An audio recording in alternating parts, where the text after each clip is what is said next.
What's going on, everybody? I hope everyone's having a fantastic evening, afternoon, pre-noon, no matter where you are in the world. I'm HassanPiker, and yo voy a votar por Donald Trump. Sanctions destroying Cuba. Sanctions destroying Venezuela. Hell yeah. American flags. I didn't even know that that was a part of the song. God damn, that's fucking amazing. Oh, what's up, everybody? I hope everyone's having a fantastic evening, afternoon, pre-noon, no matter where you are in the world. I'm HassanPiker, and this is the HasanAbi podcast coming to you live from sunny, kind of cold, but still sunny California, Los Angeles. Folks, we're live and alive, and I hope all the boys, girls, and MBs are having a fantastic one, because today's a beautiful day. Today's a wonderful day. Today is Sunday.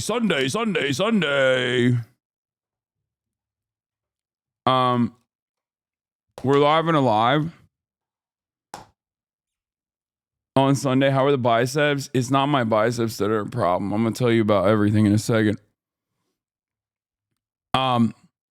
Ladies and gentlemen, that was Canción de Trump, versión en español, and that is by Los Tres de la Habana.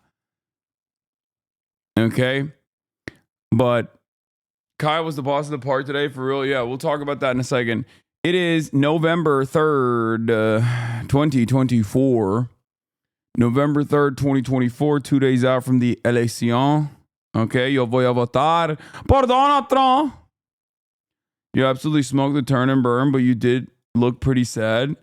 Did you also do a Zercher bench press? No. Anyway, I'm a little tired, and there's a really good reason for that, and I'll tell you all about it. I'm going to tell you all about that in a second. But yeah, this is the part of the broadcast where I tell you a little bit about my personal news about what's going on in the world of HasnAbi, Piker. In between time period, where I press the stop streaming button, press the start streaming button, and there's a lot that has happened in the universe, so I'm going to get right into it. Ladies and gentlemen, you definitely need a better entry for the IRL, but it was still fun. Yeah, I was tired because I had played basketball earlier in the day. So here's the thing. The human body is a battery. As Donald Trump, my favorite scientist, likes to say. The human body is a battery. There's a finite amount of energy in there, okay? And the reality is, like, yeah, throughout the day, I'm gonna be tired. Look at Kaya. Like, she just had a great day. She's fucking passed out behind me. I have a finite amount of energy inside of my body, and honestly, I was a little cooked. I was a little cooked at the gym. Yesterday, we cut short the political commentary 3 days out from the election so we could do some fun shit. I went to the gym. I was supposed to link up with Agent. Agent came 2.5 hours too late, unfortunately. But I went with Miskiff and March and Will, and we worked out. And we did Will's routine, and he's an absolute madman. And I hope that, so the stream will be shorter. No, not today.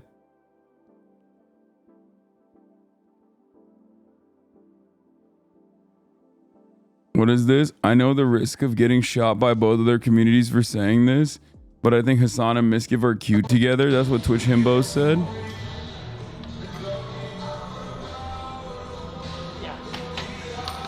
Girls are gonna see you on the stream. Yeah. And they're gonna be like, damn, that guy's hot.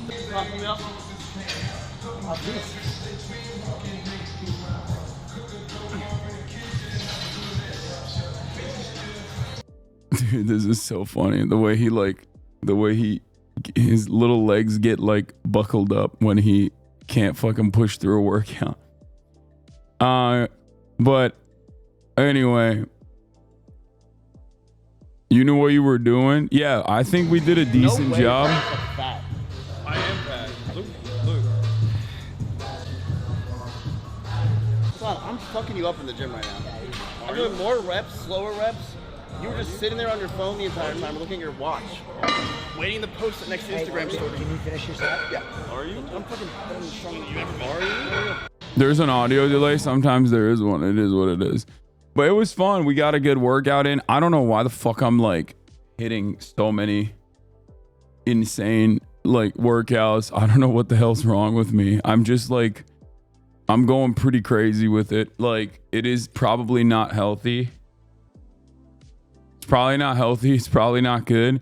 The amount of fucking work that I've been doing. Like yesterday, I looked at my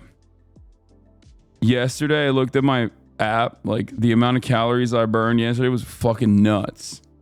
Okay. And I didn't stop today either. I fucking went crazy this morning. Yeah, I burned 2,548 movement calories, which means like I burned that just on the amount of workouts alone. Total calorie I burned yesterday was 5,091. 5,091 calories burned yesterday. Like, that's crazy. Kristen 138, thank you for the 5 gifted subs.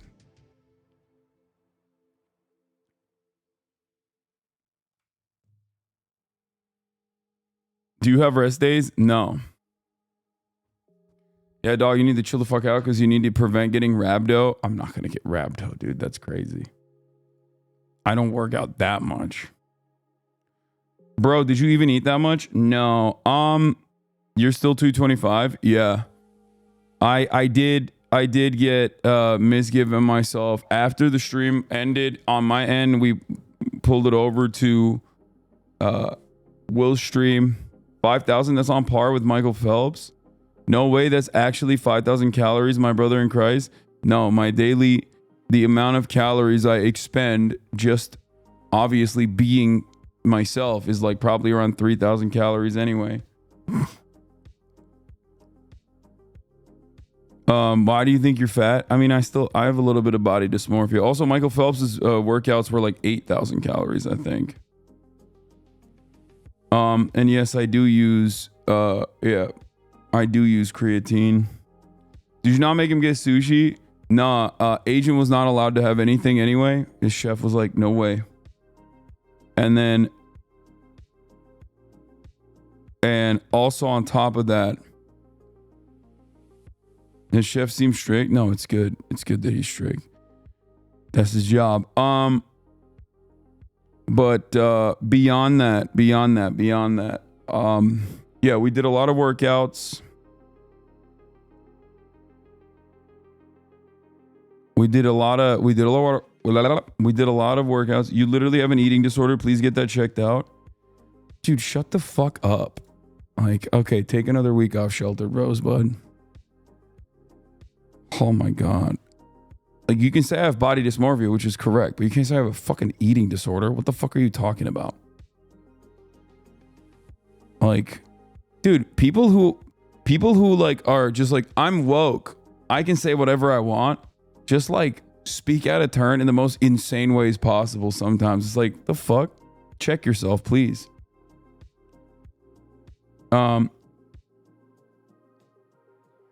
It's good to go.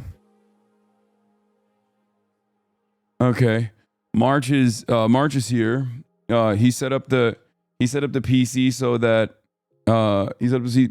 Misgive could stream, but Misgive is not here. So, I mean, he's on his way.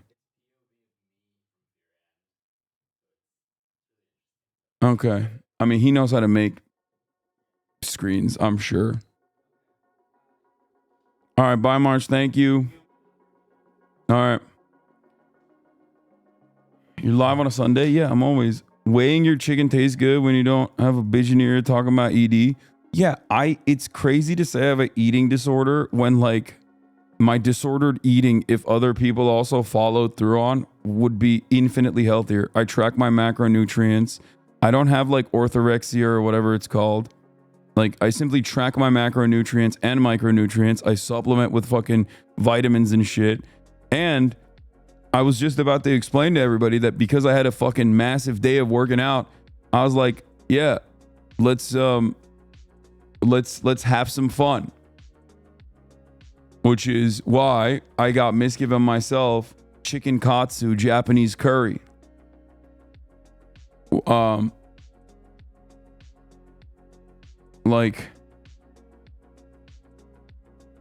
Which is something that you don't do if you do have obsessive eating disorder, like where you're so worried about like breaking your diet that you can't even fucking eat shit that you don't want to eat.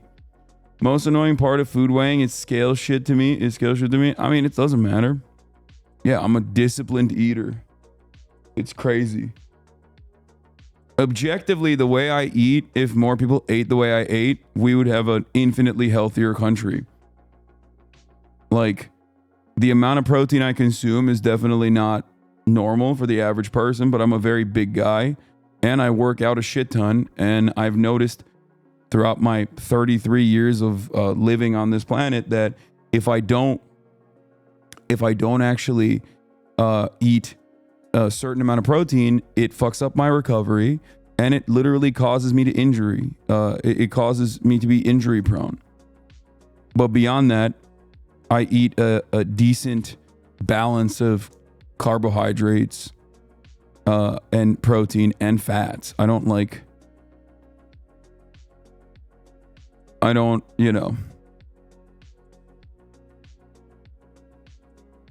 eat a minimum of 230 grams of protein a day.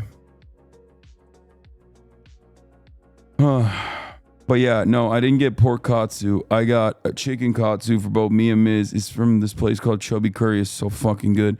It's a 1-to-1 Japanese like equivalent, straight up. Lots of people just tell me to stop eating carbs. Yeah, that's wrong.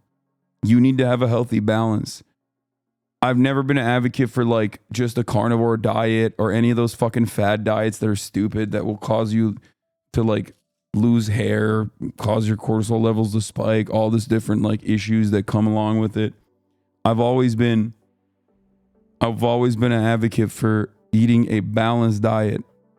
The only, I guess, quote unquote obsessive part of my diet is that I track it. Birdie Bro TV, thank you for the 10 gifted subs.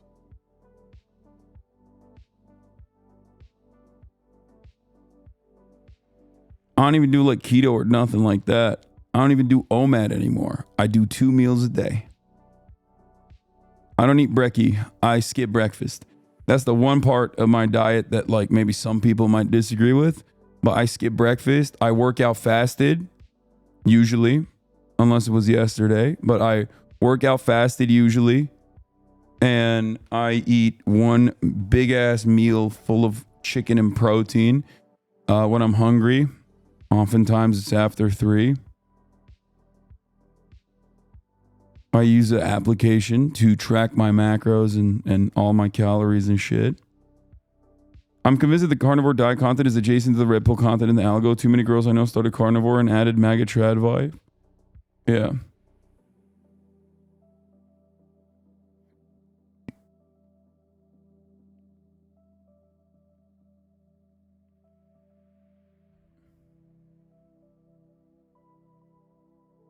I think you should lift fed. Don't need a lot of calories, like 200 to 300 an hour before it. I mean, I don't know. I've just been doing. I have my problem. Everyone's diet is different, but my problem with eating is I'm a binge eater. So once I break the seal, I don't stop. So I have to like, have it very regimented, very structured. So I always eat after usually 2 p.m. Sometimes that's when I break the fast. But I'm still hitting my daily macro goals anyway. And yeah, it's fucking working,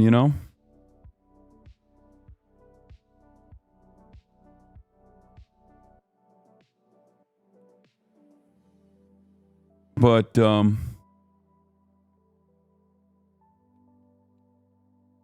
Moss talks to undecided more voters for more perfect union. Nice.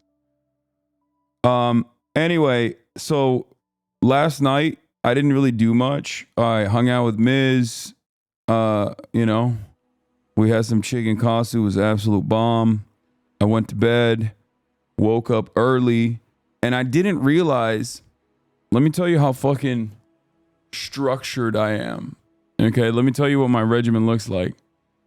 As you guys probably know, if you've been in here early on, this is when I talk about my daily news before we get into the news, right? I wake up at 6:30 every morning to take a piss. But this morning I woke up at 5:30 to take a piss. And I was like, what the fuck's going on? Why am I waking up at 5:30 to take a piss what the hell is happening? Okay. And I had no idea. Okay. And I was like, all right, this is weird. And then I tried to force myself back to bed. Mars said, rock hard. It's true. Bro, aren't you driving right now? Focus on the road. Focus on the dang road, March. Anyway.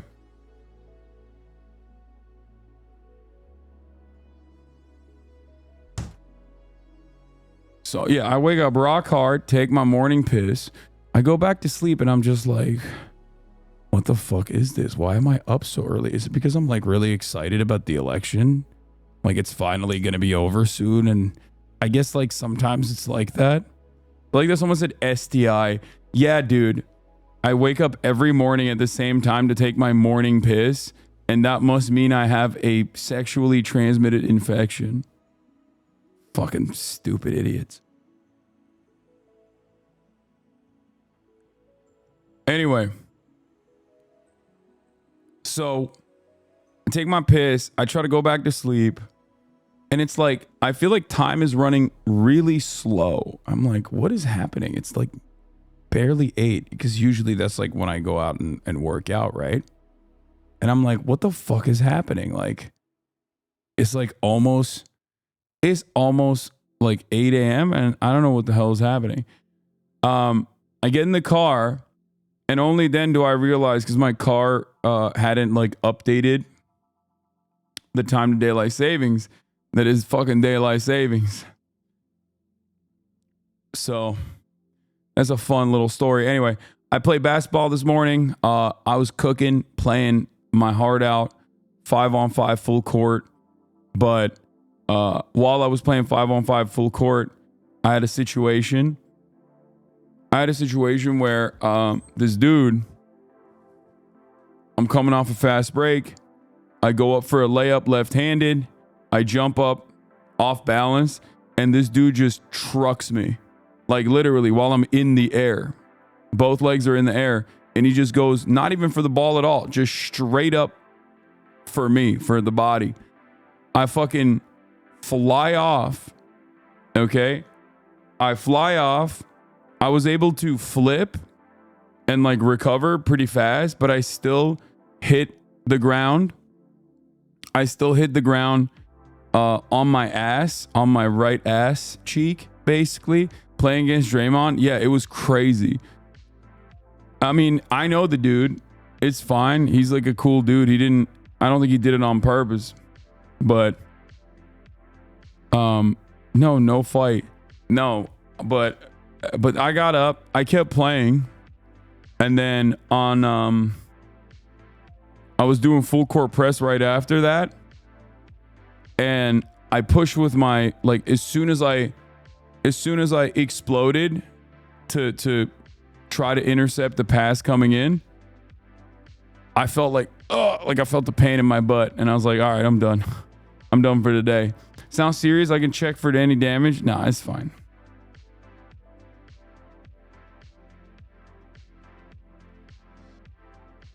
I don't understand how you're 30.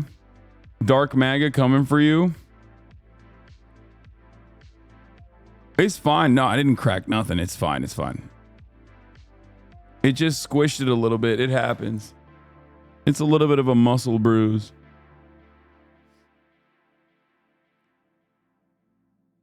So,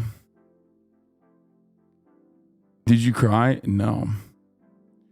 My ass is not broken. Everything is fine. My hands hurt a little bit too, though, because I was like, I was able to balance it a little bit. You're viral on Lib Twitter? Yeah, I saw this. Let's go. My old Charlie Kirk interview. Charlie Kirk storms off stage during a panel discussion after he was confronted with a tough question. I live like a capitalist every single day, Cenk. I live as a capitalist, okay? I live what I believe. No. What do I do? I get charity every single year. Hold on. What's my salary? Less than his. Charlie, come on, Cenk, let's go. Yeah, Lib Twitter, let's go. Lib Twitter going crazy.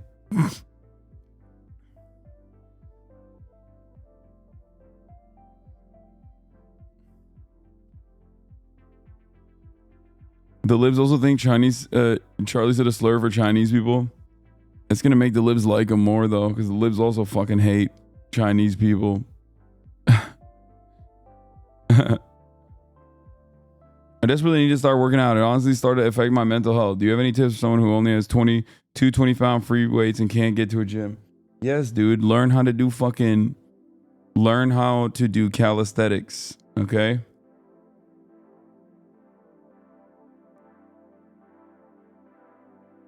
Trump done did it again. Anyway. It is what it is. So, folks, do you take ashwagandha? I do. How many days a week do you lift? Usually 4. Yeah, I got the playlist, the Macy's. Thank you. We got Lib Watch.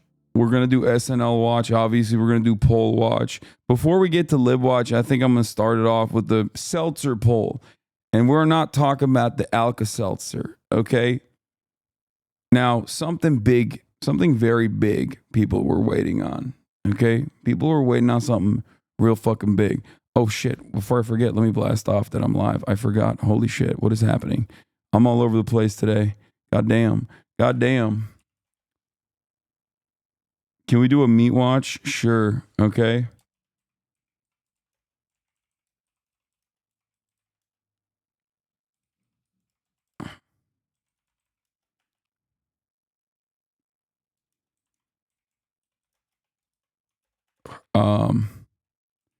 Hogs malding, hog watch, poll watch, SNL Sunday Lib watch, and more. 2 days till E-Day. Get in now.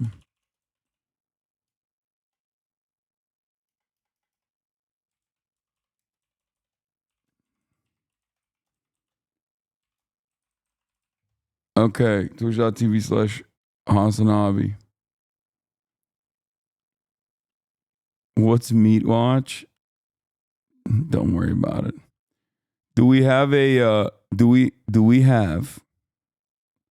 blast off meme? Can you explain why Mike from PA seems to take all pro-Trump data as fact and all pro-Kamala data as fantasy? I don't think he does that. I think that anyone who tells you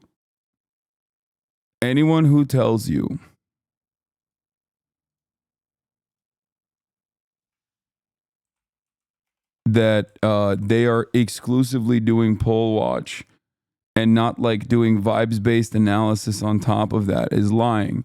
And I don't think Michael from Pennsylvania would tell you that he's just straight piping the data. He's adding a degree of vibe check. He's vibe checking the data. Okay? And that's normal. I do that too. That's precisely the reason why, and I've said this already, that's precisely the reason why I have said time and time again,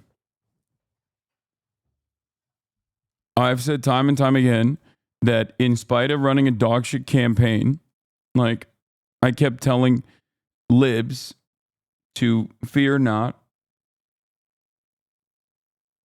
Okay. And that ultimately Kamala Harris is probably still going to win in spite of all of my criticisms of her campaign. I've said this for months and months. The closest I've gotten to thinking that the election might change in favor of Donald Trump was a couple of weeks prior, where the momentum swung so heavily in the direction of Donald Trump.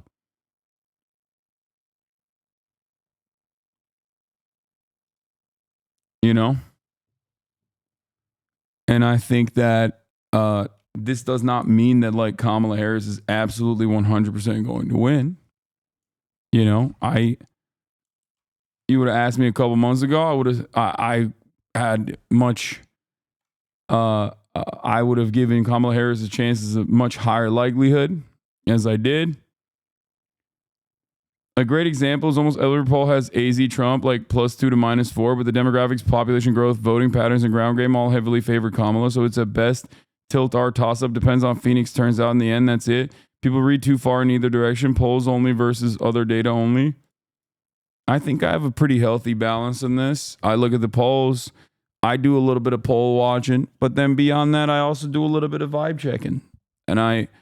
And so far, especially with this with the Seltzer poll coming out of Iowa, which I'm going to get into right now, my attitude has been fairly correct. I still maintain the position that Kamala Harris is winning in spite of her bad campaigning. Okay? Make no mistake. Many people will turn around and say, what do you mean? You're so critical of Kamala Harris. Like, you're wrong. She's going to win if you think she's going to win. Or maybe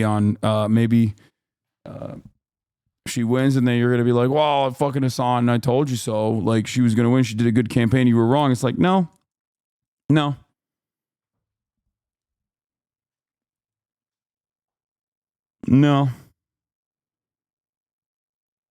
It's not just about winning.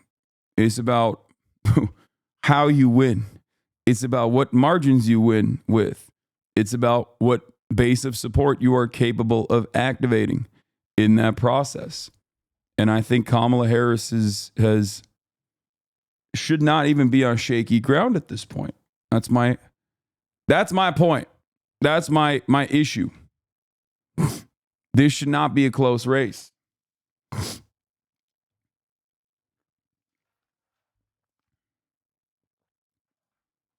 The road to Harris leading in Iowa, yeah, she's probably going to send some people over there now that this shit came out. Like,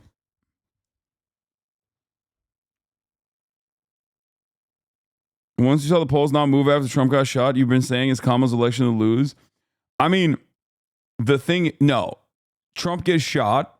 He's going up against Joe Biden. Trump is still going to win. 100p. It's so obvious that he's still going to win. It's so obvious that he's still going to win that like Joe Biden has to drop out, right? After that occurs, Kamala Harris made up like 10 points. It was crazy in a matter of days. And then they just cast aside all that momentum for no reason. My entire Twitter feed turned into Twin Pool level 49 state landslide. No, that's stupid. That's stupid. That is silly. And I think people are discounting how much momentum there is still for Donald Trump.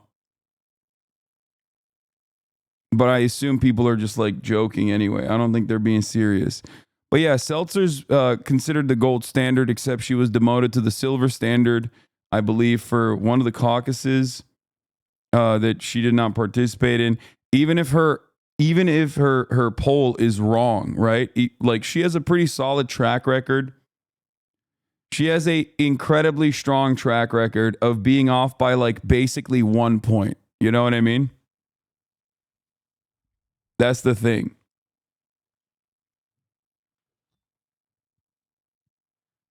If you look at like her last Iowa poll versus results here, I mean, this is a good example.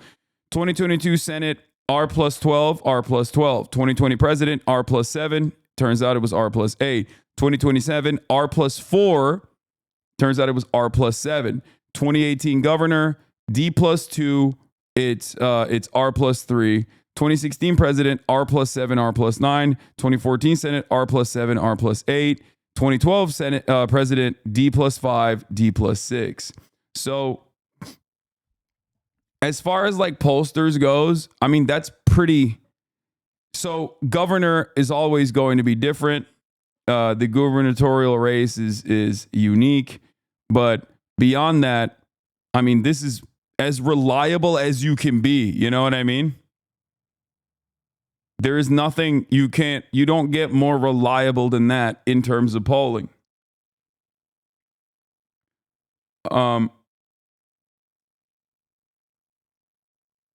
And also, yeah, the average Iowan voter just seemingly loves when the Democrats don't have a cracker ass president. You know what I mean? Iowans are like, Iowans are basically like, give me a black Democrat. I don't want I don't want no I don't want no white boy, okay?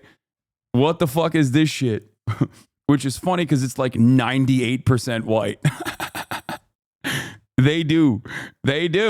This is 2 for 2, okay? That's where I disagree with you. Ours should be, by all accounts, absolutely crushing Dems, massive inflation, economic unrest, globally incumbent parties trash because of economic stuff, border unrest. The baseline. No, this is not a normal raise. What are you talking about? Yeah, if Nikki Haley was running right now, it would be Jover. The fuck do you mean? This is Donald Trump. Donald Trump is maxed out on his fucking base of support and has a very limited avenue to pick up new people, okay? He was the president. He won once. He was the president for 4 years, and then he fucking lost. It's over at that point. People have made up their fucking minds about him. I think that's crazy to say Kamala winning is a wild upset. That's insane. If it wasn't Donald Trump, you are 100% right.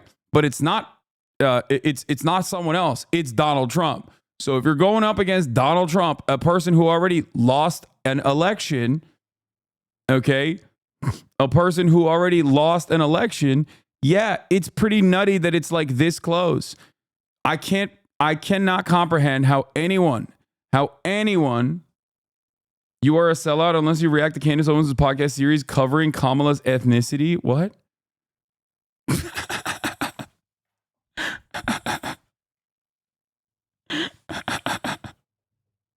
That's awesome.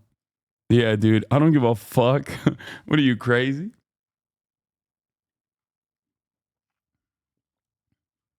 I mean, look. This could have been better for Donald Trump, even against Kamala Harris. But Donald Trump is still Donald Trump. And he keeps reminding everybody how he is Donald Trump. And this is what I said about the Iowa poll, right? The Des Moines Seltzer poll. I said, look, you got Roe v. Wade, massively consequential. You got January 6th, okay? Which isn't necessarily like a threat to democracy or whatever, because like pollsters show that's not the top priority at all. But it actually spells that he's like a sore fucking loser and really narcissistic, which reminds everybody what they don't like about Donald Trump, okay? That's important. That is absolutely fucking important. You got JD Vance, massively consequential pick, massively awful pick for Donald Trump. That's a base pick. You already had the base. Good luck on that. You have tens of millions of dollars wasted on anti-trans ads. Shows that their priorities are in the wrong direction. Shows that they literally think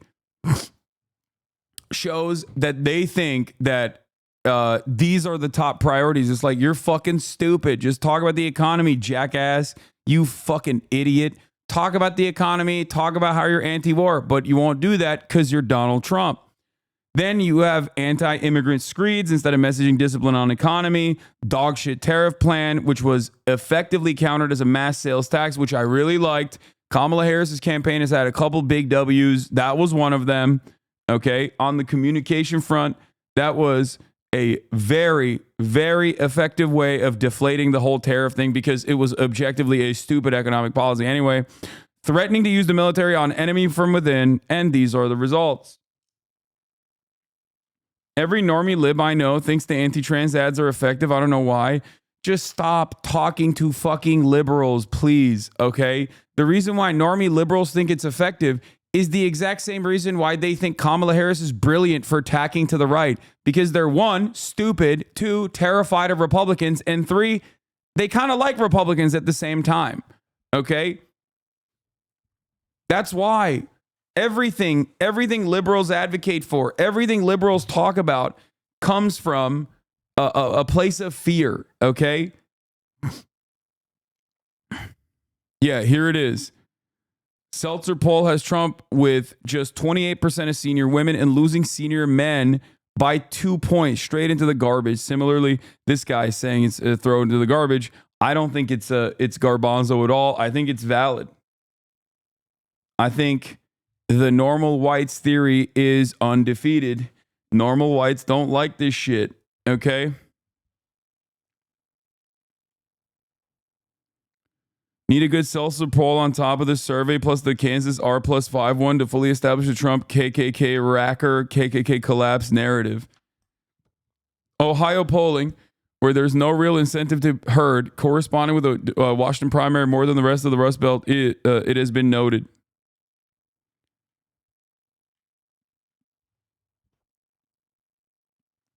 Like, that's crazy. Ohio being only +3 is crazy. I think that a lot of people are fucking annoyed with the way that Donald Trump and his silly ass fucking hogs operate. Okay? And I know there are people in here who voted for Jill Stein. There are people in here who are like objectively not voting. How much do you fucking hate Donald Trump and his stupid ass supporters? If you feel that way, then yeah, you think people who don't give a fuck about Gaza are not feeling that way? Of course they're feeling that way. It's like very little to do with people going out and voting for, Kamala Harris's wonderful $50,000 in tax cuts for startups policy, and everything to do with, I don't want these fucking freaks anywhere near a position of power. Okay? That's it.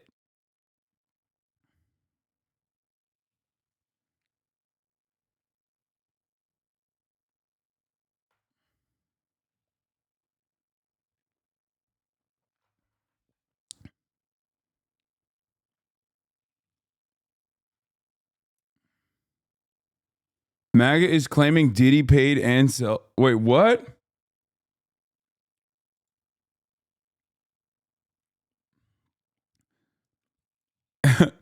Ann Seltzer, you're an embarrassment. Was the Diddy paycheck really worth it? Ann Seltzer, after P. Diddy invites a random Iowa pollster to his pedophile ring parties for some reason. Okay, so there's a 56-year-old woman here. The reason I was turning blue is abortion. Yes. Abortion is yet another obviously annoying fucking Trump thing, okay? People are annoyed.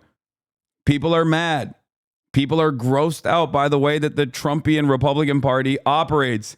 This is literally not anything different than the 2022 midterm red wave turning into a fucking baby puddle. It's the same shit. The only difference between that and what's going on right now, and it's not like this isn't in the bag. I know that like libs are doing victory laps as though like the election is over, they're going to win, whatever. It's still close. I don't think people understand. It's still a toss-up, in my opinion, but I still favor Kamala Harris on it for how badly Donald Trump has presented himself this entire time. He's done no convincing whatsoever that he would be different somehow, or at least like try to remind people of all the good stuff about how the economy was good when he was president. And instead doing like the worst campaigning possible by sucking the microphone and complaining for 45 minutes about like audio people, or just being a fucking racist piece of shit that is really annoying and people don't respond positively to.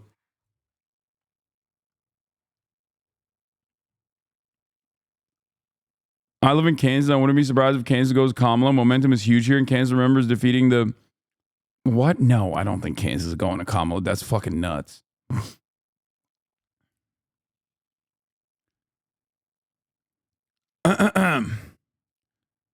Harris has to be up 10 to 12 points nationally for this result, and she's simply not. I don't believe she's winning senior men in Iowa, or that over 55s are voting 10 points left of under 35s.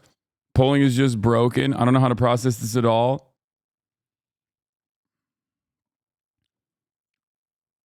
They voted down the abortion bill, though.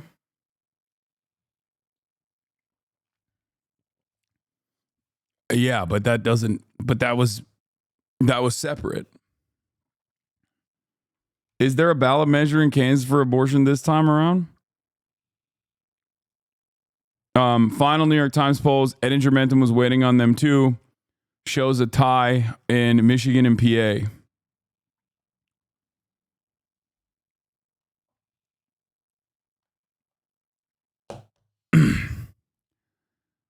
So, here's the deal. While the liberals are doing victory laps over the Seltzer poll, this is also why I'm saying that it's still a close race. I think that it still favors Kamala Harris, but it's a close race nonetheless. And the only reason why it's a close race, and I know Lib Dejder is going to get very mad at me for saying this,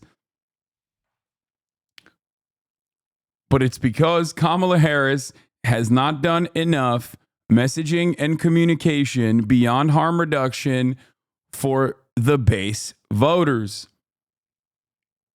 You can't rely on the base specifically because you're a younger black woman and then assume that they're going to come out and vote for you in droves.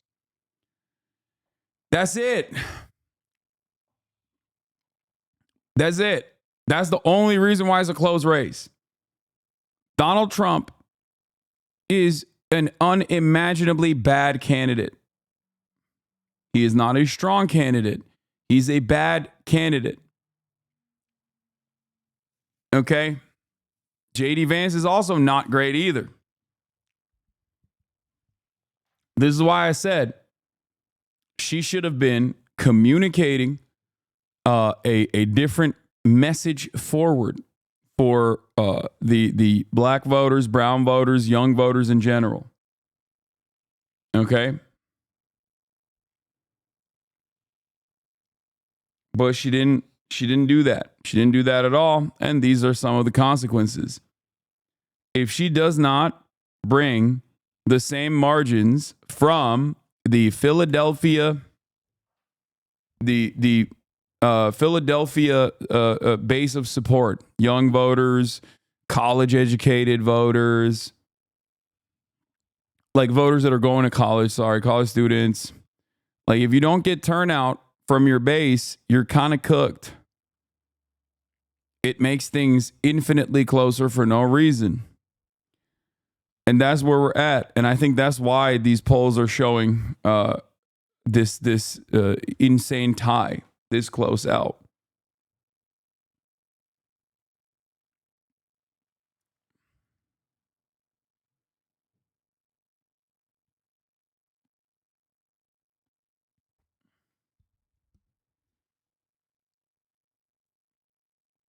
Anyway,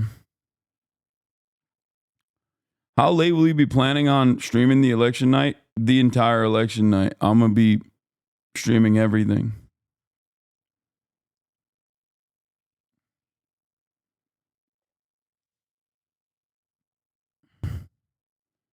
Mersheimer and Jeffrey Sachs both state Trump will be better on Ukraine. You guys were all screaming copium yesterday, but Trump is literally lesser evil voting.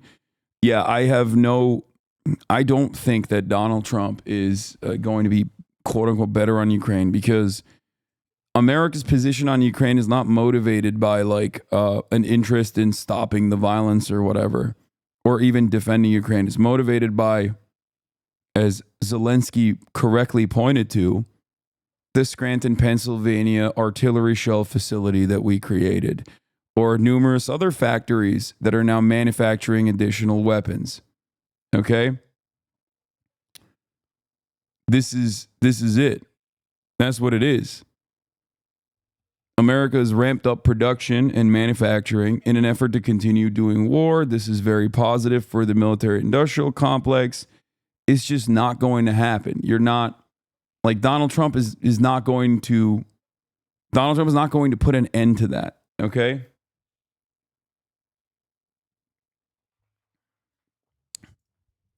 Like I think people say that because they also legitimately think that he's like in the pocket of Vladimir Putin and he'll just like carve out parts of Ukraine for Russia and just say, we're not giving any more guns to Ukraine.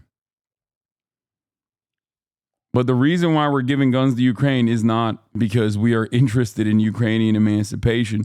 Sure, I think that we're interested in, having political influence over Ukraine as a way to wither away our foreign adversary in Russia, and as a way to make sure that we have influence over a massive country that's like very close to Russia. Okay. But more importantly than that, real reason is money. And I don't think that Donald Trump in any way, shape, or form is going to make a decision in the opposite direction.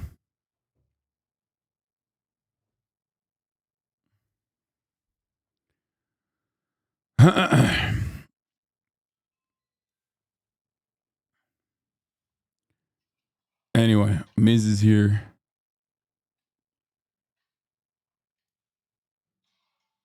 Okay, here's a tracker of all states with an abortion item on the ballot. My past responses were to you about the stuff you said, lol, if you give a fuck. I'm not on about it. I just don't agree that issues are number one, number two with this community are actually important outside of our bubble. There are leftists and Gaza single issue voters, but they're much smaller percentage than people here think. No, I don't say that. Like when I talk about Gaza, I don't say that like Gaza is a single issue that is going to turn this election. What I say always is that Gaza is important enough. And not only is Gaza important, but Gaza is a gimme, okay? It's a gimme. It's not only the morally correct position, but it's a fucking gimme. There's no one that is motivated. I'm out.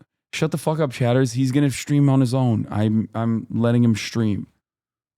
He's not going to be a part of my election coverage. You fucking insane? Oh, God, he's here. Never mind. He showed up. Hey, I don't want to share my channel. What? There's no setup. Yes, there is. Go in there. Yeah. Yeah, Mark set it up for you. What? No, I don't want you to help. Go do your stream.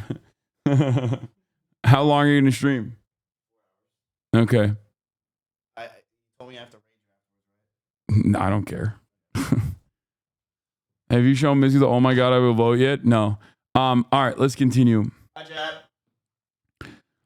I'm not mad about it, law. I just don't agree that issues number one and number two with this community are actually important outside of our bubble. No.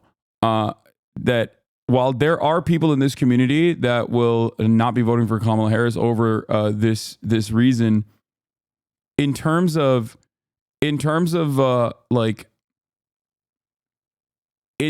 way people make this calculation, you're so rude. You're so mean. What are you talking about? I opened up my home and have set up a streaming setup so he can stream.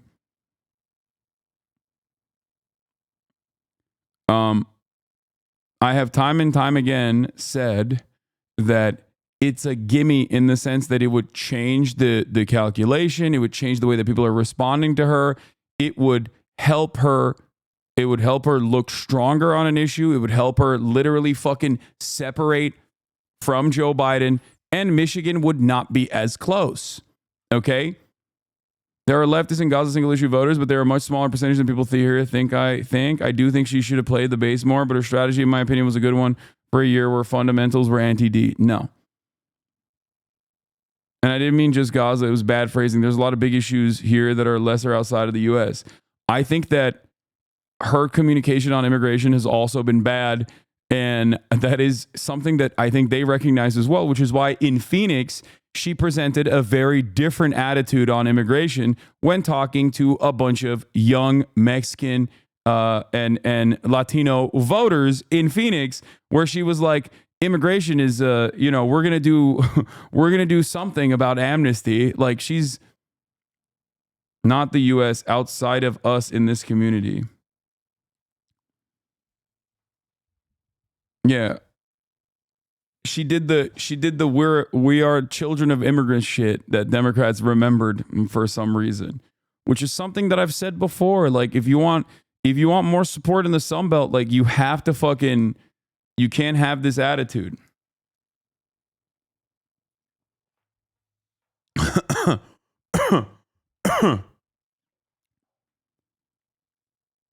Anyway, my point always was, okay, that this race should not be close because of Donald Trump, because Donald Trump is ass. And that much is 100% correct. Donald Trump is an ass candidate, and he doesn't have the juice that he once had. He has no way of like presenting himself as a fucking moderate. Like, he's not doing a good enough job with that. And he's trying to fucking pick apart in this incredibly limited base of support that he has. He's trying to pick apart like conspiracy voters. And that is a notoriously unreliable type of voter to try and win over. Okay? They will support you. They'll go out and say they love you, but will they go out and vote? We'll see.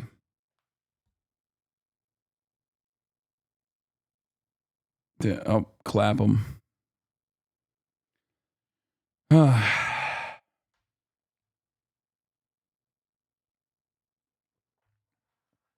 Get the fuck away from America. America, stand behind me. I'll protect you.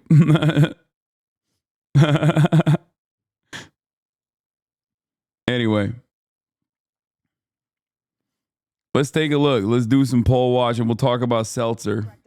Washington Bureau Chief Rick Klein is here with our latest poll with Ipsos. And this race, Rick, I mean, it is as close as ever. Yeah, good morning, Janae. Our ABC News Ipsos poll has Kamala Harris just out this morning in 49-46 lead over Donald Trump. That's just a tick tighter than last week when we had the lead at 4 points, but it's all well within the margin of error. And narrowing into the 7 battleground states, guess what? Nothing changes. An identical lead, 49-46 across the 7 battlegrounds. But inside the individual battlegrounds, we still see a little bit of a different story. These are our 538 polling averages. Harris leading in Michigan and Wisconsin, but by less than a percentage point.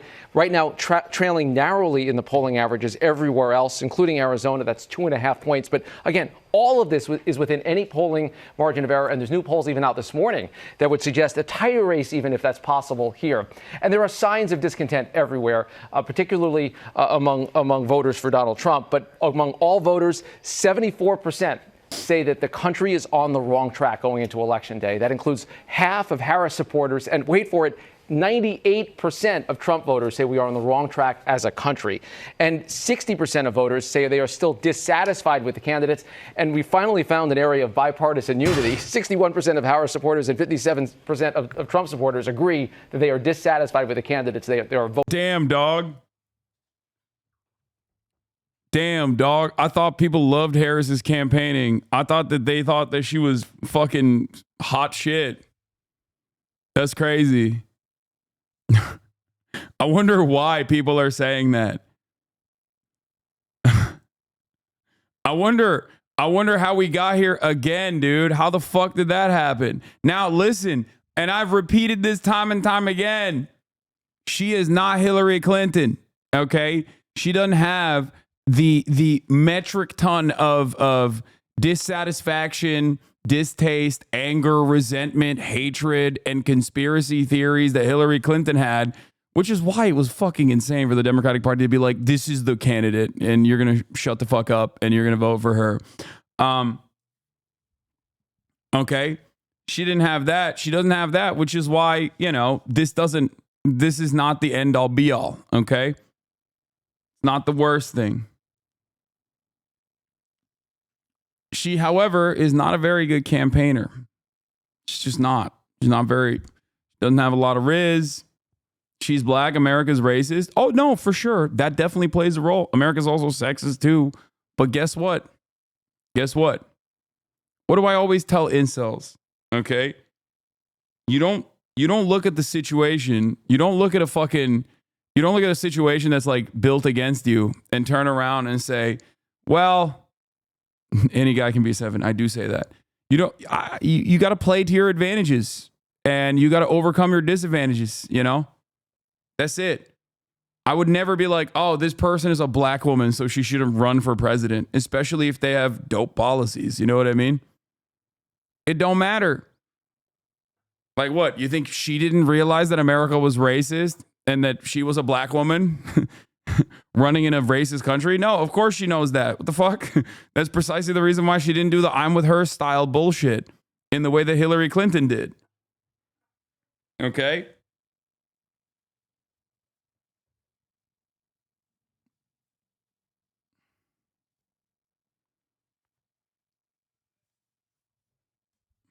So, I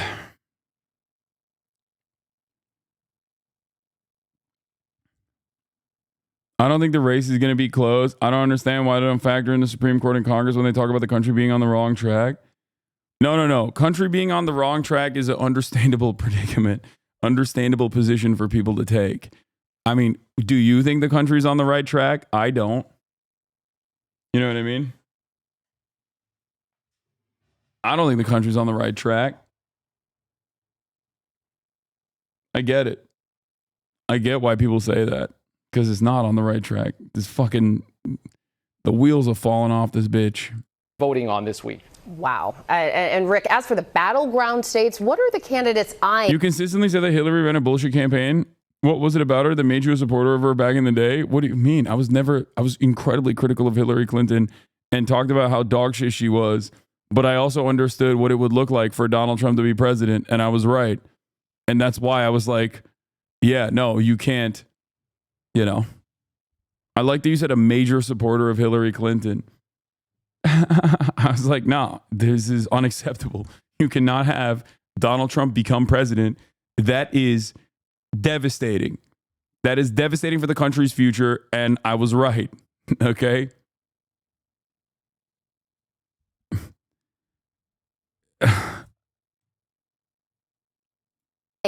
As their likeliest paths to victory at this point. Yeah, and you heard Selena lay it out a little bit, but if the polls lined up exactly where things are in the Electoral College, if the polls are right, which is a big if, you'd have Donald Trump winning right now. 287 electoral votes, that's more than 270. But the polls, of course, are often off a little bit. So here's the scenario that Selena was talking about, the blue wall.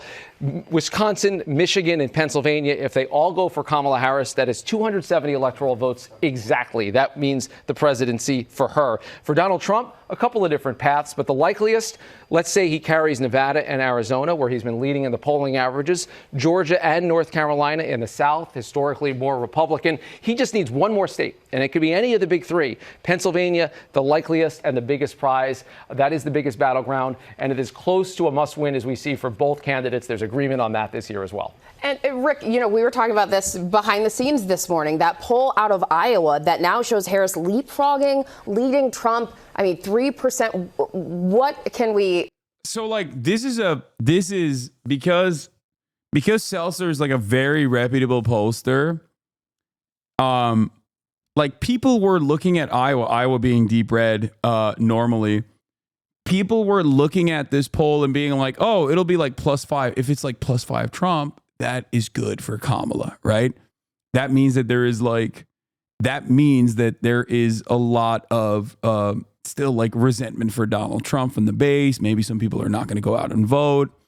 And people were looking to extract some kind of data from this that would be helpful for a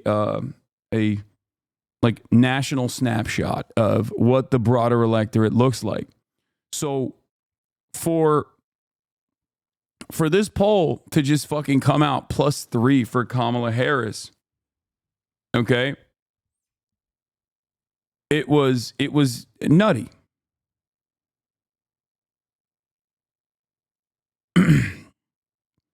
Guy for interpreting the Iowa Seltzer poll.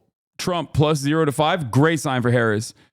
Trump 6 to 7, solid result for Harris. Trump 8 to 9, +8 to 9, neutral. Mirrors close Rust Belt polling. Trump +10, not good for Harris. Anything more than 12 and is Jover. This is before the poll came out. Like that's what the analysis was, because like Iowa is like supposed to be super red. Maybe not super red, but like red enough. Iowa allowing huge innovations in fuck-ass map science.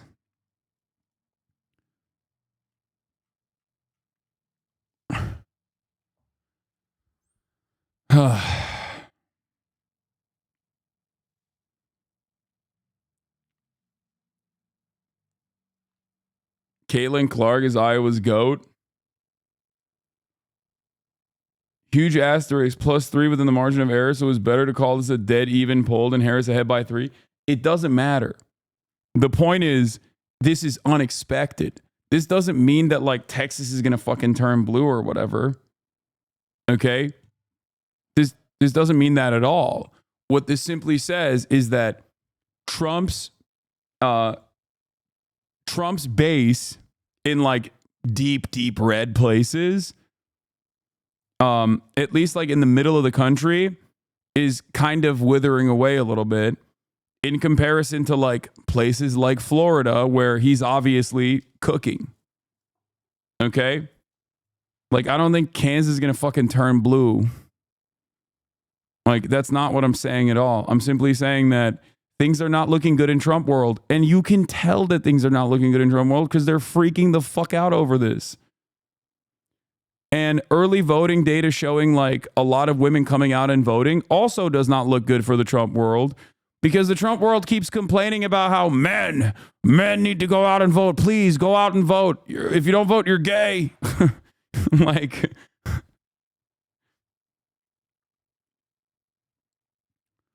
Iowa voters in 2024 for some reason.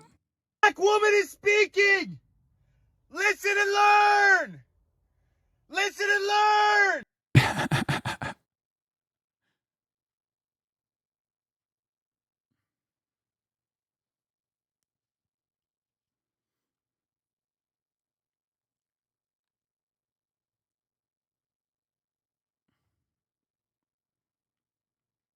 Anyway.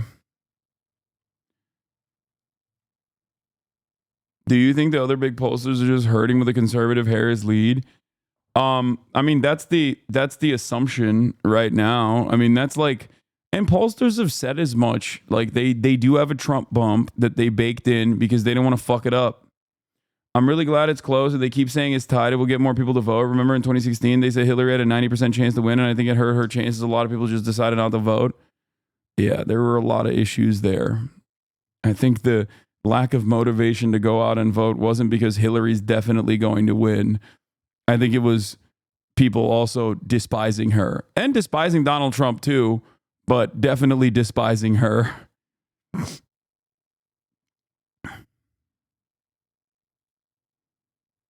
My favorite Iowa meme?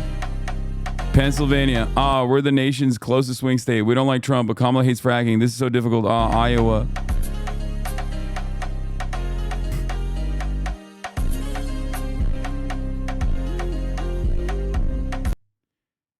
It's just, these memes are so stupid.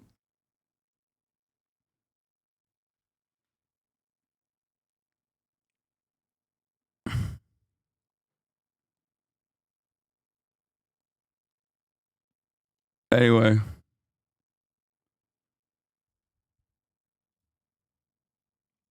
Let's continue. Glean from that. Yeah, well, just for starters, remember where Iowa landed last time. That was not particularly close, about an 8 or 9 point win for Donald Trump. And it's possible that this poll is on to something powerful. It could be an outlier, it could be off. But if it's right, not just about Iowa, but about some other upper Midwestern states like Wisconsin and Michigan, if we start to see women break more heavily toward Kamala Harris, that might change the landscape on election night. We'll have to wait and see, Janae. Very interesting. Rick, thank you so much. Yeah.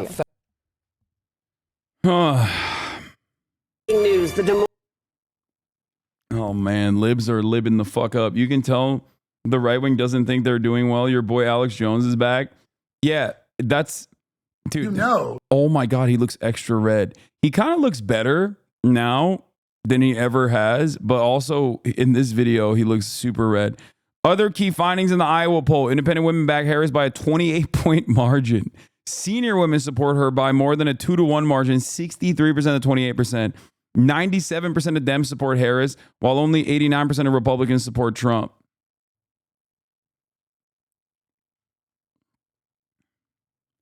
I love old people now. Nah.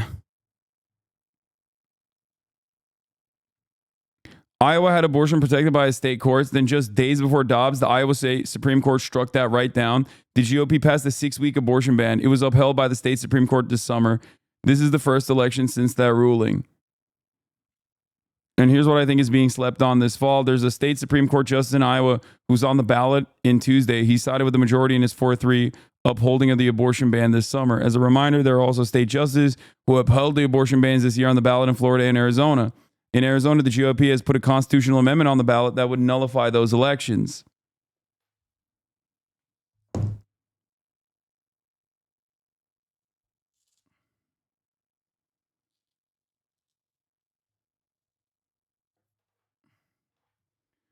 If Kamala wins white women vote, it is an abortion. She should think it's Taylor Swift. No, dude. 80-year-old women are not voting for Kamala Harris because of fucking Taylor Swift. They're not playing in their abortion ads. Dr. Davis, what do I do?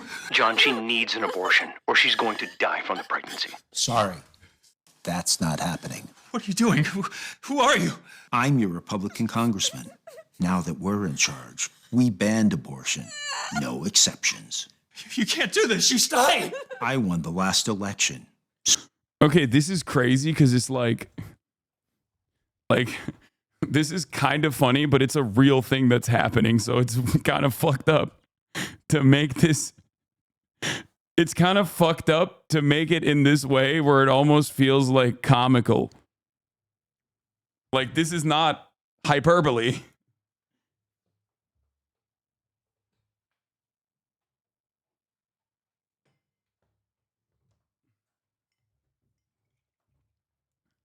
This is not the A24 style horror flick that we saw with the other like cop pulling a young lady over with her dad when they're crossing the state border.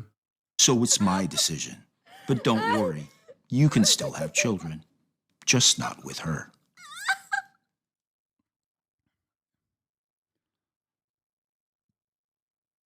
Have you seen the thing with Turkey? No. Wir versprechen Ihnen, dass wir die Kommunisten, Marxisten, Faschisten und die linksradikalen Verbrecher, die wie Ungeziefer in unser... Jesus Christ. Okay, hold on. Wait, are you guys getting the, let me make sure that we have the, do we have the content, sensitive content warning up or not? Do you guys have it? You see it? The tag is up? Okay, just want to make sure that the sensitivity tag is on. Okay, good. Hey, Jack, someone tell me where to read about what the +3 for Harris means. Just trying to figure this out for myself. Chatter is looking for the truth. He's like, this fuck ass Hasan bullshit. Get him out of here. Like my entire coverage has been afforded to just like explaining to you exactly what that means. And he's like, I don't really care about this. I don't really care what you have to say. I like it though. It's good. Seek it out on your own.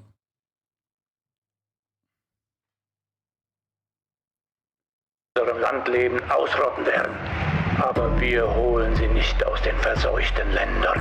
Ich weiß nicht, ob man sie Menschen nennen kann. In einigen Fällen sind es meiner Meinung nach keine Menschen, sondern Tiere. Sie vergiften das Blut unseres Landes.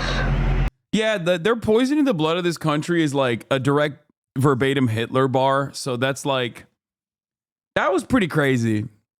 That was pretty fucking crazy. Wir werden die größte Abschiebeaktion durchführen. Wenn ich nicht gewählt werde, wird es ein Blut. I mean, I think they're just saying Donald Trump's this is a Trump speech just in German, but the enemy from within poisoning the blood of this nation, like America for Americans. Those are all direct, verbatim, not paraphrase, Hitler bars. Okay? Straight up. So when people go, oh, dude, you're being hyperbolic. Like, no. That's just straightforward Nazi shit. Okay?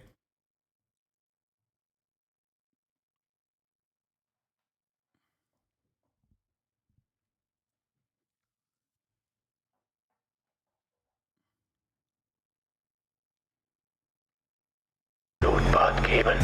Ich bin eure Vergeltung. Ich möchte nur einen Tag lang Diktator sein. Fuck you, Hasan. I'm a canvasser in North Carolina. If you gotten, oh my God, I will vote for Donald Trump stuck in my head, and I've been singing it on the field. If North Carolina goes red, it's your fault.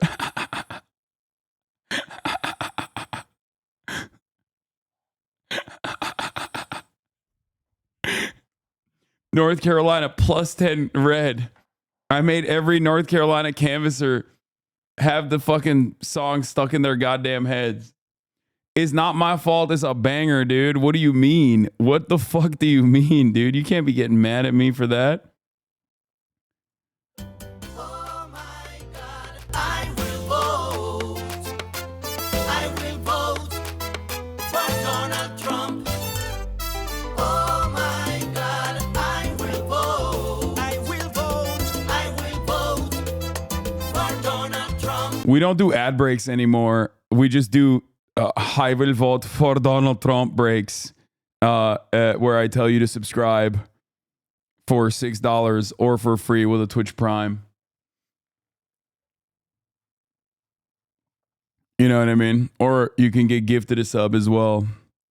That way you can send me links and I will keep playing this banger. You can send me this link as a banger to play. What is this? It's over. The people go out to vote, no fear, no more. Vote for Trump. Let's go. Vote for Trump. So fucking good, dude. Benign Burger. D Machine, thank you for the 5 gifted. Benign Burger, thank you for the 20 gifted subs. Calm Like a Tom, thank you for the 10 gifted subs.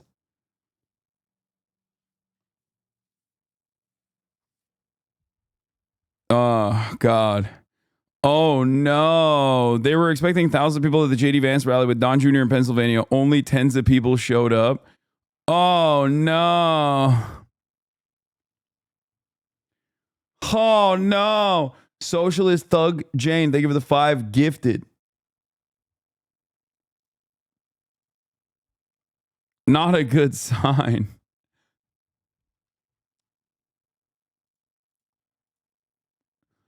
Oh my God, I will vote. I will vote for Donald Trump. Thing is, Nazis committed genocide. It is kind of extreme to link a person with those guys just because your ideas are nationalist, don't you think? Brother, what do you... I hate this argument so much. I hate it so much. You're literally saying there is no reason to learn about history in order not to repeat the mistakes of the past, okay? Someone does not have to have a goofy ass mustache and you can present the situation like as the final solution being activated for you to be like, okay, now he's Hitler. Like, what do you mean? I hate this fucking dumbass argument, dude. You think they still weren't Nazis before they killed 6 million Jews? Like, how do you think we got there? Why do you think there is like laws and guidelines surrounding what constitutes a genocide that Israel is violating on a regular basis? But that's besides the point. The entire goal is to stop it from happening before it actually gets to that point. You know? All you're saying to me in this circumstance, okay? All you're saying to me in this circumstance is like, you're basically saying, let Trump mass deport and maybe execute a couple million migrants first before you can correctly call him a Nazi or Adolf Hitler. And like, how many millions does he have to kill before you decide, okay, he is Adolf Hitler? Okay? Because, you know, not only is he quoting Hitler, but his policies are also one-to-one directly Adolf Hitler. Okay? It's not like Adolf Hitler originally started with like, we're going to kill every Jewish person. You know, he definitely wanted that for sure.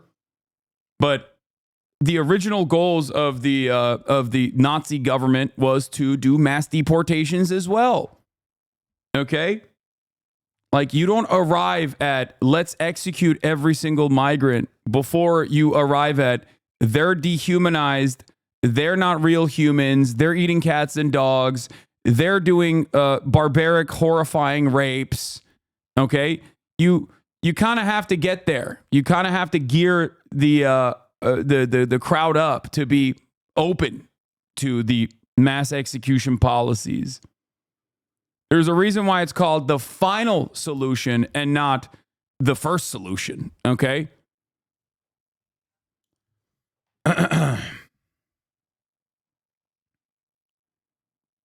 This kind of stuff is just like very, very stupid. It's just like anti-intellectual in terms of conducting yourself, in terms of like launching an argument. And it's especially funny because like I made these arguments in 2016 about Donald Trump because I thought that there was enough there in terms of his dehumanizing rhetoric towards migrants in 2016. And he has only increased the pressure, and he has only quoted Adolf Hitler more, and chatters are still going, I don't know. I don't know.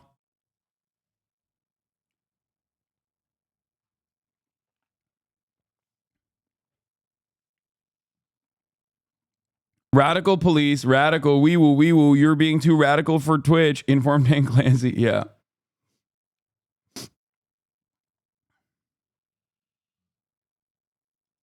This interview with of a German Post, World War II hits your point exactly how violence is ratcheted and normalized.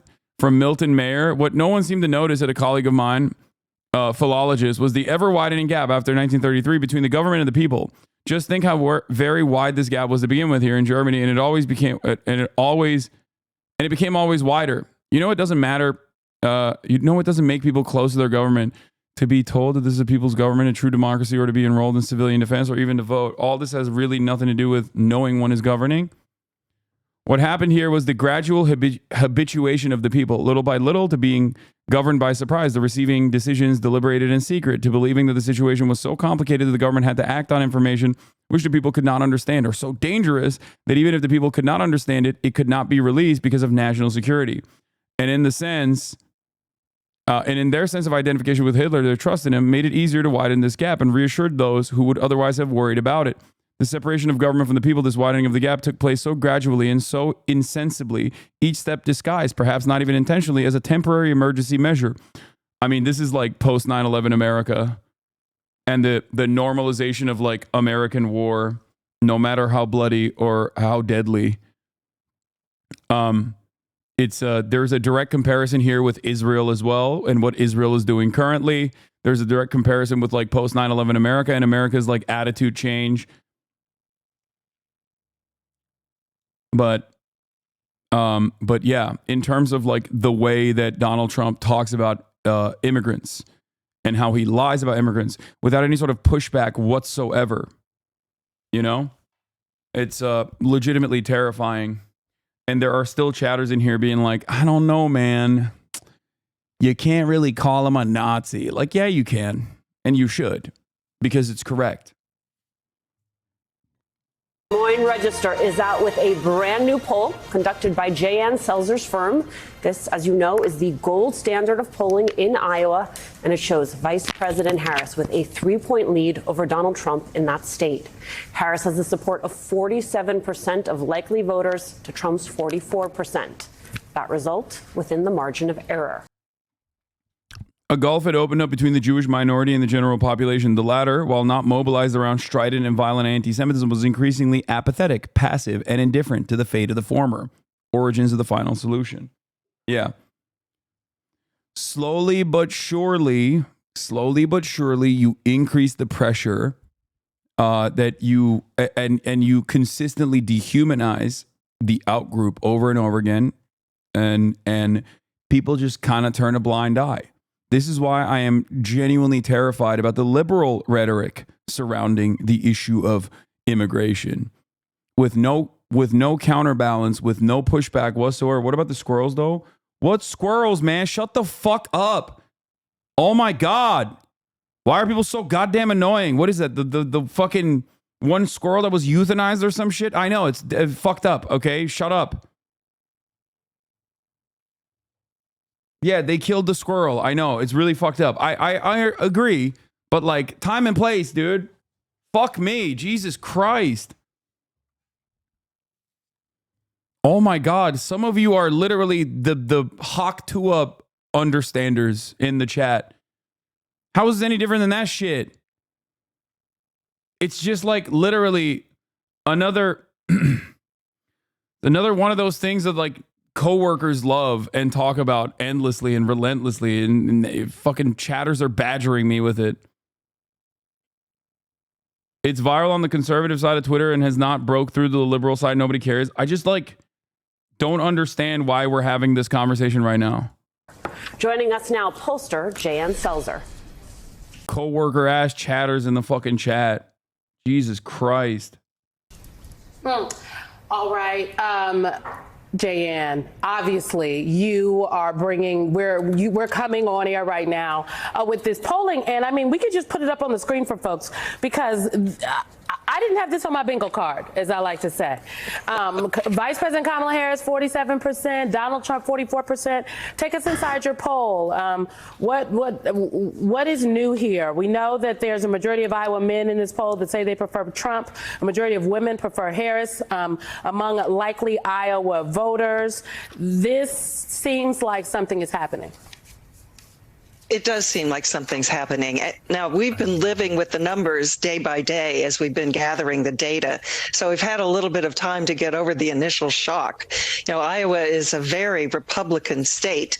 There's only one person at statewide office or federal office who is a Democrat. So to have the presidential candidate lead by a substantive margin was shocking to begin with. One of the reasons she is leading is because of her strength with women generally, even stronger with women age 65 and over.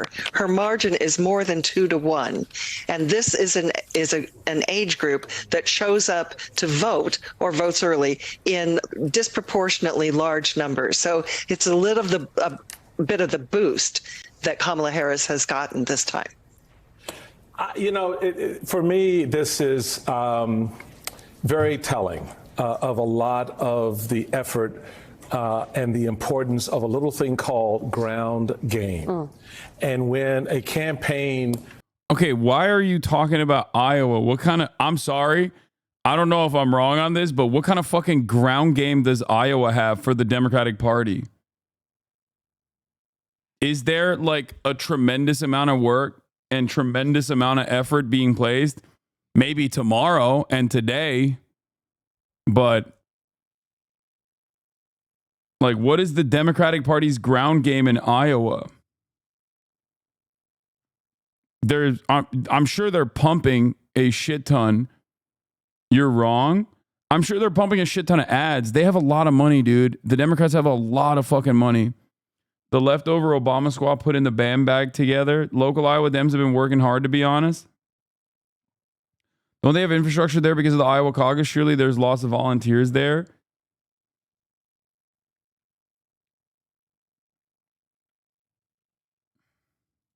What is this?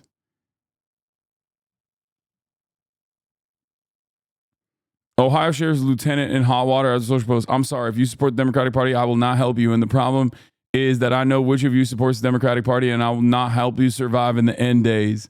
That's awesome. That's so fucking funny. Dude, these people are so... God, I love hogs so much. Why do I love hogs so much? Oh my God. Oh my God, I love my fucking hogs. Oh, wonderful. Fantastic. Yeah. Did you see Trump coping about Iowa? Yeah. Yeah. I know. We're going to get there. Hold on. Coming in with 107 days to make the case to communities across the country. And we know the importance of communities like ours. Iowa is a bellwether, particularly as you get closer to the election as it is in the beginning, right? So here we are at the end. What's your take on that aspect of this, that the numbers have changed so dramatically from the 18 points that Donald Trump had to now Kamala Harris over Joe Biden, the 18 points, to now having Kamala Harris up by 3? it's, clearly there's something going on here if our poll numbers are correct. And it's the same method that I've used really since I started polling. So we have a good accuracy rate. We're comfortable with what it is that we do, which is to allow our data to reveal to us what's happening with the future electorate. So that may be the little lucky charm here, is that we're able to uncover the change that's happening on the ground.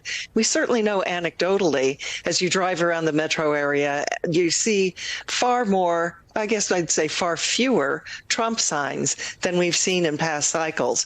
But, it's hard to put too much faith in that. So now we have some hard numbers. We'll see. I will just mention that neither of these candidates gets to 50%. So there still is some swing left to be determined on election night. It has been fun to watch all of the folks who follow polls on Twitter try to decide what your poll means for other states. And so I wonder, when you look at white voters specifically, if you think there is something in your poll that you can extrapolate out to Michigan, to Wisconsin, to Pennsylvania. Well, as your graphics are showing, there is clearly a gender gap there. Iowa is predominantly white, so there's not much analysis we can do on the non-white vote. But I think what it does say is that polls that are deciding that they know what the future electorate looks like may be basing it on past electorates. And in some cases, that would give Harris an advantage, and in some states, that would give Kamala Harris an advantage, or some would give Donald Trump the advantage. So we'll see how that plays out. I just feel like these numbers represent, our last poll in September had Trump leading by just a 4-point margin, when Joe Biden back in June had lost by an 18-point margin. So we're certainly seeing an upward, almost linear shift in the Democratic strength in Iowa. Jan, I just want to note that the only Democrat elected statewide in Iowa, Rob Sand, when your poll came out, he texted me, and Rob has been saying for a very long time, he is the state auditor, that there have been many close losses in Iowa, and Iowa is in fact a place that's in play for Democrats. And this poll to me indicates perhaps Rob Sand is right, by putting in the work, infrastructure, as Chairman Steele just noted. Have Democrats made Iowa more competitive because of their presence there, and also the issue of reproductive rights? 21% shift because of abortion seems a bit much, though.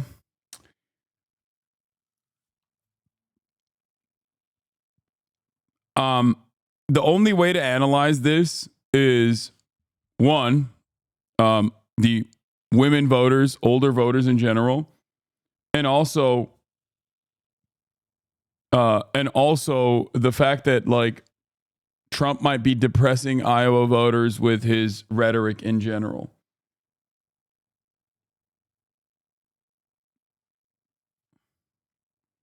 But abortion is pretty consequential. Abortion is pretty consequential, and Donald Trump is running a dog shit campaign. The Democratic Party really hasn't done shit here, and honestly, the state party hasn't done much shit either. More the local county party apparatuses. We hate our governor, so we've been trying to flip our local Congress. That possibly trickled up to the top of the ticket. Source, M. Iowan.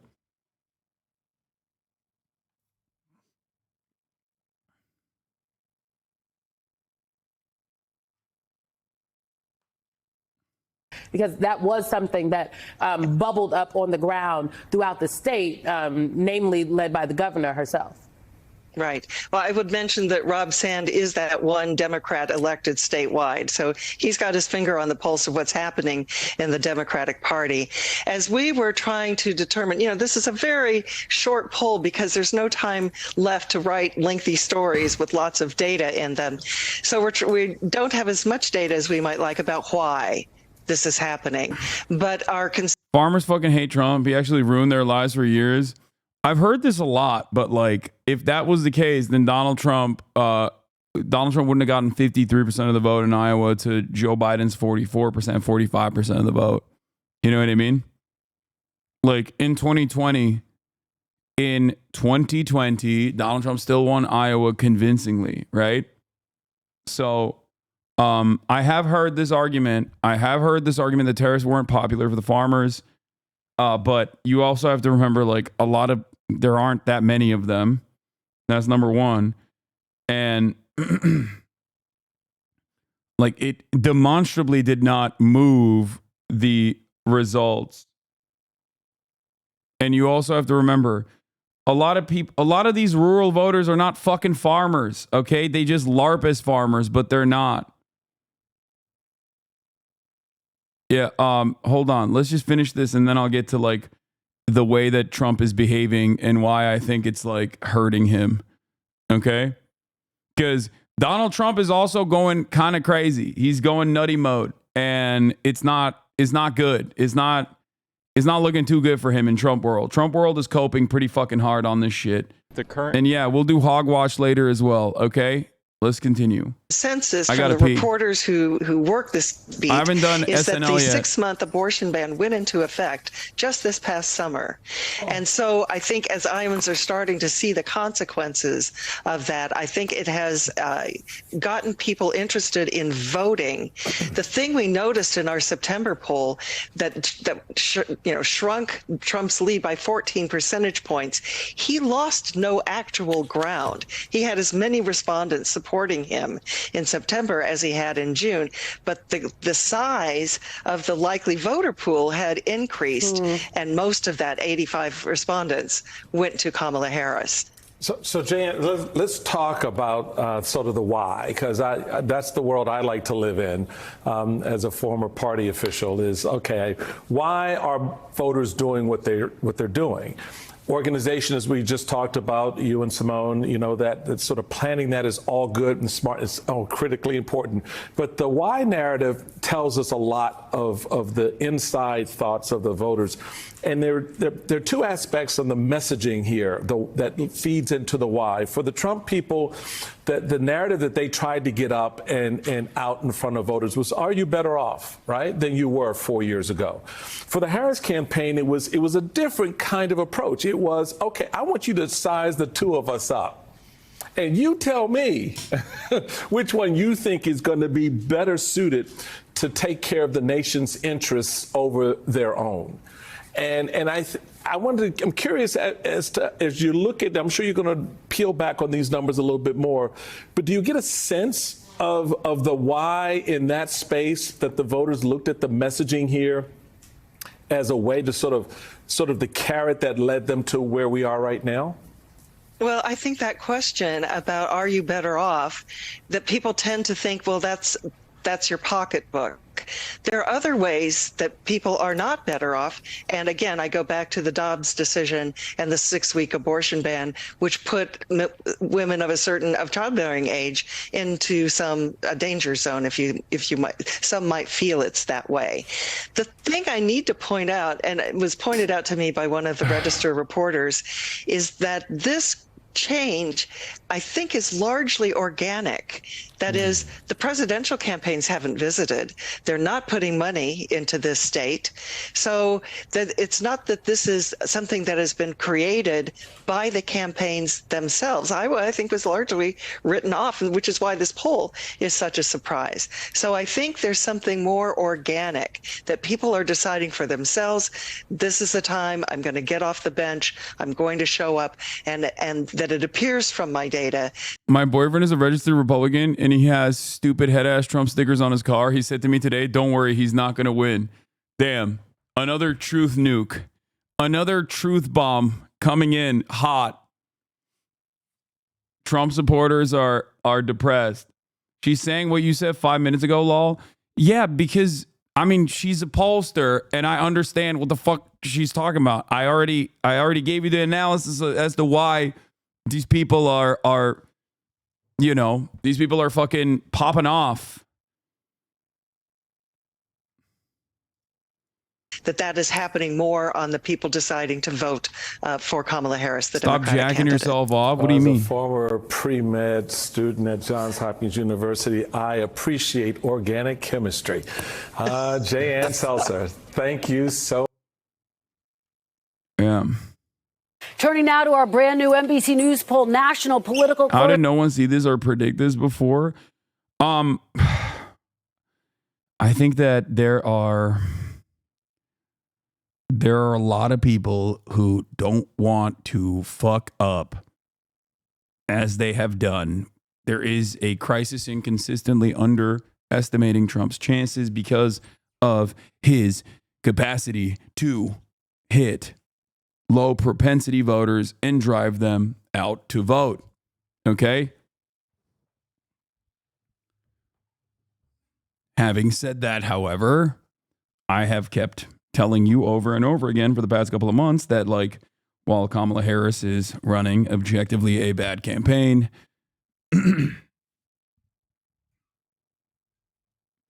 are why gonna talk about Ethan? Love you.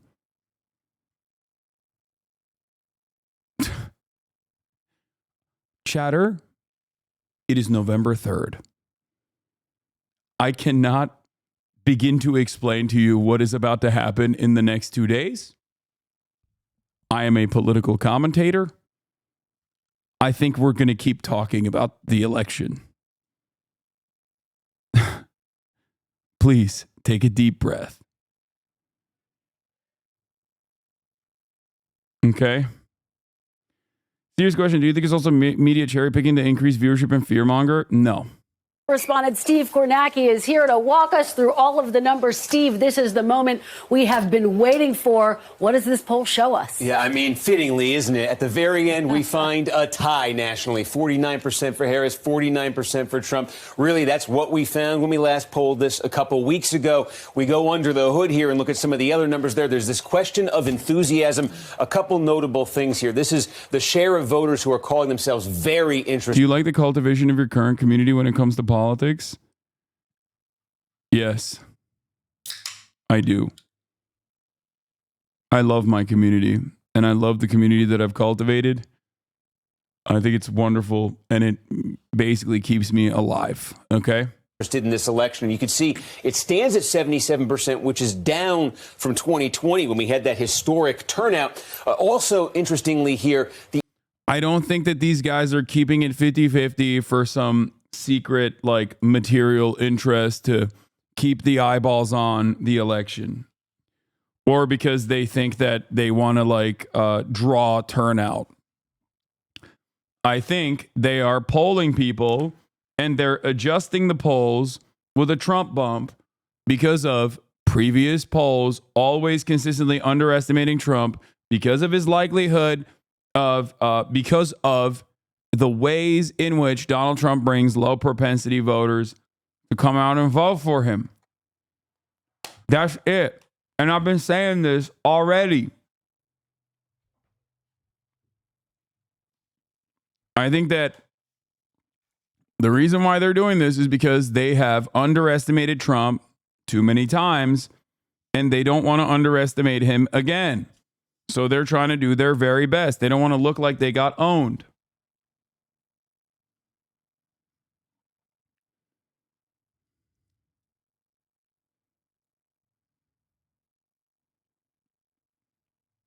Kanal gördüm senin yayınını yayınlıyor. Bir kişi izliyor. Muhtemelen o malum yayıncının ezik kitlesi. Moderatorlara gönderirsen hangi kanal olduğunu banlarız. Ban çekeriz. Kardeş. The interest is lower among Hispanic voters and black voters. Typically, you would say that is bad news for Democrats. But this year, keep in mind, among black voters, that could be very troubling for the Democrats. But among Hispanic voters, the Trump folks are hoping for big strides. They've been seeing that in the polls. If that does not translate into Election Day votes, that could be trouble for them. Then we come to the issues that voters say that matter most to them. Polling is not cheap, but I don't think this comes at the expense of journalism. I think the way that the Times uses polling to drive subscription and grow audience pays for the journalism, not the other way around. I would, however, like to have a better idea of who's going to win. News orgs pour tons of resources into polling at the expense of covering real issues, only to say 2 days before the election, we really have no idea if we're right or wrong. A final point that I hope is obvious from the whole of my work, but may not be obvious if you only read individual snippets. I have no idea whether our polls or any polls might be right. Polls be right, too good for Harris or too good for Trump. No one does. This cycle, I've tried to offer real meat to these scenarios with evidence, not just abstract 30% Harris landslide, 30% Trump landslide, 40% too close. If you personally found some of that evidence more convincing than others, that's great. Me, I have no idea. This is why I'm Mr. fucking vibes-based analysis post polls, okay? That's it. Because even like the top pollsters, like Nate Cohn is the poll guy for the New York Times. Dave Wasserman, poll guy. Even the fucking top pollsters or the top analysts for polls is turning around and saying like, I really don't know what the fuck's happening here. To be fair, I've always sprinkled vibes-based analysis on top of the polls. I cannot express how insane it is that Trump does good numbers with Hispanic voters. It makes sense.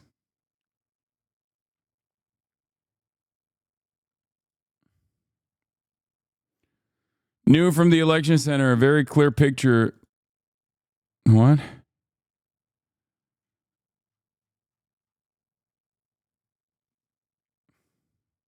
It's a joke, dude.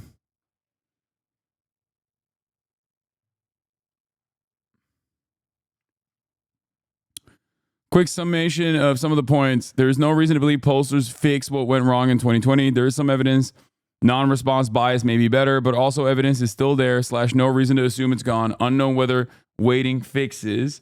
Many pollsters, not us, have adopted heavy-handed practices that yield more Republican-leaning samples out of potentially, but not necessarily justify fear of systematically failing to reach Trump voters again. This is what I've been saying, okay? A lot of pollsters underestimated bigly Donald Trump in 2016. They still underestimated him in 2020. Okay, Donald Trump still outperformed the polls in 2020. The difference is Joe Biden won, just not by the margins that polls were showing him winning by. And that is precisely the reason why pollsters were like, well, you know, Trump is Mr. Turnout in the general especially, so we got to do something about it. And I think that the reason why the 2022 midterm polls were a lot closer wasn't necessarily because they had pollsters had overcorrected or had figured it out. The reason why 2022 polls were a lot closer within striking distance than like 2020 was because midterms have high propensity voter turnout. Okay? Those guys are easier to predict. Those guys are easier to analyze. This is why I think that the midterm election polls were a lot closer to what ended up happening, whereas general election turnout is very different. Okay? That's it. That's the way I see it. And in order to, in my opinion, in order to make sure that they don't fuck up again in like or even be closer to the margins of the end results than even in 2020, they're overcorrecting with like at least a 2-point bump for Trump.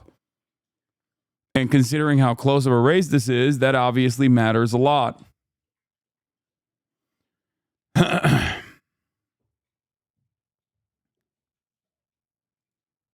What the fuck? Atlas Intel Wisconsin poll, Trump picking up 65% of black voters. 65% of black voters. Look, Wisconsin is a weird state because it's like super rural. And that's why I've said out of like the blue wall, despite what the polls say, that's the one area that is the one fucking state that is like, I think, trickier for the Democratic Party than the rest of the blue wall. Okay? That is an insane statement. There's 8 black people total in Wisconsin. It doesn't matter, dude. That's like 65% of the black voters, not just black men. Not just black men. 65% of all black voters.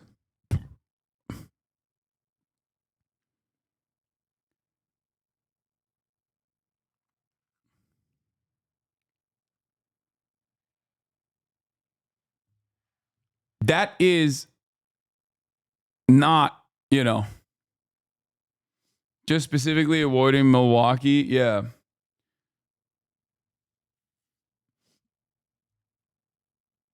I'm from Wisconsin. I just don't believe that. Yeah, no, it's an insane.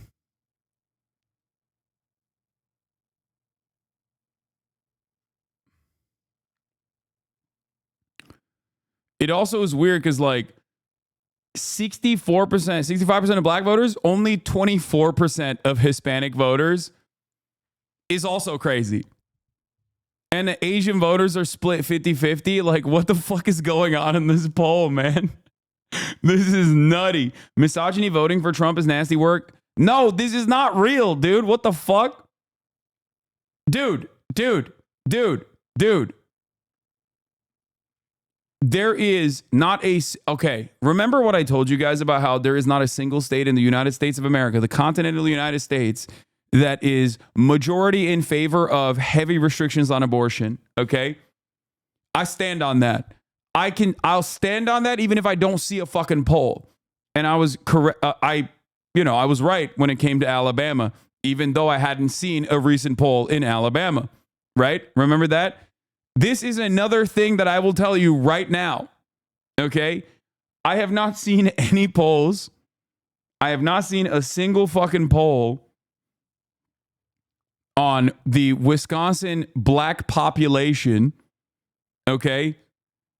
And I can assure you that there is not a single fucking, like, I mean, this is crosstabs anyway, and it just is, this is just an unreliable ass poll overall, because I can tell you with a 100% certainty that there is not a single state where the majority of the black population, which also includes black women, okay, higher likelihood of voting and will vote by 80 to 90% for Kamala Harris. Like, the fact that black women and black men both are going to majority vote for Republicans is the most insane scenario, okay? That is less likely than Texas and Florida flipping blue, okay?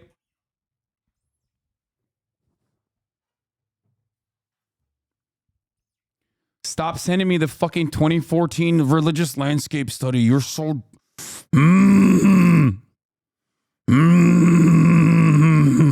The 2014 religious landscape study conducted is not an accurate reflection of how people view Roe v. Wade, especially post Roe v. Wade's abolition. Please stop sending me the same fucking poll! Ah!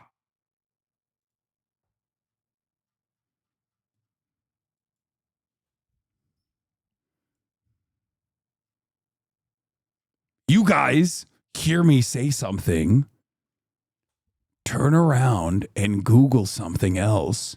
You guys literally put the keywords of what you have heard me say into the Google machine, and then you come back with the first result without looking at what's up. Yeah. What's happening? Yeah, we got a problem. What is it? I can't even watch NMP clips, so I can't find out if he's dating Nora or Kachi. Hold on, here. Just speak into this microphone so people can hear you. What? I try and stream, but I can't because I'm trying to watch NMP clips to find out if he's dating Kachi. There's no, oh, it was muted. Oops. Say it now. Say it again. Okay, so I'm live. Mm-hmm. Okay. That's it. Are you just trying to farm people that are 2 days out from the election to come and watch drama clips? Well, what would they rather watch? Drama clips or drama clips about the president? Drama clips about the president. But NMP might be dating Kachi. Okay. You don't think that's important? What I was going to say to you is the internet is lagging. Wait, really? I try to watch like I'm going to give you, I'll give you March's, phone number and you can text him and he can come and help you potentially. He said he would be down to do that, but I'm surprised that it's lagging. Did your internet lag ever? No. But I think it's because I'm Ethernet cable connected. You might be streaming off of Wi-Fi. You did this on purpose. That might be the reason. So you did this on purpose. Yeah, totally. I wanted to cook you.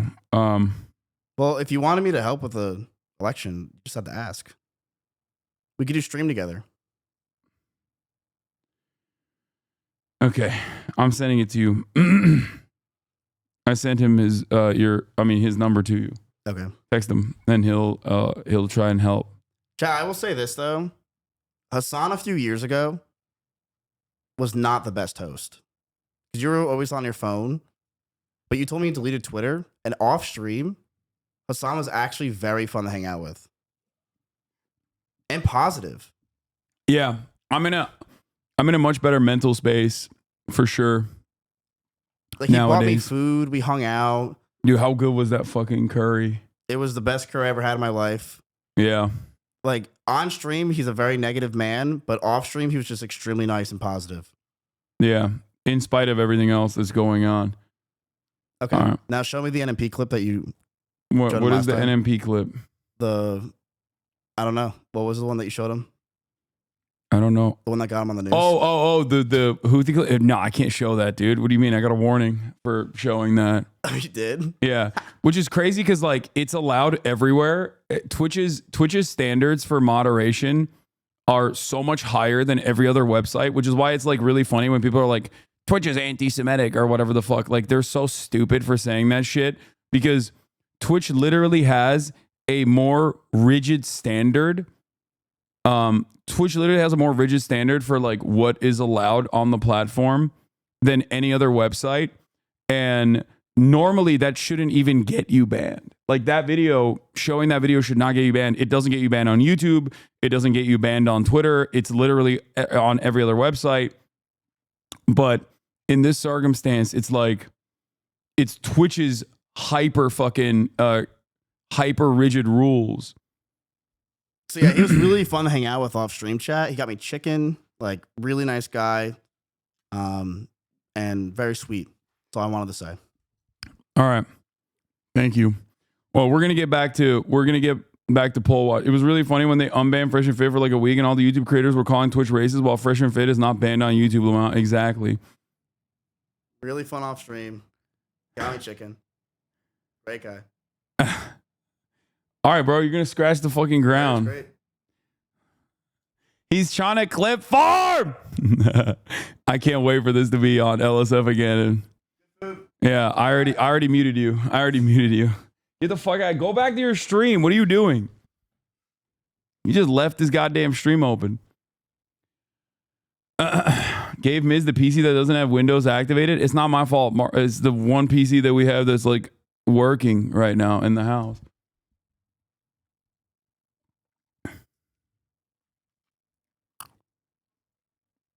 They've also pretty much made all LGBT streamers segregated into the politics category. Yeah. Well, no, they're just saying like, don't you dare talk about that gay shit. Okay? If you want to talk about that gay shit, you're going to get a content warning.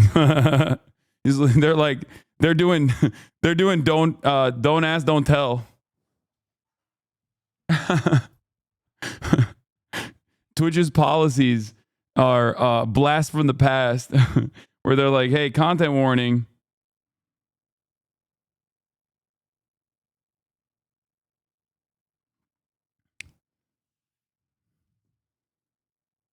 Don't say gay.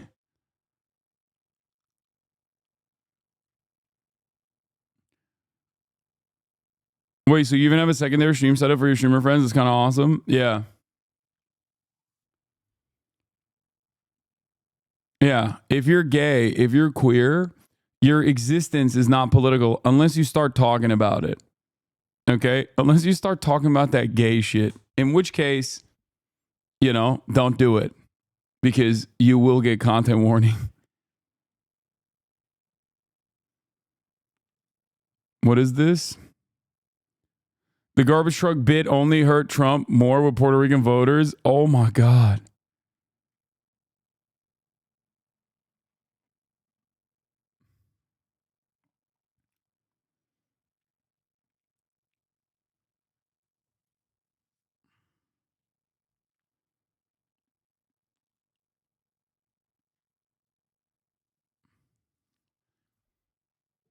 Oh, Owen Jones went to a fucking Wisconsin. Oh, hell yeah.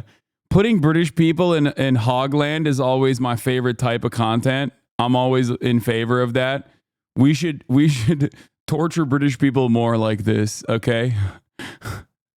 is my favorite when they bring out the Guardian guy once every 4 years. Always funny until it happens to you. Yeah. Yeah, no, it's my special interest. Hogwatch is my special interest, but I especially love when Hogwatch is being conducted by like a British person who turns around and has to like speak to the hogs directly. It's the best.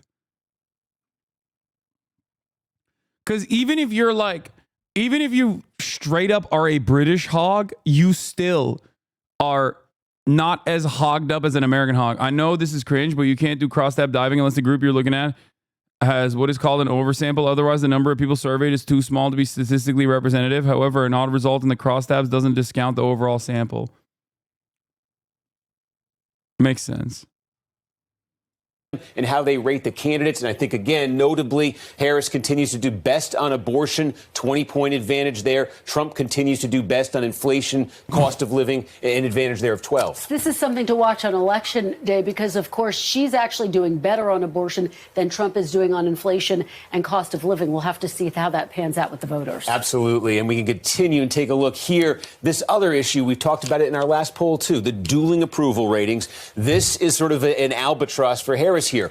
Her administration that she's a part of, Joe Biden's approval rating sits at just 41%. And then there's this twist. Donald Trump, retrospectively, do you now approve of how he did as president? In our poll, 48%, almost half, give him that approval rating. And we have to pause again because 48% is higher than the approval ratings he was getting when he was president, Steve. Really striking to see that. Exactly. So is that a hidden advantage there for Trump in some way? Then there's this question, too. We just hear all the stories, all the images from early voting. And look at this. 2/3 of voters in our poll say they've either voted already or they're going to vote early. On Election Day, 1/3 of the electorate actually saying they will turn out and vote then. And you can see, we saw a bit of this in 2020, remember, the early vote here, more Harris friendly in our poll. That Election Day vote, that's the big wild card. You don't know what that turnout will look like on Election Day. But if Trump has an advantage there, see if it's enough to overcome what he could potentially lose in the early side. And then the gender gap. Again, we've talked about this throughout the campaign. We've talked about this for decades. Trump up 18 with men, Harris 16 with women. That is a 34-point gender gap by about 10 points. If this happens, this would be the biggest gender gap ever recorded. Stunning. And his lead with men bigger than her lead with women. It's an interesting turnabout from, I think, what we've seen in the past in some cases here. And then you could just take a look here. These are the battleground states. We got some new polls this morning. And I mean, Steve Kornacki's doing gender. They got him. He's woke now. Do you have anything big planned for Election Day? Yes, Josh, Edinger Mentum is going to be wearing his best khakis and we'll have a board behind him to do his best Steve Kornacki impression. I will say, especially with the seltzer polls, like the number one pollster for the Majority Report, Chapo, and the HasnAbi broadcast is looking pretty fucking fresh in comparison to everyone else. Now we'll see. We'll see. On Election Day, he's either going to win big and become a legend, or he is going to have egg on his face.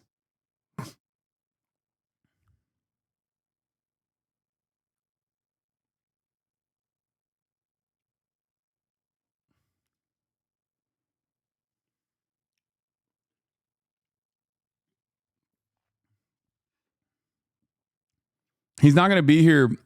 He's not going to be here personally. He's going to be tuning in from Discord.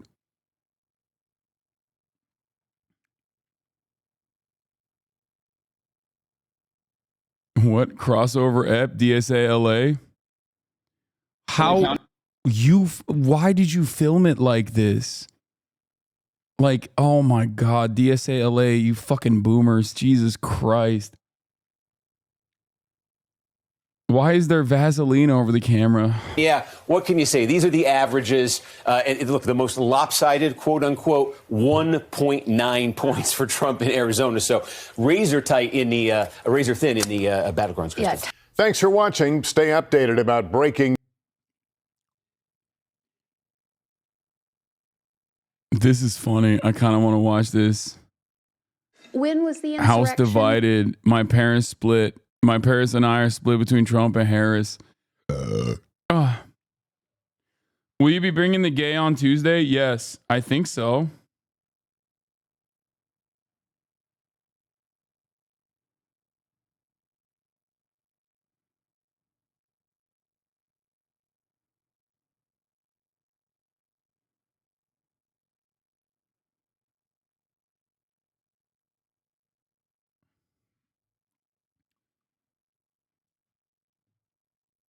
I just texted him. I forgot to ask him. Let's take ahead of time because I always just assume that he would be here.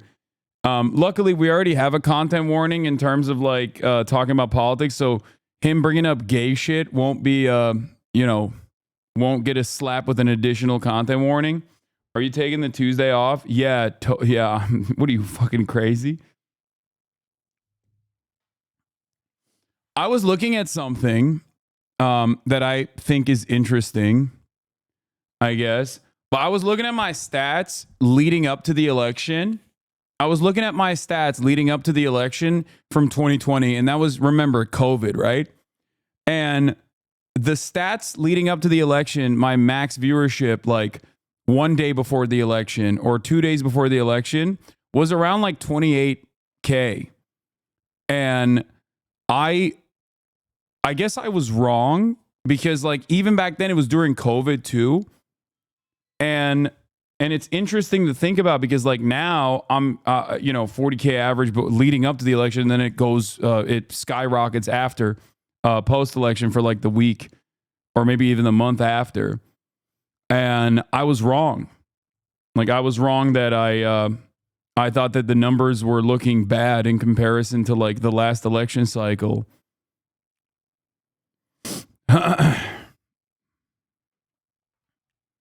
And yeah, I did peak more than the election night with January 6th. Let's take continue. a look at the polling aggregates across those 7 key battlegrounds that we've been talking about, right? In your Sun Belt, you see a little bit more red than blue. In fact, there is no blue in the Sun Belt. But again, it's way too close to call. Trump by 3 in Arizona, 2 in Georgia, 1 in North Carolina, a tie in Nevada.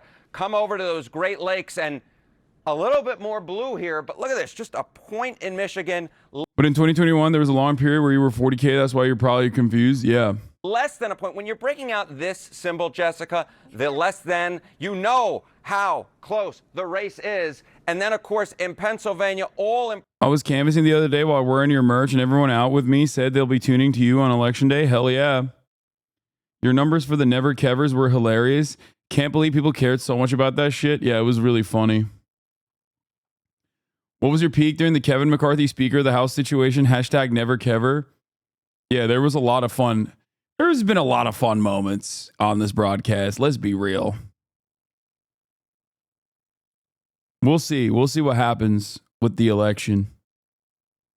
Do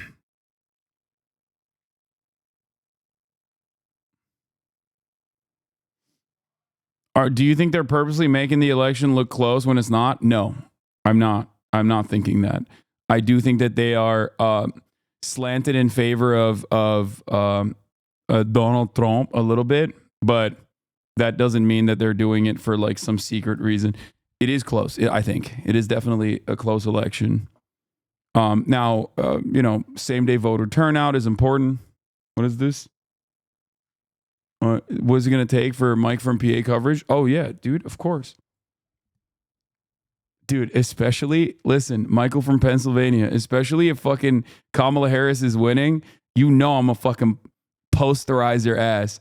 And you can come talk shit if Donald Trump is winning, okay? I'll give you your fucking flowers. You know that I agree with your analysis. We're almost completely aligned on this. Okay? We're almost completely aligned on this.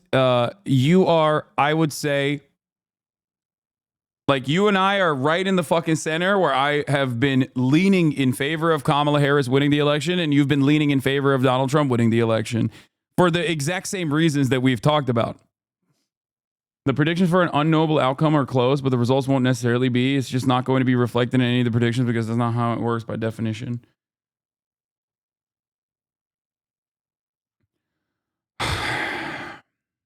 All right. This is we're going to talk about the Iran stuff in a second, but here There's a lot of spirit. this is some this is how Trump world reacted to the Seltzer poll. He's right. Well, there's a lot of spirit here, you know. And we even have the polls up, but I think it's much more than the polls. No, the polls, I'm telling you, you can make those suckers sing. You get the right pollster, you can do, and you really do inflict damage, you know, when you do like this person from Iowa. Today, the election essentially is really, we're talking Turkey, comes out with a poll different from every other poll because it wasn't even in question. It's really the opposite way. I'm way up. If you look at 3-4 months ago, Dan. Lil Tits? What the fuck? Pennsylvania's got some fake ass names for his towns, dog. What the hell is Little Tits? Littits. I was losing states that now are walks, you know, they're now walks. And I think you could have. I know about Middlesex. I think New Jersey has a Middlesex too. That here, it's called suppression. They suppress, and it's actually should be illegal because it's. I remember you having more fun in your 2020 election season streams than this one. You seem down to me. Is that a fair assessment? Yes, America is on the fucking downturn. Clifford never covers about view count. I need the latest. I need to be up to date, second by second. 53,000 people were tuned in to watch Never Kevers on the night. Okay, 53,000 people were tuned in. And I think it was like a Friday night. That's so stupid. That's so fucking stupid, dude. Why is this community so dumb? But yeah, no, I am definitely more upset about the future of this country. And there are obviously good reasons to be upset about the future of this country. It's not as fun when you got an ongoing act of genocide that has been, happening for the past 12 plus months at this point. And both parties have become more reactionary on the issue of immigration. Like all this stuff hurts my soul. And I am genuinely fearful. about the future of this country. So in many ways, it's worse than the written word, which these guys do quite well, actually. He's right. Yeah, he's coping. He's doing copium. I asked Trump if he... Okay, this is Jonathan Karl from ABC News. He says, I asked Trump if he believed there was any way he could lose. He said, yeah, I guess, Trump answered. I guess you could lose, can lose. I mean, that happens, right? But I think I have a pretty substantial lead. But you could say, yeah, you could lose. Bad things could happen. Crazy. I think the Ozempic is causing him to have low T.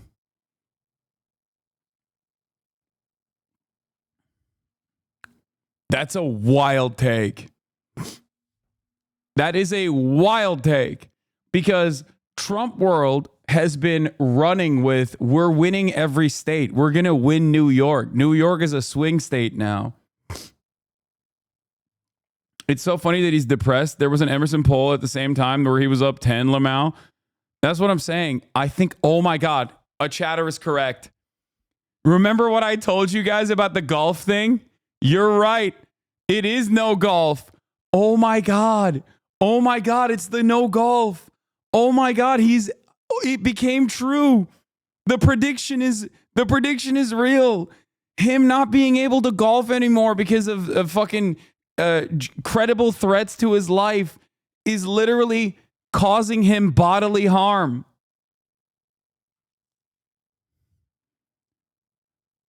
Oh no. Oh no. Also, this was funny. NTD fucking woke cameraman hurting Trump. 9 years, we've had the biggest rallies in history of any country. And Hold on. every rally is grab my full. food. You don't have any seats that are empty. You don't have anything. I mean, the one we had today, you missed a beauty. We could have filled that place up 20 times.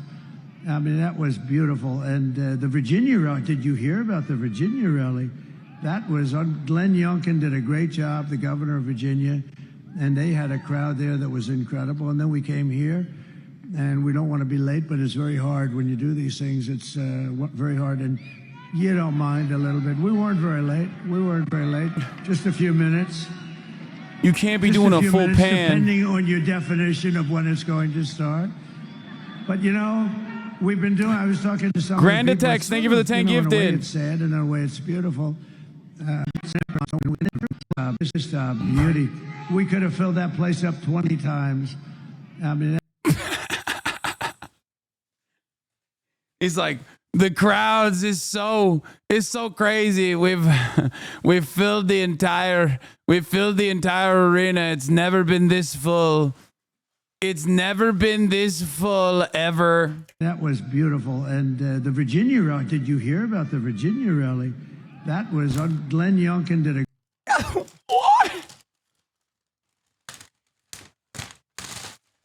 It's funny because he's getting fact checked in real time by the NTD camera person, which is wild because NTD is like the Falun Gong operation. They're the nuttiest guys out there.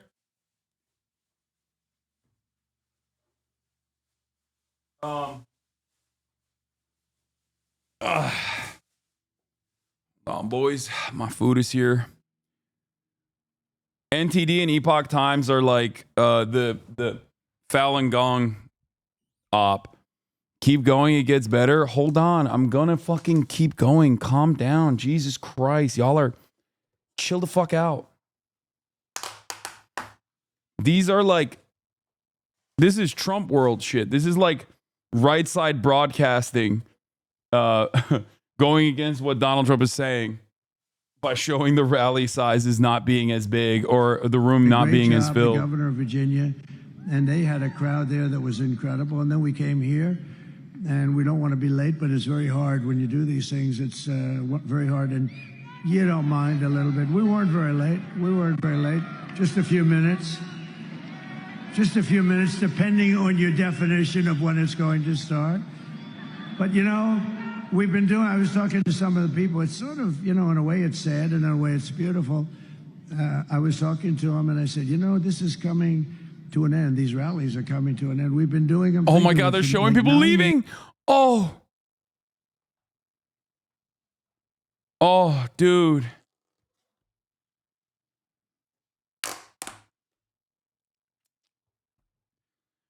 I can't help but get a little libbed up, dude. I'm sorry. I know people think it's like gross of me, but when I see Trump having low motion or losing momentum, it does make me a little happy.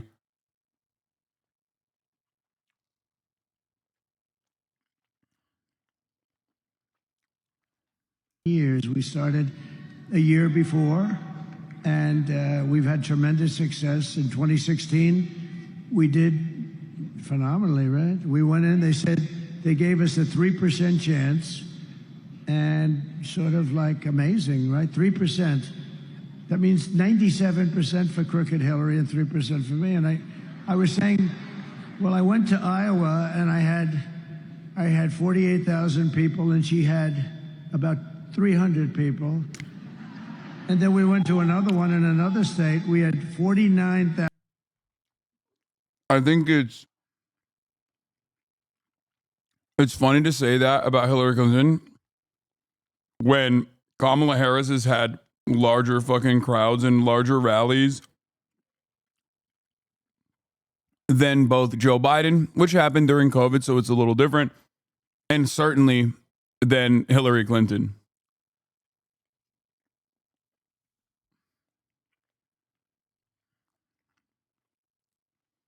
Thousand people. She had 243 people. And I kept saying, why are we going to lose? Why? Even the viewership declined. It went from 4.8K to 4.4K in this time frame. Why are we going to lose? And we didn't lose, you know. We ended up winning, and we ended up winning the presidency, right? And that was an exciting night. Remember how it started? It started with a bunch of fake news. Look, there they are. That's a lot of fake news.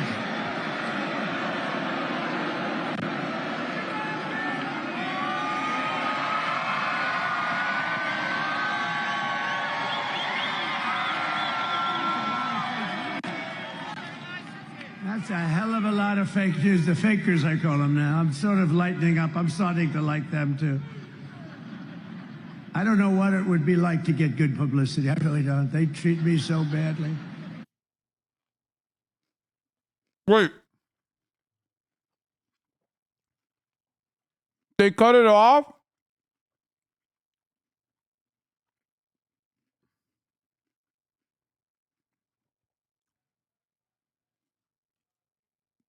Bro got fired on the spot.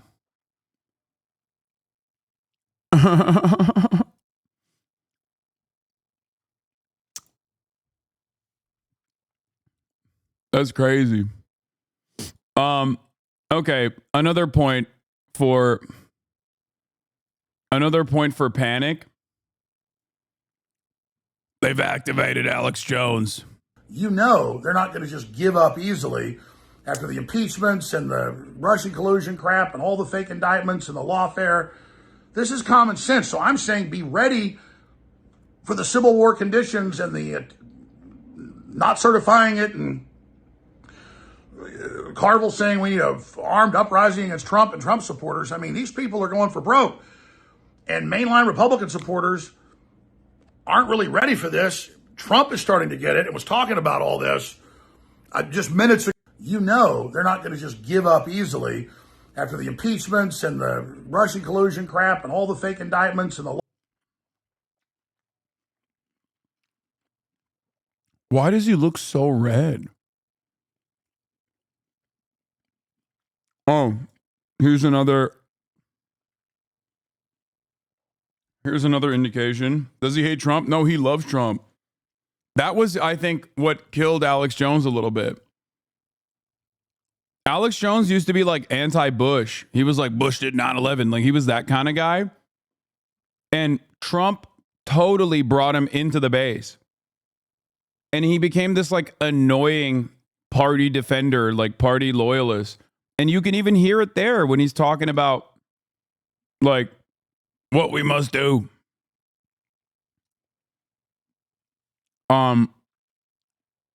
It's just, he sucks. No president has done more for farmers in the great state of Iowa than Donald J. Trump. In fact, it's not even close. All polls, except for one heavily skewed towards the Democrats by a Trump hater who called it totally wrong the last time, have me up by a lot. I love the farmers and they love me. The just out Emerson poll has me up 10 points in Iowa. Thank you. Also, the garbage truck comments. The garbage truck bit only hurt Trump more with Puerto Rican voters, which is pretty funny. He did a callback to it. HuffPost spoke with several Puerto Rican voters outside a Seatown supermarket in Bethlehem Southside, across the street from the Puerto Rican Beneficial Society. Nisla Vega and Nidel Pacheco of Hellertown, a borough south of Bethlehem, both said they had never voted before, but Hinchcliffe's remarks were the reason they plan to vote for Harris on Tuesday. That hit the spot right there, Vega said. They keep saying, oh, he's only a comedian. It still hurts. Pacheco saw Trump's decision to pose in a garbage truck at a campaign stop in Wisconsin the following day as an additional insult. If he didn't have nothing to do with it, what's he doing in the garbage truck? Pacheco asked. Pacheco. No one heard the Biden part of the story, so they assumed the garbage truck was a reference to the Puerto Rico comment again, most terminally online campaign on earth. Yup. It was too fast, too. It was too quick of a turnover. Last thing I'm going to talk about with the Seltzer poll. It's already been said by quite a lot of people at the point, but the main driving force of Harris' surge in the final Seltzer poll is due to abortion in state's recent abortion bill. On the ground, I see this groundswell of opposition against the bill for months. To start with a basic fact, what do Iowans think of the 6-week ban? They dislike it quite a lot. As we've seen in many culturally conservative states over the last 2 years, a large majority of Iowans dislike the abortion ban. Again, too insane. Too insane for the normal whites. You can't have it. You can't do that.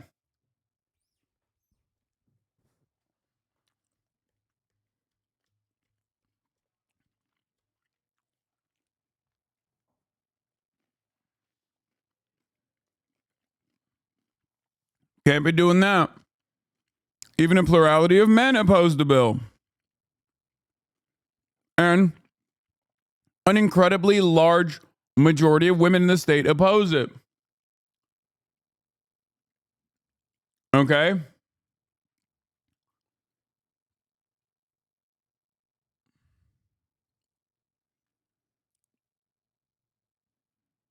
In the breakdowns, you can shed some light on a lot of the more dramatic shifts in the Seltzer poll. 71% of suburban adults, 88% of suburban women. These are voters that are more likely to shift away from Trump this year when a lot of them voted for him in 2020. Why do you think men support the bill? More men support the bill? What do you think? What do you think? It's because they're dudes. They're never going to have to get a fucking abortion. So they don't think. The entire premise of the abortion ban is basically about controlling women's bodies. And, you know, not to get all fucking rad-libby up in this bitch, but yeah, men kind of fuck with that. They like it. Or at the very least, they're selfish and they don't think about it. That's it.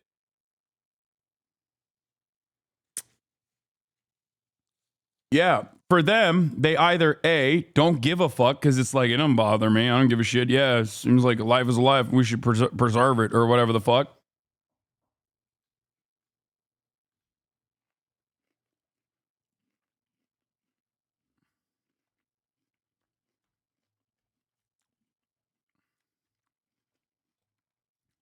Or they just straight up like it.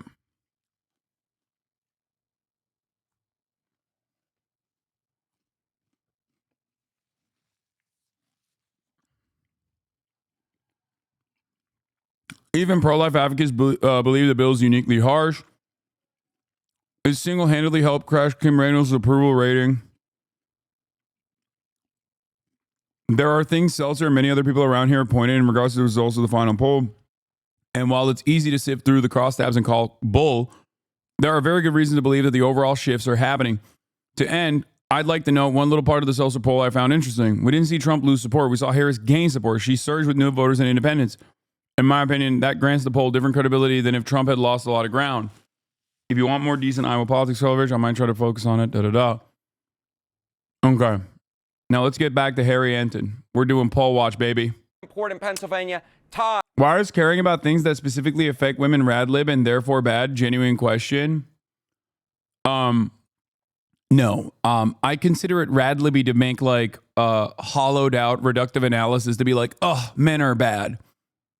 Okay, that's it. That's why I'm saying not to get all rad-libby, but, you know, men are kind of bad. Anyway, is there any more selfish, narcissistic, self-centered fucking critical analysis that you would like to contribute while we are looking at polls? Or should we get back to poll watch?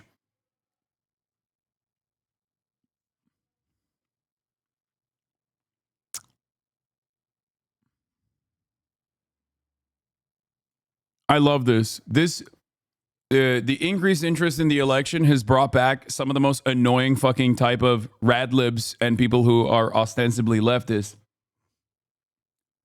Rad-libs and people who are ostensibly leftists who are like, I am going to use woke emancipatory language in an effort to just, you know, bring forward a very selfish perspective here that is going to derail the conversation. Welcome back. The reality of the matter is we don't allow that type of shit in here, you know?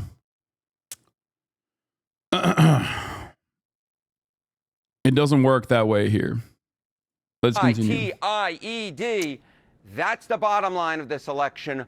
Way too close to call at this point. All of the key states within a couple of points, and arguably the most important one, Pennsylvania, TIED. Just tied. Put that in terms of the electoral map for us. How does that bear out?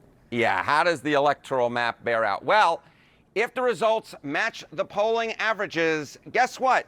Neither candidate gets to 270 electoral votes. I don't even. I don't even know what other way to put it, because Pennsylvania becomes the all-important key state. Whoever wins Pennsylvania wins the election. We've been talking about it week after week after week. The Commonwealth of Pennsylvania, just to the southwest of me here in New York City, becomes the all-important state. If you can figure out who wins Pennsylvania, you probably know who's going to win the election, because at this point, the polls can only tell you that both candidates are short of the 270 electoral votes needed to win. That is, of course, if the polls are actually right on the money, which they probably won't be.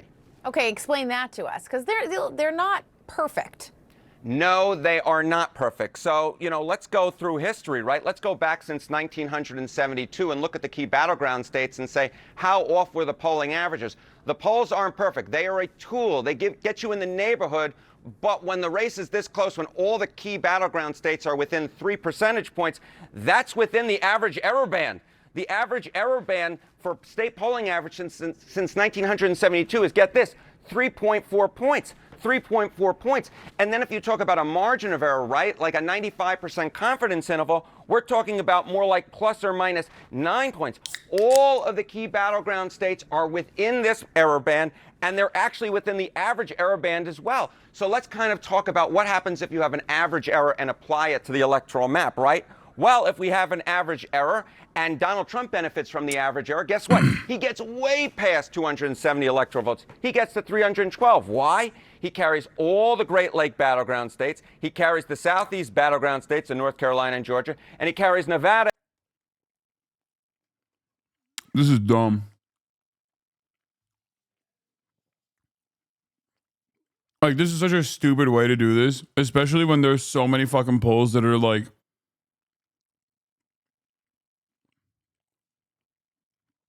there are so many polls that are junk. Like, I think this time around especially, there are, like, back in the day, you had Trafalgar, you had Rasmussen, you had a couple, like, very obviously right-wing slanted polls. Now it's like, it's insane.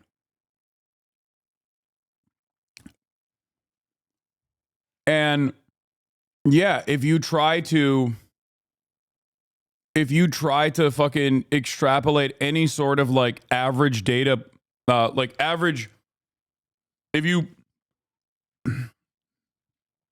try to look at like the margin of error and slam a fucking 9-point differential, then what the fuck are we doing? You might as well make up numbers at that point. I don't think this is like solid analysis. I think they're just bored and filling airwaves at that point. You know what I mean? So you are cherry picking? What?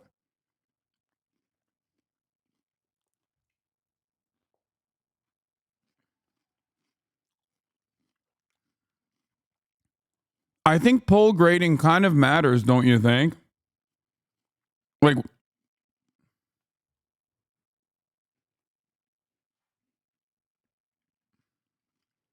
and yes, applying a 3-point error, in this direction is also silly because the base that they're pulling from has massive swings. Like, applying a 3-point error in this situation, when you look at the aggregate of all of the polls, which include a lot of fucking junk polls, without weighing the junk polls across their biases, whether it's a liberal leaning one or a Republican leaning one, is going to lead you to false conclusions.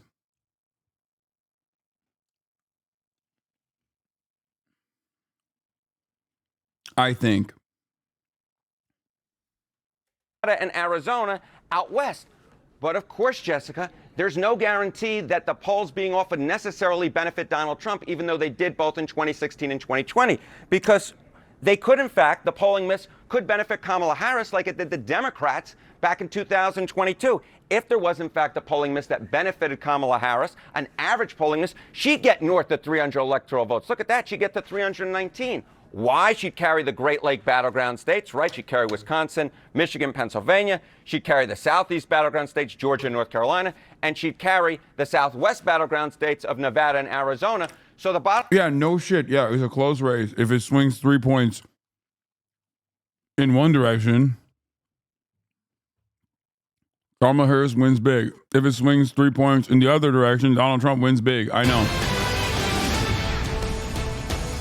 All right, North Carolina. So we have. All right, let's look at the other side of truth world, okay? Even Patriot polling is hurting. New Patriot polling swing states poll. Arizona +3 for Trump. North Carolina +2 for Trump. Georgia +1 for Trump. Pennsylvania +1 for Trump. Michigan tied. Wisconsin tied. Nevada tied.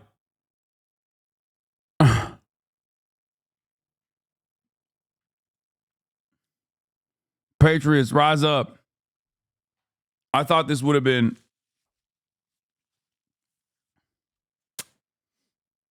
+10 for Trump everywhere across the board. What the hell's going on?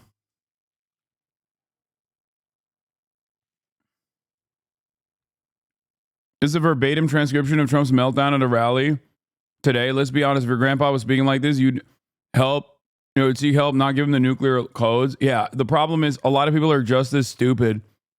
So they think it's cool because he reflects their own personal positions on the matter when he speaks like that.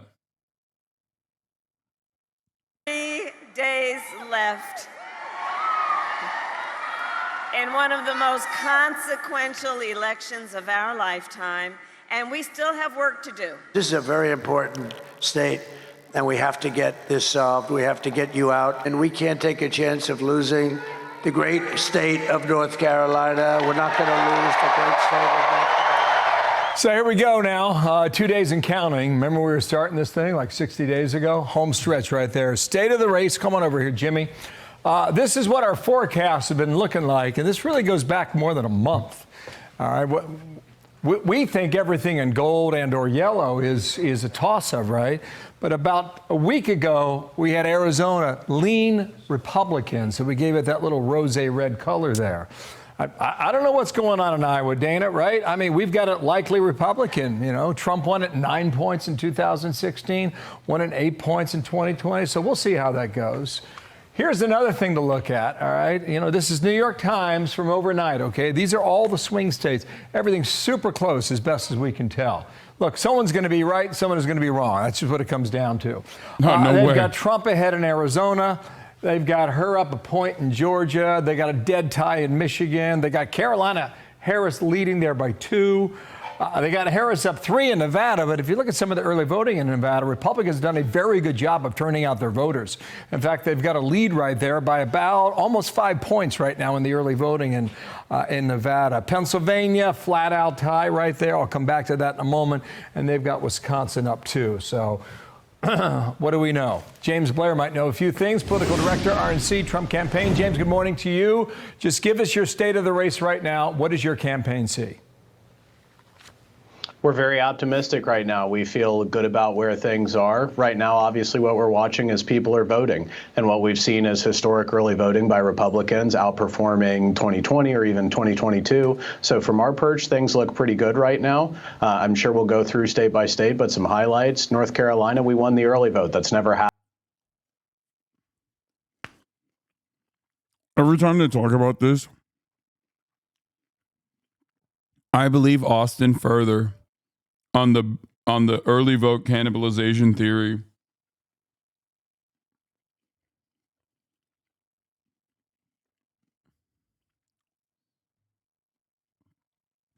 Like, we'll see, but you want to believe them? No. I mean, it is certainly optimistic, but there is truth to the matter. I was listening to the run-up earlier today, the last one that came out like a couple weeks ago, I think. And, well, Austin's idea, and a lot of libs have been saying this, it's not just Austin, is that, and this is true, Republicans, especially in 2020, openly poo-pooed against early voting. And part of that was because they wanted to have a red mirage. Part of that was deliberate because they were like, oh, go vote same day. so your votes are counted, and then we can make it seem like we won, right? And that technique was very stupid because it stopped people from going out and early voting, which is a reliable way to vote. And the Democrats took advantage of that because they were like, no, of course, early vote. Are you fucking kidding me? And it made it, because it's easier to vote. If you vote early, it's much easier to vote, especially at a time when there's universal mail-in ballot registration and universal access in general, where you could have just mailed your vote due to COVID. So Republicans were basically advocating against that. Donald Trump was advocating against that. This time around, they didn't do that. They actually were urging people to go out and vote early. And I think that is the reason why you see a lot of early voters. You were making an argument for a Trump campaign advantage today. I think that the idea is that you're seeing a lot more people vote early, but the problem is there is a finite amount of pool of voters, reliable voters for the Republican Party. And the idea is that in comparison to 2020, a lot more Republicans are early voting now, and therefore there will be less Republican momentum, less Republican motion on same-day turnout.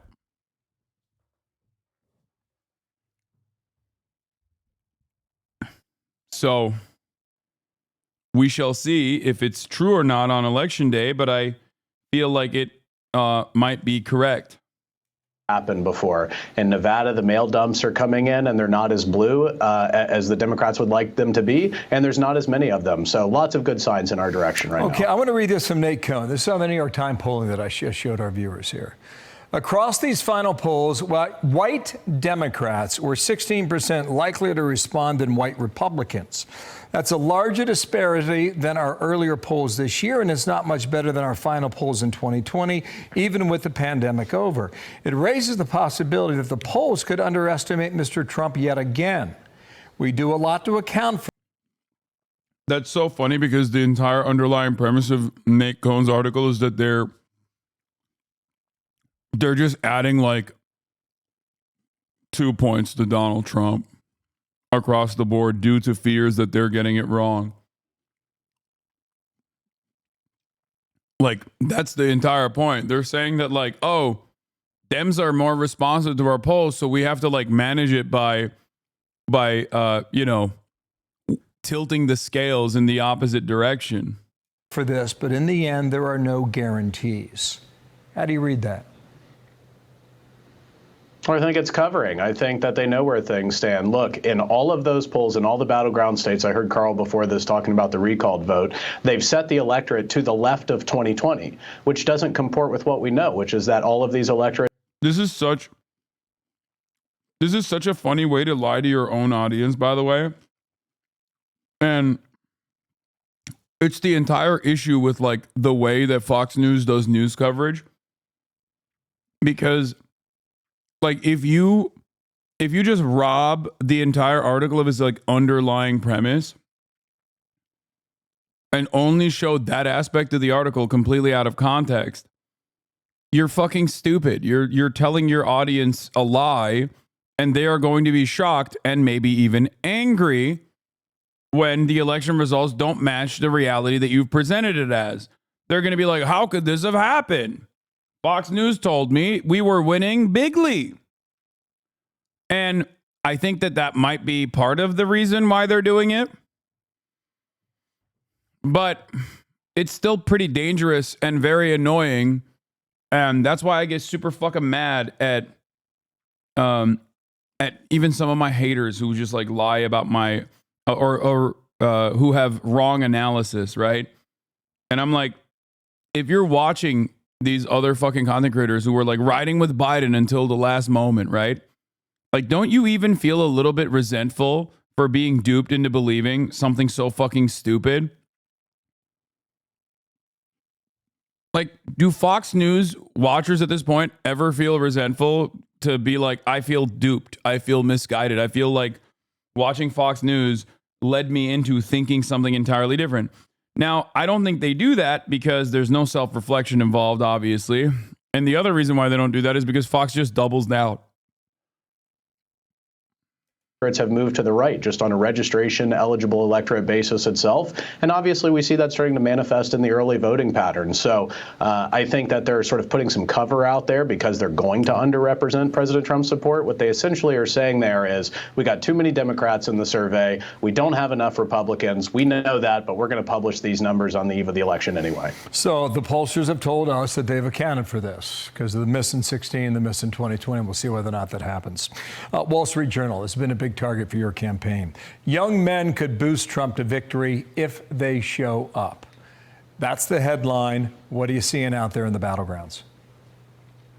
Well, let's just talk about the partisan registration states where they register by party, because then you don't have to take my word for it. You can go look for yourself. Nevada, Arizona, Pennsylvania, North Carolina. Republicans have turned out more 0 of 4 voters and 1 of 4 voters, so those less frequent or newly registered voters, than the Democrats have in every single one of those states. So I'd say that there's evidence that it's working on our part. We are turning out those lower propensity.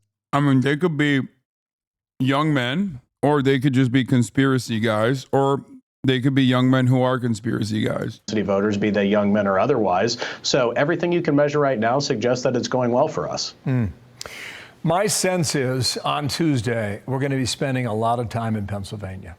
Maybe that's right, maybe it's wrong. But this 8 years ago, this is Trump winning that state by 44,000 votes over Hillary Clinton. Listen. Low and mid propensity voters are unreliable. So let me explain something to you. Okay? Low and mid propensity voters are unreliable unless you are presenting them with a reason to go out and fucking vote. Trump has been ironically doing the Democratic style harm reduction campaign, but from the right. This is why I suspect that the conspiracy voters, people who are definitely very openly pro-Trump, might not show up come election day. Because you're not offering them anything. In 2016, Donald Trump offered them something. He offered them owning of the libs. He offered them owning Hillary Clinton, locking Hillary Clinton up. Unsealing the 9/11 files, like all this shit. He hasn't really done that this time around. I think the one thing that he said he would do is he's going to ban fluoride in the water or something. Like that just came out today. But he used to do more shit like that. And he's not really doing it no more.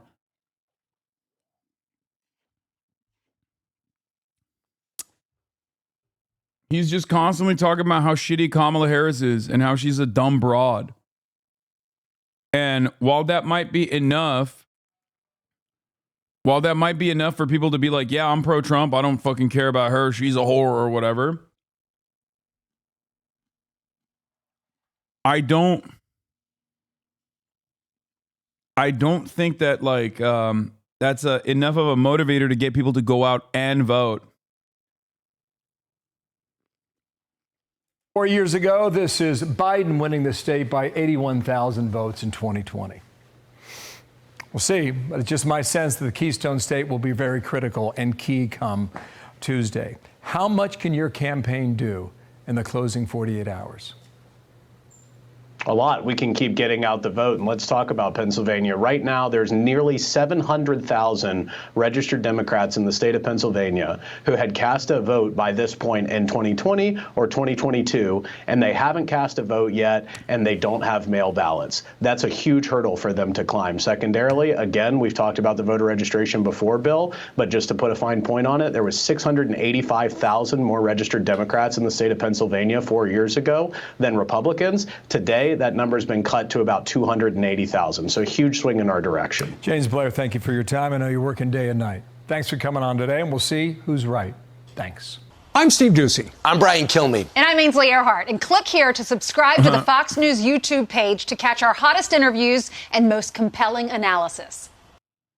I have a piece of glass over here, and I don't have a piece of glass there. And I have this piece of glass here. But all we have really over here is the fake news, right?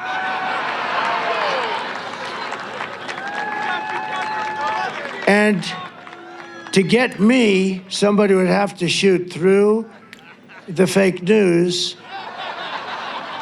And I don't mind that so much, because I don't mind. I don't mind that. We had the best economy ever. We had the wall. We had. Good closing message. That's solid, man. You've done such a fantastic job showing everybody how normal of a guy you definitely are. Like, and how, like, all of the people's worst fears about you, if you win the election, you certainly have convinced them that they are untrue.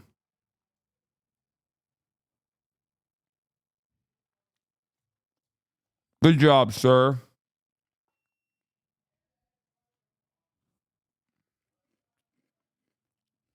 Had everything. I built over 500 miles of wall. They don't even talk about the wall. But we had the best border, the safest border. I won't pull down my world's favorite chart because I don't want to waste a lot of your time. But my world's favorite chart done by the Border Patrol, it said we had the safest border in the history of our country the day that I left. I shouldn't have left. I mean, honestly, because we did so well. We had such a great. So now, I mean, every polling booth has hundreds of lawyers standing there. It's all about the lawyers. Everybody's standing at lawyers. Nobody should have that. You should have a damn ballot and you hand it in. Do you know that in Arizona, where I'm winning by a lot, but it takes 4 hours to fill out the ballot. They've got page after page, and people are complaining they don't have time. It takes 4 hours to fill it out. Why is that? Why is that? I can tell you why. But so many places. Pennsylvania, I love Pennsylvania. I went to school here. I think the people are incredible.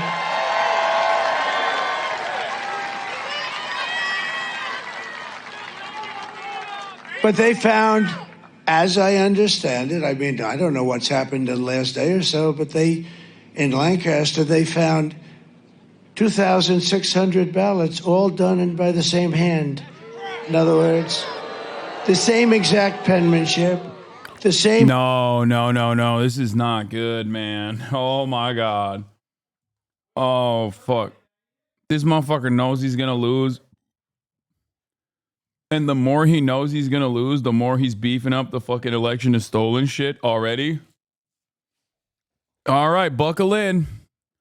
Buckle in for some motherfucking unrest, dude. A Brooks Brothers riot in every corner. You know? Oh, yeah, it's a chicken katsu from my favorite curry place. Damn, dude, you're eating it cold? You fucking animal. There's also curry if you want to dip it in the curry. Oh, Miskip's here. You're streaming from the podcast room. Moran, you look skinny as hell, dude. What size is that shirt?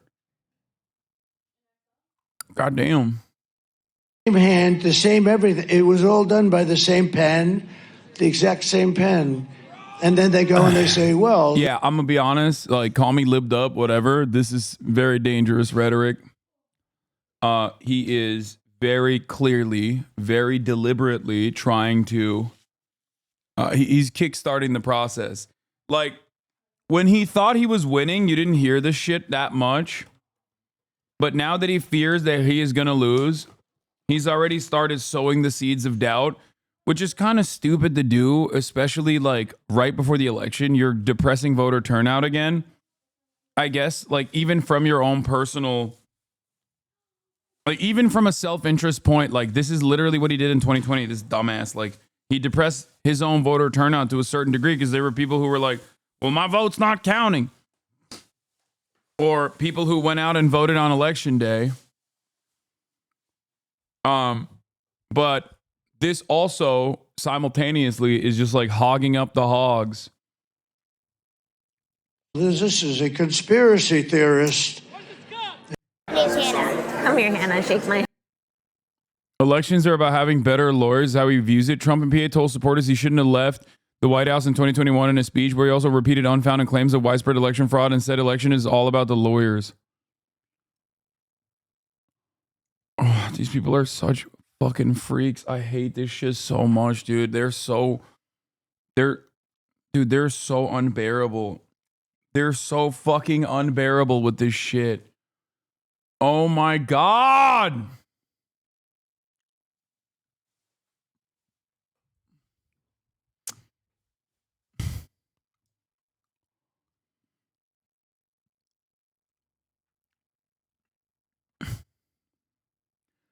My dad is kind of an ex-libertarian MSNBC liberal who's trying to convince me that the state and local officials all over the country have changed the law so they won't recognize the results if Trump loses and that he can be easily able to overturn it. Wait, what? No, I don't think that's not.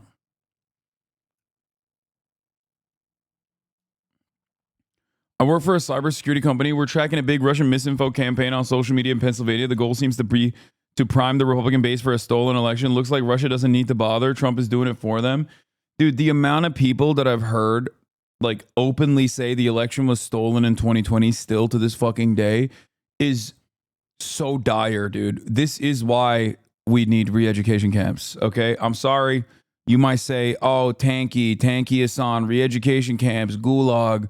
You want another Alexander Solzhenitsyn, however the fuck you say his name, gulag archipelago shit. That's what you want. And it's like, dude, we just need education in general. Like, these people are living on a separate fucking planet. They are living in a different universe. This is not good. They had plenty of protests after that. Yes, Well, they did. Protests are different from Protests are different than an insurrection. Yeah. No one broke into government buildings. We disagree on that. With more young adults living at home with their parents, the political divide between generations is more obvious than ever. And according to an NBC News Gen Z poll, more than half of Gen Zers have different political views than at least one of their parents, with about a third saying they... You're getting libbed up. Wait. You're getting libbed up. January 6th was funny. Yeah, the problem isn't January 6th. January 6th was like directed towards one thing. The problem is the successful version of January 6th, which is the Brooks Brothers riot, which will happen in every fucking state where they like physically try and stop the votes from being counted. Do you understand the issue here?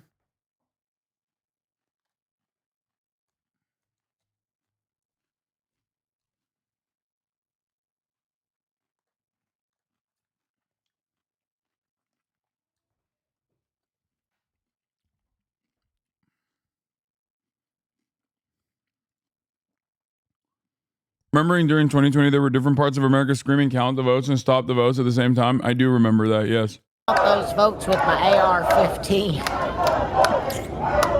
I present to you Trump's legal argument.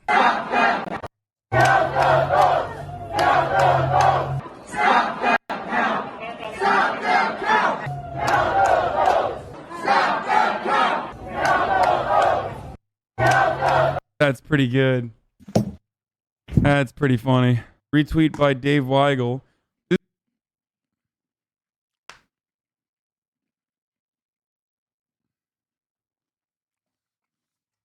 Not a single one of those motherfuckers that went to those rallies think that they were wrong to do so.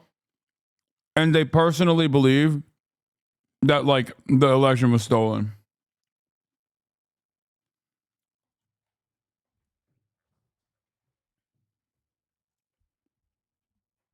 That's the issue. Shit like this wants to make me more and more apathetic voters come out for Harris. Fuck her being complicit in the genocide, but this shit is genuinely scary as fuck. I was not considered not, but then Trump started saying this insane shit and I voted for her again. Fuck Kamala Harris, but my vote in Georgia matters a fuck ton and I'm genuinely afraid for the future of our country, but more so under a Trump presidency. Yeah, I think the calculation is that for a lot of people, especially as more and more people pay attention. I've said this before. I'm not going to ever fucking shit on you for voting for Kamala Harris. Like, that would be ridiculous. The only thing I would ever shit on people for is if they vote for Donald Trump. And Overall, like, I think the crisis is larger than just like what we are seeing immediately. Does that make sense? Farming the libs today, are we? No, there is no farming of the libs, dumbass. The fuck are you talking about? Like, what do you mean? You have a crisis of misinformation. Do you understand? Liberals engage in this to a certain degree as well. But this is like, there is nothing you can compare this to. You got an entire fucking, like, you got tens of millions of people just straight up hallucinating a different reality. Okay? Like, what are you talking about?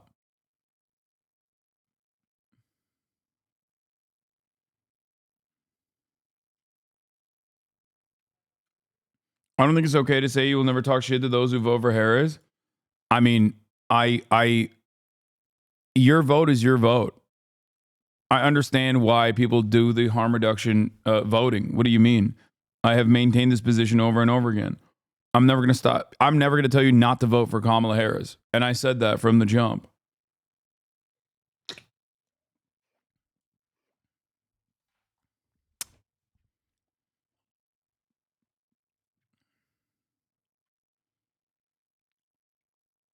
Like,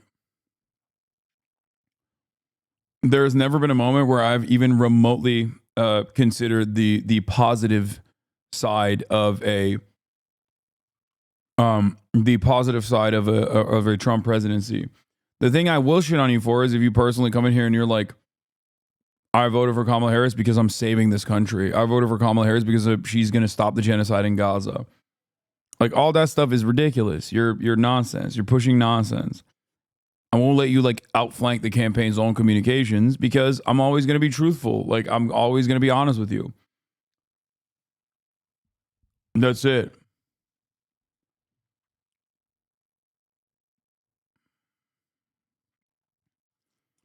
Percentage of Gen Z with differing politics as their parents. 31% differ from both parents. 44% share both parents' political party.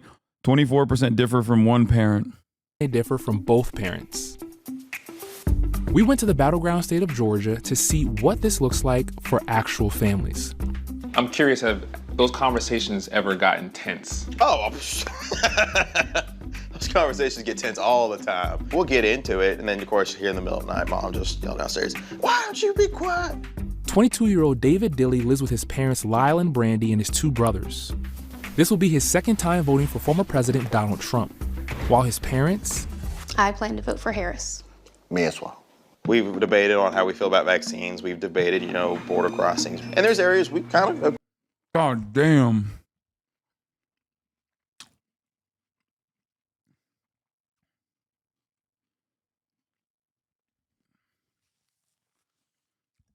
Dog, that shit's crazy. Like young Republicans I don't understand it. I don't know what it is. It's like, why do you look like that, bro? How did this happen? Like, what is it? Is there a point where you just go, I'm a Republican, and then automatically you just age 2 decades? Like, how the fuck does this happen? I don't get it, brother. And this isn't, don't say it's COVID. Don't say Gen Z just looks old. I'm not kidding. This has been the same principle since when I was a fucking wee little baby, okay? It literally does not matter. Guys, come on. Look at conservative commentators and shit like, what was his name? Harlan Hill. He looks like a baby who is also the oldest man in America at the same time. And he was like 25. Young conservatives always have that stink on them. I don't know what it is. It's weird.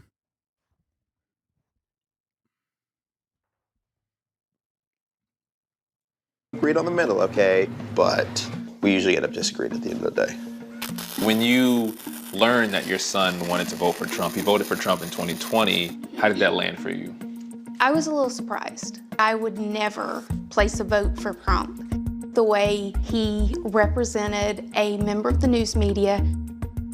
Our oldest son has cerebral palsy. And so to see him be like, that's okay, I'm still gonna vote, that hit me a little hard. Has that changed the relationship at all? No. I mean, he's not Donald Trump. He's my son. Yeah, that's a crazy question. It's like,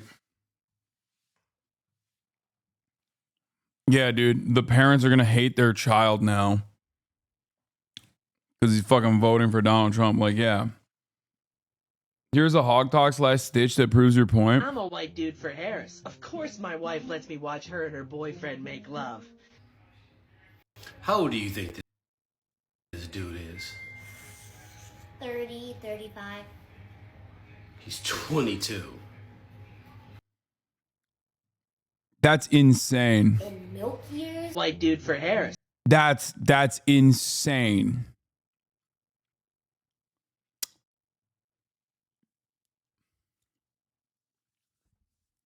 Okay, I mean, dude, there's something going on. There is something going on, brother. We need to figure out the fucking crisis that is happening to our young men. They are all looking like old men. Okay? We need to figure this out. We need to put a shutdown on Conservatalk until we figure out what the hell is going on.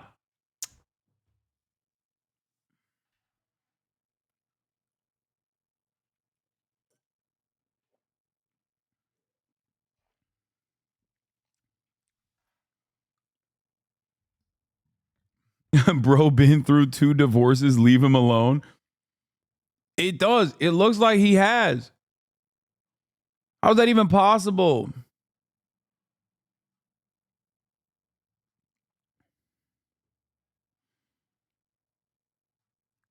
Oh God. This shit freaks me out, dude. It actually freaks me out.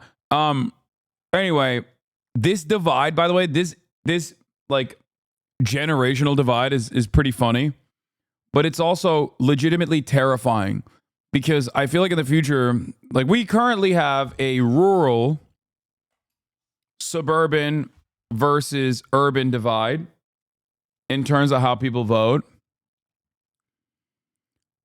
But I think beyond that,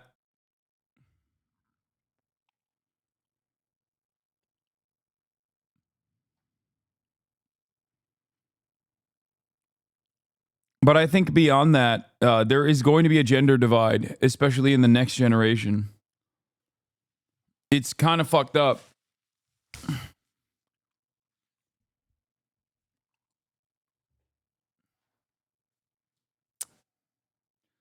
Trump is not funding a genocide, but you have not stopped shaming him and his supporters for like 2 fucking weeks. Are you okay? Blink twice if you're being silenced by Zionists, or is this who you really are? Just 2 dudes on my screen wearing polos. I don't know. Maybe I'm missing something. 2 preppy Americans, if you ask me. Trump is not funding a genocide, but you've never stopped shaming him. Do you actually think Donald Trump is the anti-genocide vote? Are you out of your fucking mind? You're really that horny for genocide that you're going to chastise people for voting for a Republican and generalized conservatives? Are you fucking brain dead? Did you hit your head on the way over here this morning to start typing in this chat like this? Are you actually out of your fucking mind? Dog. Which party is responsible for the war on terror originally? It's the Republicans. Donald Trump himself is absolutely pro-genocide. Donald Trump is the most popular politician in Israel. Donald Trump is constantly having phone conversations with Benjamin Netanyahu. The Democratic Party's complete capitulation to the most bloodthirsty aspects of ultra-Zionists in Israel in the government and the actions of the military does not change that reality. Donald Trump got $100 million this time around from Sheldon Adelson's wife, Miriam Adelson. Last time around, Sheldon Adelson and Miriam Adelson were some of the biggest donors to Donald Trump, which is precisely the reason why he gave Israel Golan Heights, which Sheldon or Miriam did not even ask for. Donald Trump took the American embassy and moved it to Jerusalem, permanently solidifying the occupation of East Jerusalem, recognizing it as Israeli territory. Donald Trump also did the Abraham Accords. Donald Trump cast aside the Iran denuclearization policy, which would have normalized relations with Iran. Iran was following through on those conditions. Donald Trump added additional sanctions to Iran after cutting apart the Iran denuclearization agreement, which wasn't even an agreement conducted just by Barack Obama and Iran. It was literally a multiple decade process, which many other European partners were involved in as well. What the fuck are you talking about? Donald Trump openly, personally also was invested in the continuation of the genocide, the Saudi genocide in Yemen. Trump vetoes measure to end the U.S. involvement in Yemen war. Now, let me explain something to you, by the way. All these fucking dumbass libtards that come in here on a daily fucking basis and talk to me about Houthis this, Houthis that, they also were anti this. Now they're pro it because the Democratic Party's position is Operation Prosperity Guardian. Fuck Yemen. We need to blow them up. Okay? Because, God forbid, Ansar Allah and the Yemeni population are like not exactly on board with Israel's genocide of the Palestinians. But don't ever come in here and fucking tell me that Donald Trump is going to be better on fucking Gaza. What the fuck is wrong with you? You are hallucinating an alternative reality, which makes sense because you're probably a fucking reactionary conservative. Donald Trump's, literally just go and watch Donald Trump's anti-Semitism seminar that he gave, where he was like, if I don't win, Jews are the reason. Jews are the reason why I don't win. That entire seminar is just him straight up being like, I've done so much for you fucking Jews. I did so much for Israel. Vote for me. Vote for me today and tomorrow. Chuck Schumer's a Palestinian. He's a Palestinian, folks. He's just saying the most unhinged, psychopathic nonsense. Like, I get looking at the Democratic Party currently openly saying, fuck the Arab vote, fuck the Muslim vote, fuck Gaza, we don't give a shit, okay? I get looking at that and being frustrated. I get being duped by Donald Trump's aesthetic, at least like his aesthetic allegiances, his fake allegiances to the Arab vote. He went to a fucking Palestinian shop in Dearborn, you know? All this shit. Democrats, on the other hand, are actively pushing away people that care about Gaza. But if you genuinely think that Donald Trump is going to be pro-Muslims in the MENA region, or specifically going to put an end to Israel's genocidal actions, you're out of your fucking mind. He is, this time around, saying he is going to annex permanently the West Bank. Okay?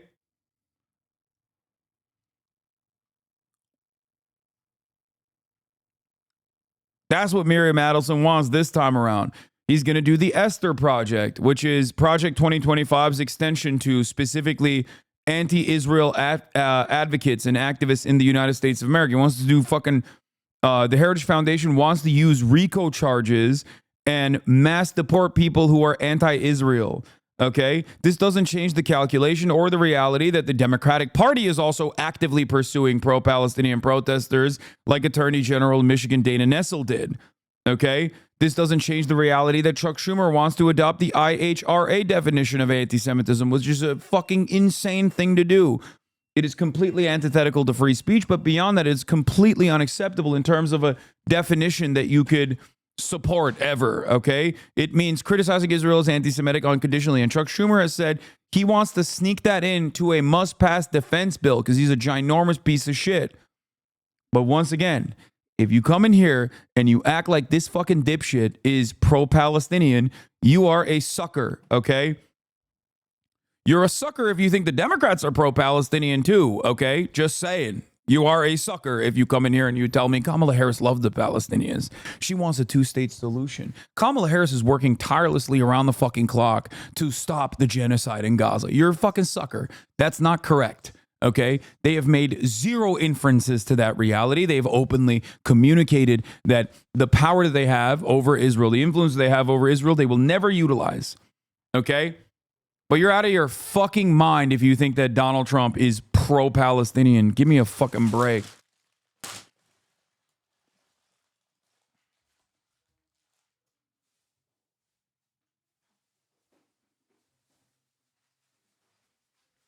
I love the reality that the Democratic Party is so overtly pro-war, and they certainly are, and it's very frustrating. But the Democratic Party is so overtly pro-war that you now have dumbasses who can come in here and unironically argue that they think the conservative movement is anti-war. There's never been a moment where the conservatives have been anti-war. They don't want to fucking fund Ukraine for one reason or another because I think they're populist and most Americans don't give a shit. Okay. So they're like, yeah, why the fuck do we use all that money in Ukraine? What do they want to use it on? Bombing Mexico. Does that sound like anti-war to you? Does that sound like anti-war to you? The rhetorical trick that Republicans used to always apply, and they still are doing this to this day, and I saw Glenn Greenwald use this trick the other day, and I thought it was like really fucking crazy. That was the reason why I also clocked Tulsi Gabbard as a phony early on. Is this, okay? When you hear someone say this, understand that they are not anti-war unconditionally, and they're simply a charlatan masquerading as someone who is anti-imperialist or anti-war. Okay? When someone tells you this is a bad war and allows it and makes it seem like there is a good war, a useful war to be engaged in instead, know that they're not anti-war. They're anti that war, potentially. Okay? But there's definitely wars out there that they are for. Tulsi Gabbard did this expertly as well. A lot of people fucking stupidly thought that she was anti-war because she kept saying, well, I'm for just wars. You know, there are just wars, but this war is bad. But there's a just one out there. She would always say like, oh yeah, you know, any kind of combating of Muslims, that's a good thing.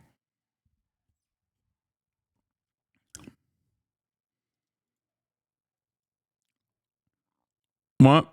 You have no proof or claim that Trump will be worse, and you can at least fucking acknowledge that? Yeah, the fucking difference is you can make up every hypothetical situation where Trump will be worse than Harris on the genocide, but you have no evidence to say that? Of course I have evidence to say that. Donald Trump was the president for the past... Donald Trump was president for 4 years. Harris was not. You could make a literal fucking liberal-ass argument as to like, well, Kamala Harris as president will be different, actually, girl. You have more evidence to suggest that Kamala Harris, once president, could be different than fucking Donald Trump because Donald Trump was president already. I'm not even making that argument because I don't think Kamala Harris is anti-genocide, okay? But having said that, there is so much evidence to suggest that Donald Trump is already worse because the actions that he took that I directly communicated to you at the behest of Israel set in motion the actions where October 7 became an inevitability. It's something that I've talked about a million times over, as a matter of fact. A lot of Democrats can't talk about that, though, because they're so fucking dick riding Israel that they can't openly talk about this issue from even partisan lines. Think about that, because they're so goddamn pro-Israel that they can't even talk about this issue with objective facts and from a partisan perspective, and how much Donald Trump did that actually accelerated the tensions in the region that actually caused October 7 to begin with.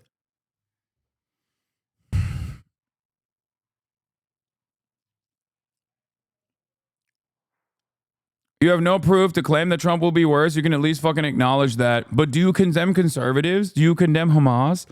And Hamas civilians are terrorists? What are you saying? This person went from being like, Trump is going to be better for the Palestinians, to literally, to straight up turning around and being like, do you condemn Hamas? What the fuck? What happened? So I guess you weren't fucking pro-Palestinian emancipation at all. You just are pro-Trump. And you thought that this would be a expert way to try, in your mind, to convince some fucking other dumbasses.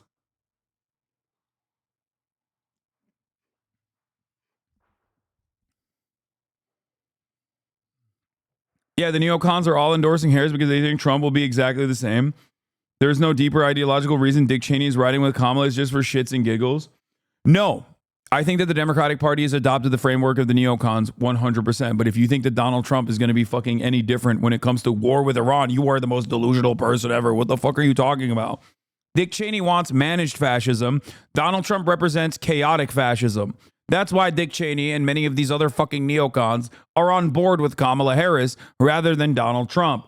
They win, we lose. It doesn't matter. No matter who wins, they win.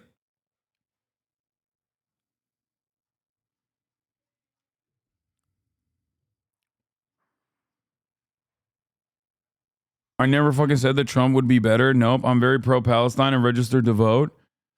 What? You're upset that I've been shitting on Donald Trump and you're saying that I'm fucking libbed up.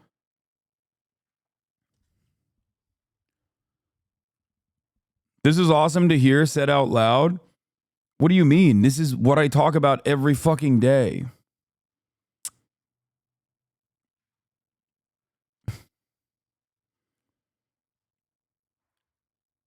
Is there a right-wing version of getting libbed up, like a disillusioned Groyper hearing someone insult Bush and getting really angry or something? I don't know if that analogy works. That's funny.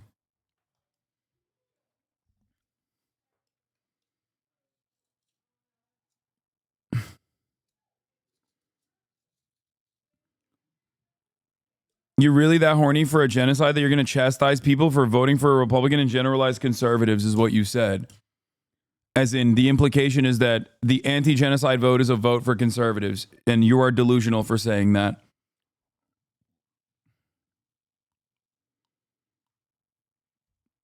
Don't try to backpedal away from that.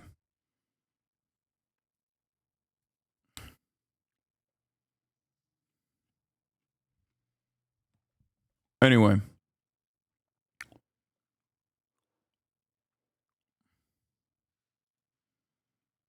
Yeah, it's funny because, Iran, which, contrary to popular opinion, is incredibly restrained as always. A lot of people, including Elite News, has been saying that like Iran is going to attack before the election. Iran is going to attack before the election, and I haven't put a lot of emphasis on that coverage because we found out together, one, that it was actually Israeli sources that was saying Iran is going to attack before the election, and two, that is unceremonious for Iran to do so because they have demonstrated restraint time and time again. Here is the news coverage on it, though. The official spoke on the condition of anonymity because they were not authorized to speak publicly. They said that it was the military commanders were preparing a list of dozens of military targets inside of Israel, but that the attacks would very likely happen after the American election because Iran was concerned that another spike of tension and chaos in the region could benefit former Donald J. Trump in his re-election campaign.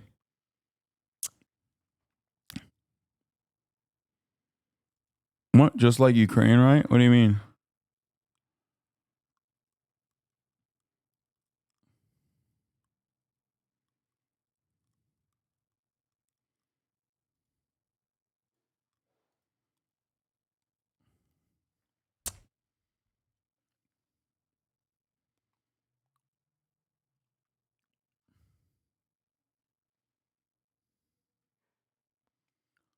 Elant is a localized thermostat. They're not always on the money, but mostly so. Yeah, no, I trust Elant. Anyway.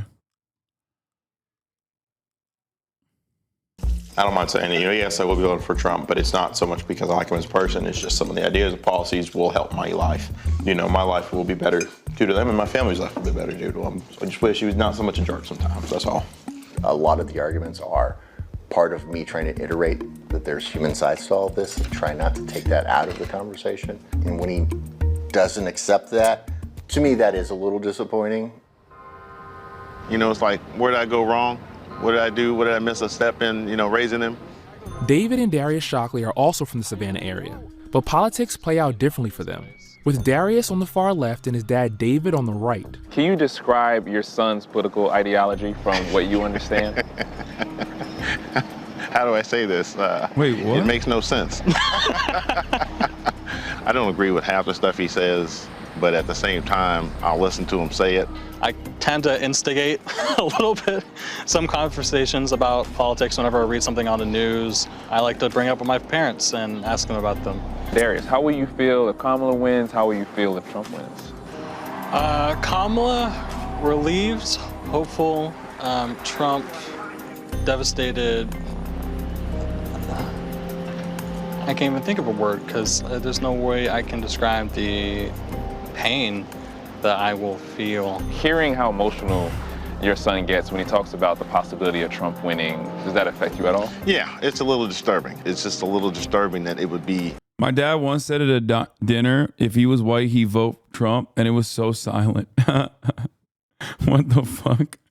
That upsetting to him. That's how it is now. My mother and father did not agree politically. 53 years they spent together, and it was no problem. They just canceled each other's vote out, but they did go vote.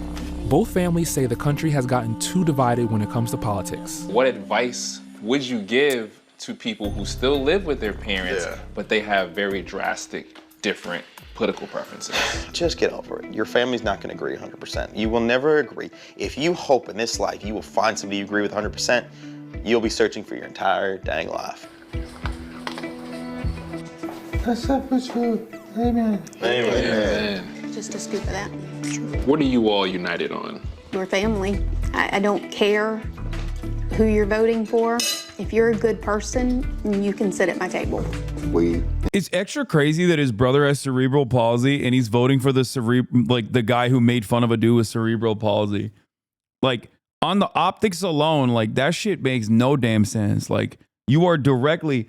I usually say that, like, Republicans only care about shit when it, like, directly impacts them, and then they change their minds because they're, like, deeply selfish people. But this guy has gone above and beyond, where he's, like, not even demonstrating empathy for his own brother. It's kind of crazy. Invite people over and we don't discuss ideologies. We want to love them for them and not worry about politics. We'll deal with that later. I guess I was raised up to believe that as long as you think that what you are doing is right and you stand behind what you're doing, we're behind you.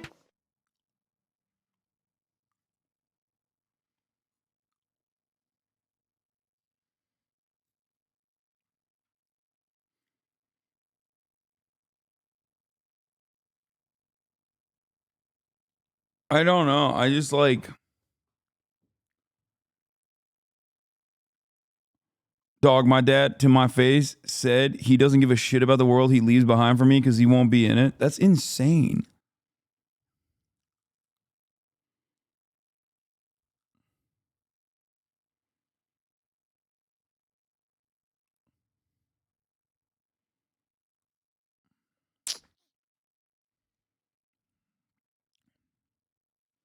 All right, let's look at these rallies. So-called president of the United States called Trump supporters garbage.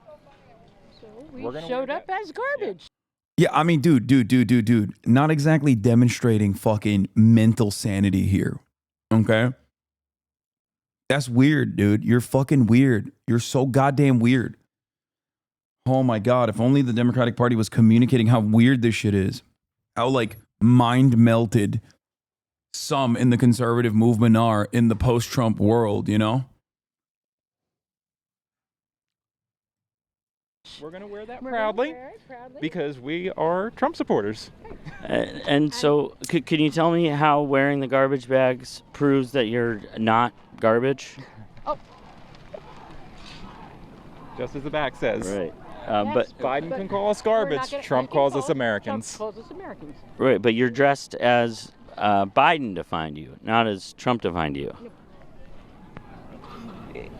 Well,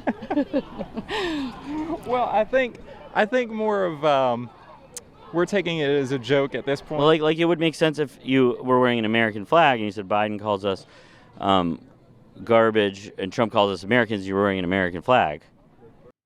That's why I was laughing when Donald Trump did the truck thing, the garbage truck thing.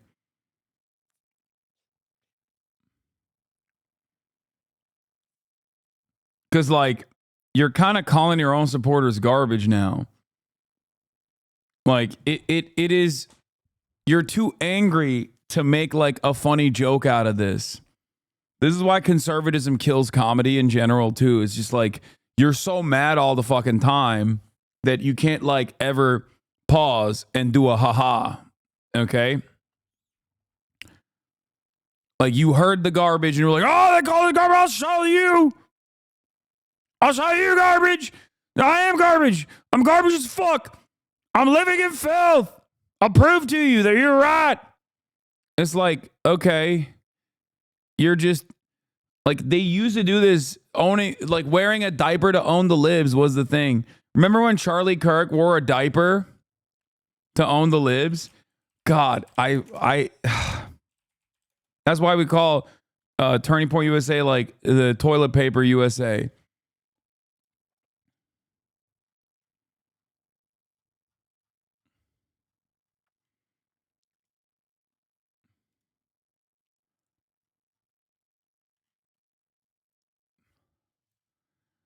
Where the fuck are the photos, man? Come on, give me the fucking photos.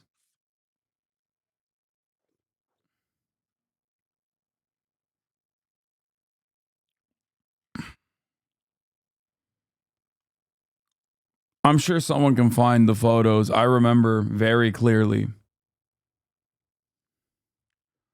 Aren't leftists also mad all the time as well? I can't watch the news without losing my mind at the shit politicians do and billionaires get away with it. Yeah, but I think that you can still make jokes. I mean, I at least still make jokes, which, you know, people punish me for anyway. Yeah, here it is. I thought Charlie Kirk was also there wearing a diaper, but maybe not.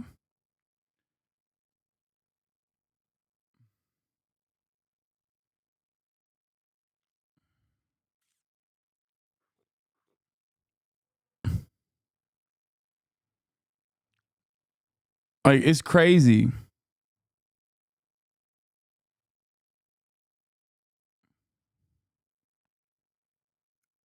Yeah, and then the group got disbanded. Turning Point USA chapter at Kent State disbands over diaper debacle. Yeah. It's like, what the fuck are you doing? Wow, you really own the libs that way, dude. You own the libs by fucking saying you're trash, you're garbage.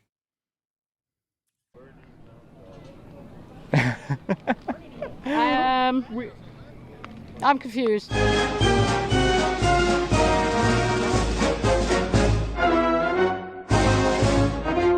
Could you read your shirt to me? Oh, it's going to take a felon and a hillbilly to fix this. And how important to you is law and order? It is. It is. We've lost it in this country. But the shirt says that it's going to take a felon to fix this. Oh, Does that feel ironic to you? No. Who's going to win the election? Donald Trump. Will you trust the election results if Donald Trump wins? Yeah. Will you trust the election results if Kamala Harris wins? Hell no. There you have it. They take everything he says out of context. But when it comes to these people, I believe nothing of what I hear and only half of what I see.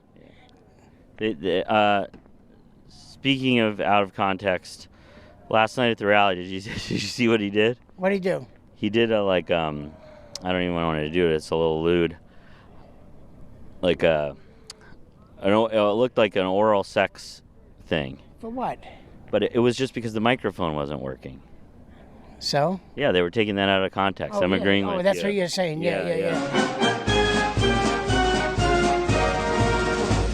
We are here in Greensboro at a Trump rally. What brought you out here? My love for Trump and my love for the United States. And I'm just voting for Trump. I'm ready for some things to be changed. What things need to be changed? I don't want boys in my little girl's restroom. I'm not for taking a baby. Are you talking about trans people? I'm not judging anybody. Dude, I love that. That right there is the reason why the anti-trans ads are so fucking dumb. Because like even the most transphobic person that first and foremost says that they are voting because of transphobic policies is like, well, I don't care. Like, I don't, do your own dang thing. It's like, I don't hate trans people, but we should kill them. It's like, everyone's a fucking liberal. 64% of the country literally openly admits that trans people are disproportionately targeted. Like, even the people that are ostensibly going out and voting for anti-trans legislation, which are very few, like, there is not a lot of people, okay? Still have to immediately be like, but I'm not a hateful bigot. I don't want real men that claim to be women in the bathroom with my granddaughters. Has that happened? Not yet. They're depraved, they're satanic, they're evil, they're Marxist. Satanic? They're satanic. That's our boy at every Trump rally. Oh, yes. So should they start wearing like little devil horns or something, or would you think that was kind of lame? The devil doesn't do that. It's only in movies. How much do you pay for gas? To fill it up, it's about 160, and I get about 400 miles on the tank. So a lot. You spend a lot. Yeah, it's a lot. And so you got this huge truck here, and it's running right now, right? Yeah, I'm trying to charge my phone. I see you got a garbage bag from your belt here. Can you tell me about that? Yeah, Joe Biden called us. That's crazy, man. You're so fucking owned. You're so goddamn owned, okay? Like, for the past year, so many fucking assholes have been calling me HasnAbi, Okay, so many Islamophobic pieces of shit have been calling me HasnAbi. It'd be like if I was like, oh yeah, I'm Hamas, I'm HasnAbi, and like adopted the moniker. Like, why do you let your enemy define you? It's dumb. It's dumb as fuck. I thought you said conservatives weren't funny. No, conservatives are fucking hilarious.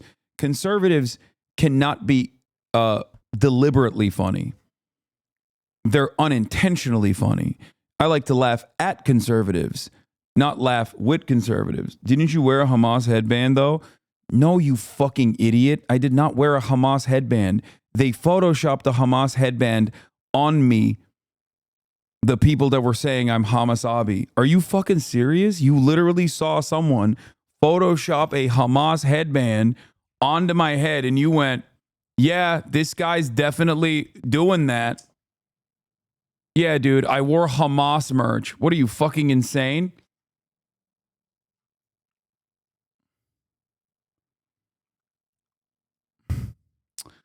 Shut the fuck up, dude.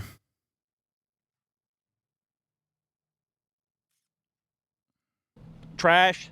So hey, if he's gonna say it, The closest to a fucking any kind of like fundy group resistance or not merchandise that I've ever worn is obviously the Trump merch that I wear. why not?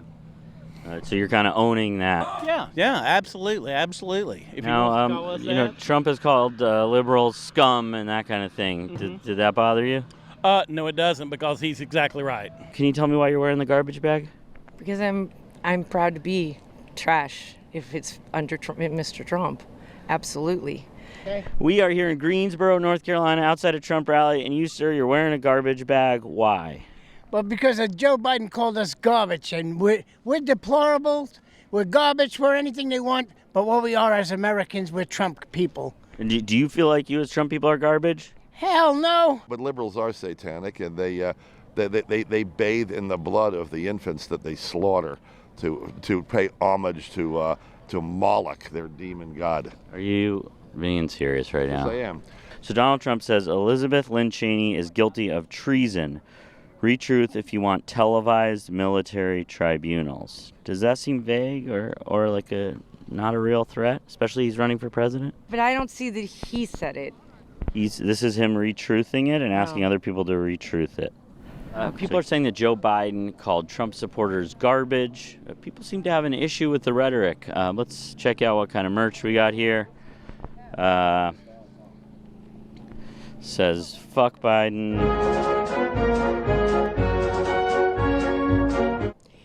It's a statement. It's a statement. It doesn't prove that I'm not trash. It doesn't prove that I am.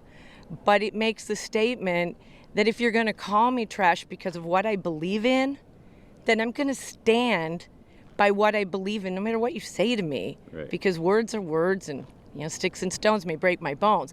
But by God, I'm going to let you know, one, I heard it, and two, if that's what you...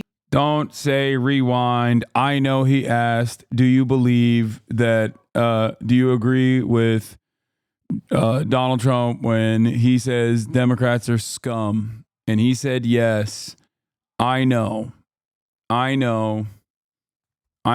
of it. Okay. I haven't pre-watched it. I just know because I've lived it. I've pre-lived it over and over You again. think I don't care. And I'll... What if Joe Biden would have been like, Trump's And no, I'm not going to talk about the Moloch baby blood mention. Okay, just let's continue. supporters, they hit their fingers with hammers. Then I would probably get a plastic hammer.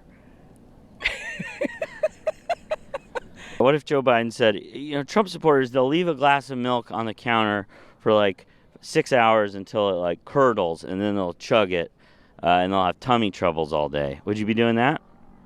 That's ridiculous. Why are you saying something like that? That's silly. No, I'm just wondering which. No, that's silly. That's Okay. silly. It is a silly question. That is a silly question. The garbage bag, not silly. I estimate we're 11 to 12 times worse than the Nazis.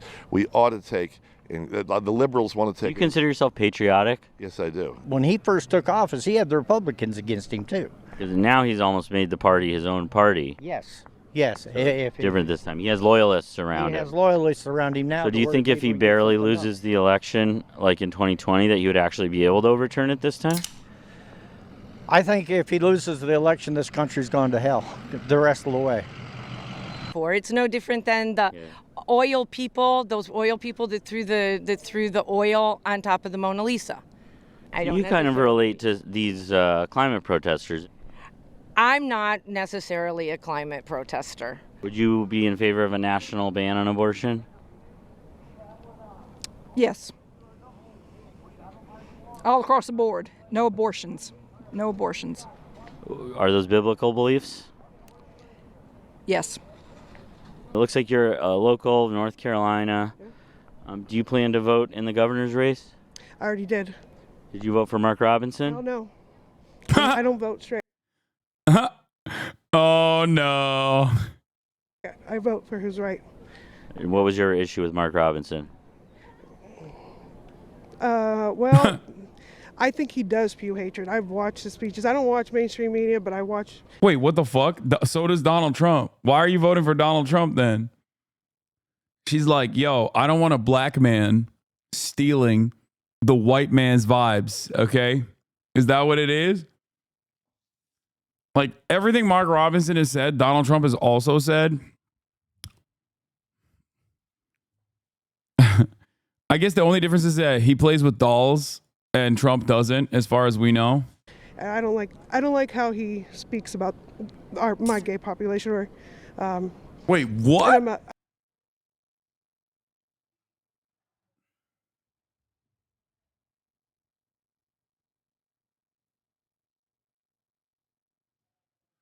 Plot twist. Hello?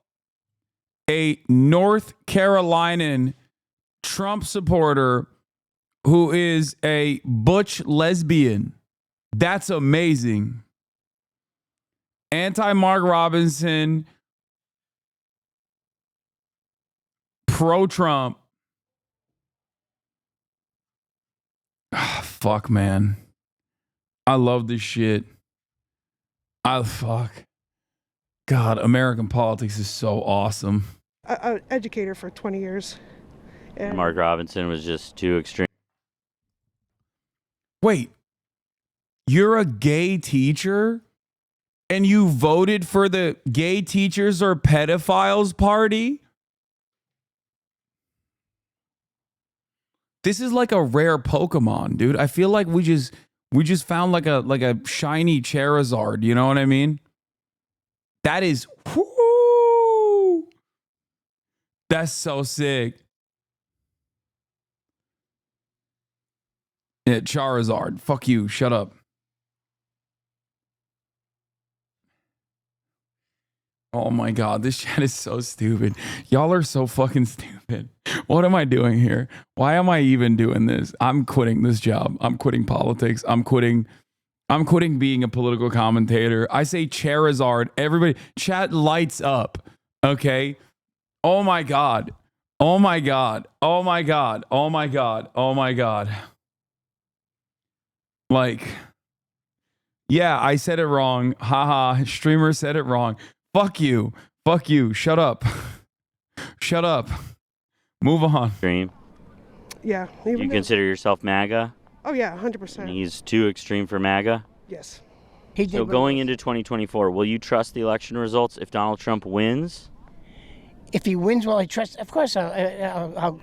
Oh, this is a very common thing for the record. Like what he's asking them in a joking fashion, like people have been asking, like journalists have been asking the Trump supporters in a very serious manner. Like Ested did this in Georgia in the last run up that I was listening to, and it's legitimately fucked up how many people unironically repeat what this man is about to say. And I know exactly what he's going to say, even though I haven't heard him say it yet, which is when asked, oh, will you trust the results if Trump wins? They say yes.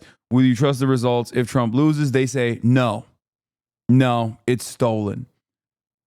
I'll trust the election results if he wins. If he loses, I will not trust the election results. So if Like he was like, oh, let me let me clarify. Like, I don't want you to be even a little bit confused about this. Heads win. Heads, I win. Tails, you lose. Okay? That's it. No other way out of this.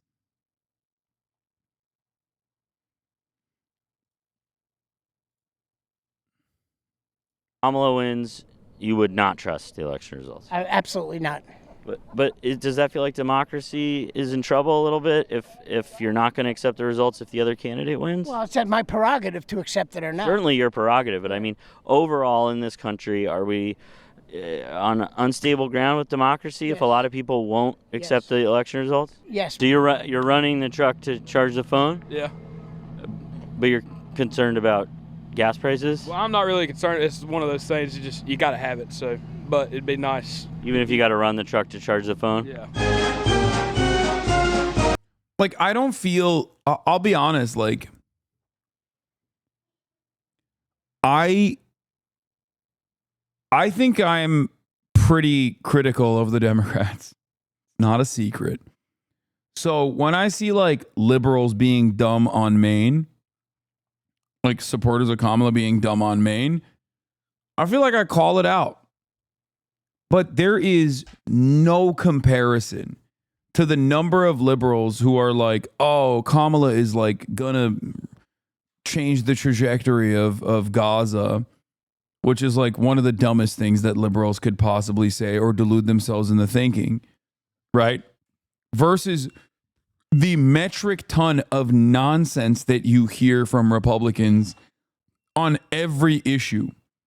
I do not think that there is a liberal equivalent. The closest was the Biden is actually perfectly fine. His brain is perfectly good.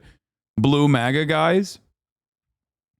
And like some of the Russiagate conspiracies, right? Like the ones that went above and beyond. Like outside of that, and there are certainly people like that.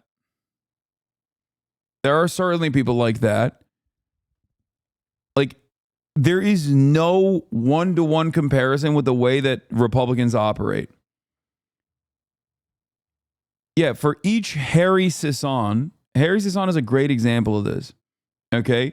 Harry Hasan is a party loyalist. He just pushes whatever the fuck the party line is, right? And it's delusional to act like Biden's brain is fine. It was delusional back then, and it's certainly obvious to every single person now. The issue is, even in that circumstance, like it's Republicans still fucking outflank the Democrats on that issue too, where they'll be like, Kamala Harris does word salad. True. Okay. Fact checkers rated it true. All right. No Pinocchio's there. She does do word salad. But it's like, but if you're a Trump supporter and you say Kamala Harris does word salad, what the fuck is Trump doing? Trump is the word cheesecake factory if Kamala Harris is doing word salad. Like, that's insane. There's never a moment where Trump doesn't fucking come across as insane. Like, just truly mentally unhinged. And that's even when he was good. That's even when his brain wasn't as bad. To be fair, Trump is a very good speaker. No, he's entertaining and he's telegenic. And he's even lost the sauce on that front as of late. Okay? But that doesn't mean he's a good speaker. He's never been a good speaker. He's entertaining, or was entertaining. Definitely a lot more entertaining back then.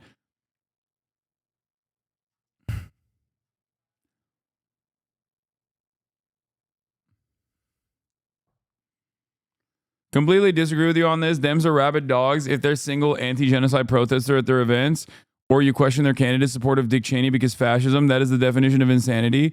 No, I agree with you on this. I do. But I'm willing to bet that there are a significantly higher number of Democratic Party voters that are at odds and constantly delude themselves into thinking that there's probably some other reason why they're the campaign is pro Dick Cheney. They're not running around being like, I love Dick Cheney. The Republican equivalent would be to go and say, I love Dick Cheney. Dick Cheney's the best. What the fuck are you talking about? He was a fantastic elderly statesman. And it's incredibly valuable that he is supporting the Democratic Party. We love him. We love his policies. That's the difference. Like liberals hallucinate an alternative. Liberals hallucinate alternative motives, and they ascribe like some genuine motivation to why the Democratic Party is doing shit that is directly at odds with the way they see the world.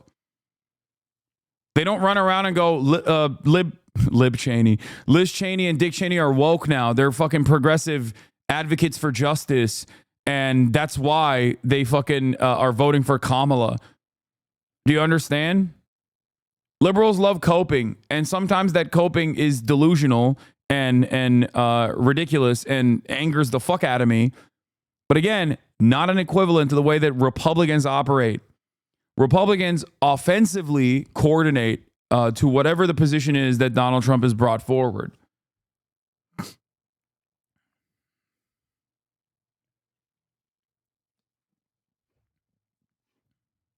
Yeah, libs cope on reason, hogs cope on reality. Like, it's the same principle, yeah, about fracking. You might hate fracking. Your parents probably hate fracking. Kamala Harris says, we got to do fracking. Liberals have to be like, oh, there's got to be a reason for it. It's not for me, but it's probably for some other person. That's the difference. Republicans, on the other hand, if Trump was like anti-fracking tomorrow, would be like, I hate fracking. Fracking destroys the planet. I'm actually woke now. But it's for PA, you said, man. Yeah, we also found that like Pennsylvania itself is not of one mind when it comes to fracking. No, I more so think that Kamala Harris saying that she's pro-fracking, or that Pennsylvanians that also act like they care about fracking, is just oil and gas industry propaganda. That's it. You're making it seem like Pennsylvanians love when their fucking water is filled to the brim with sediments.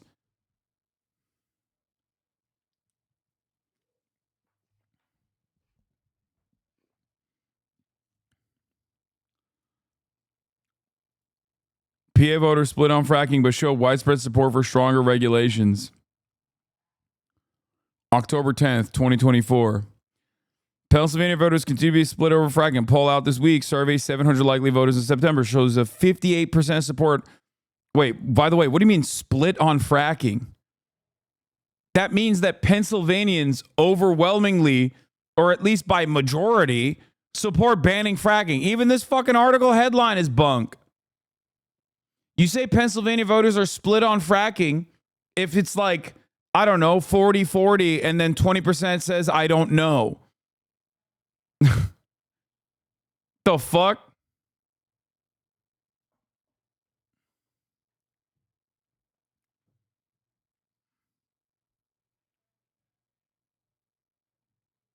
Bro, I'm from PA. My high school teacher lit our tap water on fire for class demonstration. Like, what the fuck are they talking about being split? Everyone knows this sucks.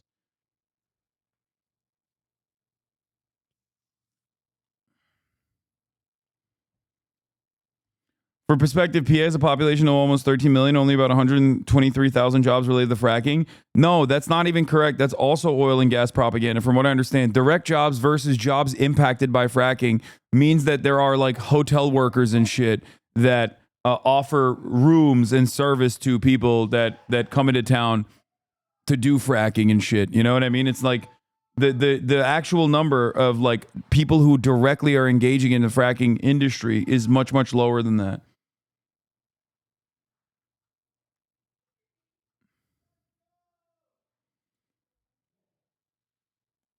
You people in PA are only worthy of fracking, apparently. Yeah, Shapiro is far to the right of the previous governor. Anyway.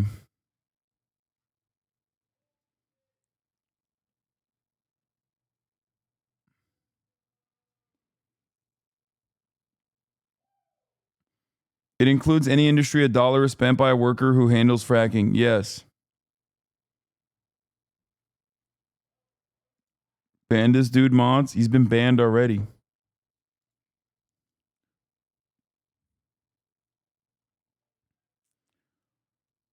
Anyway, my point is, like the closest liberals get to like Trump level nuisance, the closest liberals get to like the Trump aesthetics is when they wear like I'm speaking t-shirts. And even then there's plausible deniability that like they're wearing it because she said that to Mike Pence and not because she said that to someone who was brave enough to fucking stand against her positions on the Palestinian genocide. You know what I mean? But that's it. That's like on the aesthetics front. When you talk about like liberals who are insanely fucking annoying, it's like they don't wear border wall t-shirts and shit. Maybe some do now. I don't know, but the number, like the mania is not the same.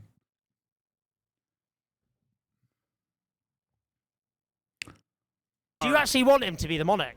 Absolutely. I don't know. He's very eloquent when he speaks. We need somebody that's going to be dominant to run our country. I'm tired of all these illegal immigrants taking our jobs.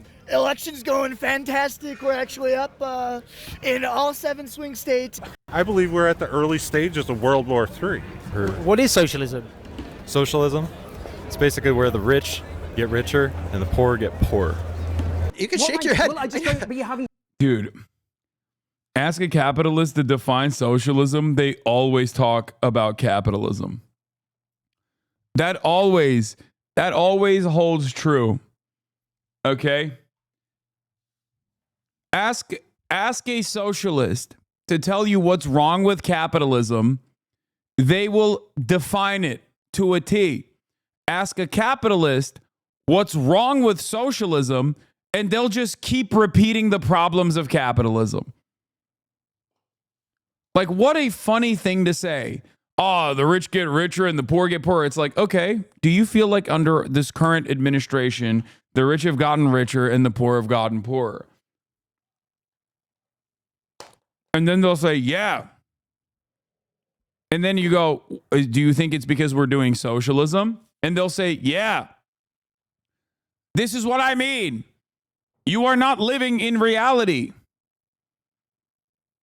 Like, what the fuck do you mean? Because I've been campaigning all day, dude. Okay, fair enough. I'm not going to keep going back and forth. Fair enough. But, like, you are being a little silly. This is a biggie, guys. U.S. president. They think this admin is socialist because they're incredibly dumb. Brother, they think Jeff Bezos is socialist. Remember Candace Owens? A lot of people now think she's, like, brilliant because she is anti-Israel for the wrong reasons. Okay? Like, Candace Owens was always anti-Semitic, but now she also happens to be anti-Israel. But a lot of people forget that she's also dumb as fuck. Okay? Like, actually dumb as bricks. Like, she used to say Jeff Bezos is socialist. She said it, I think, to, what's his face? To Mr. Ape Man himself, Joe Rogan. Jeff Bezos is socialist, dude.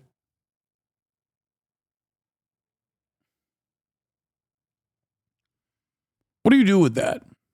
Presidential election 2024. Now, I'm traveling all over the US, but we're starting here in Madison, the capital of Wisconsin.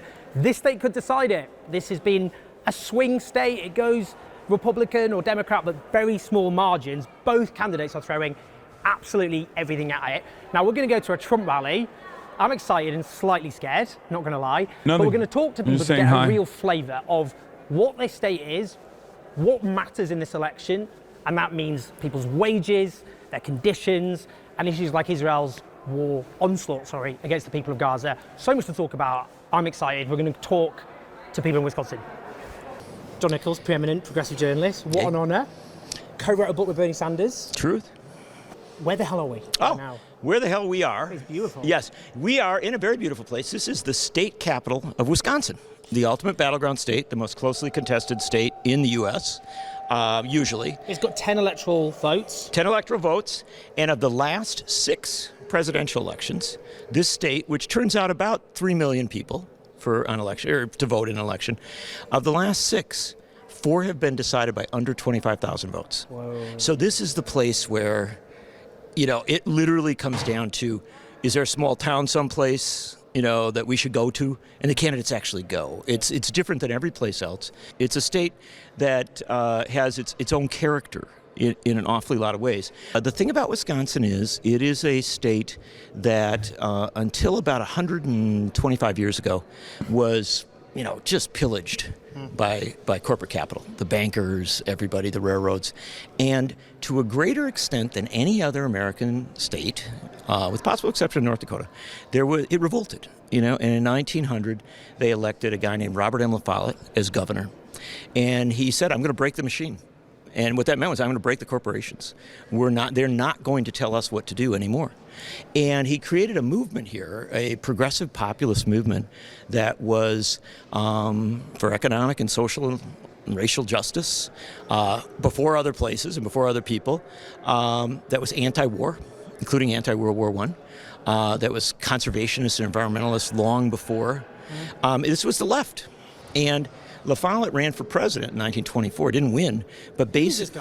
Come on, we're standing next to him. Yeah, it's him. We're introducing him to you. Yeah. We're just talking about it. Yeah, I know. Well, I was going to introduce you to him at some point. Just basic social etiquette. So this is a special birthday party for a local progressive Democratic politician, Francesca Hong. I'm going to be interested because these are all progressives. Are they going to be that happy about the choice ahead of them? Because a lot of progressives are disillusioned at the moment.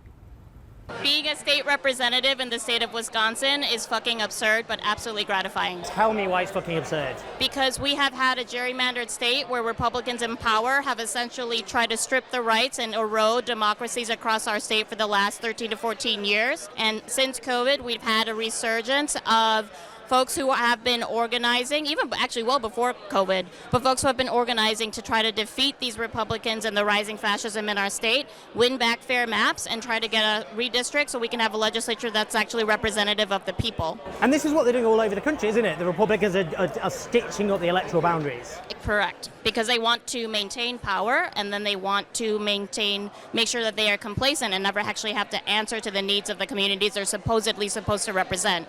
Voting for Harris is one step. It's going to be one tool in a broader progressive movement to make sure that we don't have to choose between the lesser of two evils anymore. Because it does sound to a lot of people like lesser of two evils. It sounds like, Well, it is. I mean, I'm not gonna sugarcoat that, but the fight against fascism is to love, care, and organize with your community, which is what's happening right now. And a lot of people look at Kamala Harris's position on Gaza and they think it's the same policy. Throw weapons at Israel and occasionally do sad face about all the Palestinians being slaughtered by American weapons.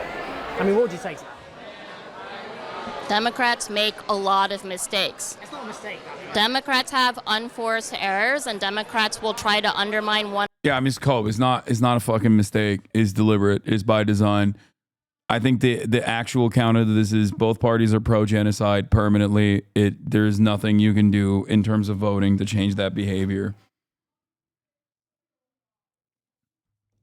It's not like an unforced error. I think it's crazy to say that, especially when Joe Biden has said time and time again that he is pro-genocide. Like, he just straight up is like, I'm a Zionist through and through. She's a DSA member. She knows better than this. Yeah, one another, but they like genocide. Yeah. That's not. She has. Oh no! I'm not saying that. I'm saying their stance is absolutely wrong right now. They should come out stronger. They have to. If Kamala Harris had come out staunchly opposed to genocide and saying, after I win, my transition team is going to work to end the genocide and put ahead an arms embargo and make sure that we hold Netanyahu accountable. Those are things that she could have said on the campaign trail, and she chose not to, and I think we would have seen much different margins right now. However... But she doesn't do that because she doesn't believe that, does she? I mean, AIPAC, the main pro-Israel lobby, she's been associated with them. She's doing that out of conviction, surely. She basically supports what Israel's doing. You and I both know that there are a lot of advisors and people who are telling her what to do, and I think she believes, and I know Tim Walz also believes, that what is happening... Nah, I don't. I don't think Kamala Harris has done anything to make me believe that.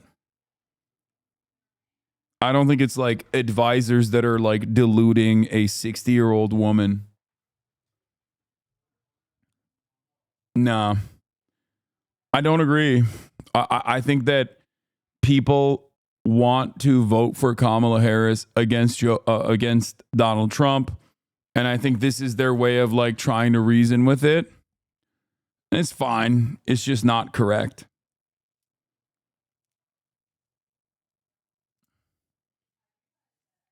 Like, her advisors are also pro-Israel. As a matter of fact, there's probably some anti-Israel advisors as well, but I think that she is full tilt. Lyric said he would vote for Iraq over Trump. Yeah, a lot of people have that opinion. Austin is another person that has that opinion.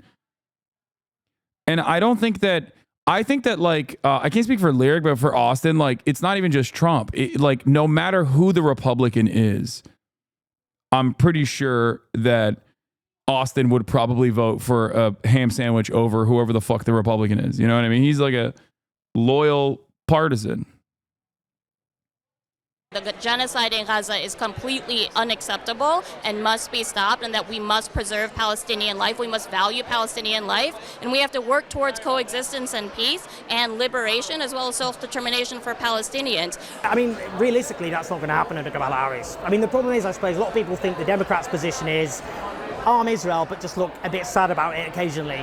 But the net consequence is I would rather hold a Kamala Harris administration accountable. I would rather work to get her unseated. I would rather work to have a president that is going to value Palestinian life. I'm not going to have an opportunity to even do that with a Trump. I'm not going to be able to fight a Trump administration. What's the evidence that she values Palestinian life? We can get her there. We can't get her there. And also, she has made no assurances that we can get her there. And also, you know, the Democrats themselves are also actively doing the anti-speech restrictions themselves. Get her and hold her accountable there. I saw the last I checked, 750,000 uncommitted voters move. Yeah, I mean, much like Austin, I would also never vote for a Republican either, for the record. I will never vote for a Republican. My opinion on voting for a Democrat will shift depending on how close they are to a Republican. Officials to seriously recognize that democracy is still alive and well in our state when we can have movements like Uncommitted bring together over 750,000 voters. In Wisconsin, we had rural voters, urban voters, suburban voters all vote uninstructed. Almost 50,000 voters voted uninstructed. Biden won by 20,000. But she's not listening to that. Once she's in office, it will be easier to take down a Kamala Harris administration than a Trump administration when it comes to holding them accountable for war crimes. But the mechanism of after people have voted, because this is the moment when people have leverage. So why, after she's been safely voted into the White House, would she go, now I'll listen to you? Why would she do that? She has to get reelected herself. Well, she's not bothering. No one's out here going for, I'm going to be the one-term president. Biden didn't even want that. Why would she bother in the next election if she's not bothering in this one? She knows she's losing voters. She knows it's close because of this, so that she doesn't. She's not going to want a bloodbath every single year when it comes to her own people trying to vote for her. Ultimately, at the core, as an elected official, the core of our responsibility is to lessen suffering. I truly do believe that Kamala Harris knows that her responsibility as President of the United States will be to lessen suffering. The way that she will do that will be up to how much she listens to her voters, and she will have to earn our votes, and she is working to do that right now. But you're admitting that she's not earning your vote on that issue, at least. This is why I'm saying, like, I think this argument is just not correct. Like, I think you're saying this stuff because you want to feel better about your decision, and that's fine. I understand that.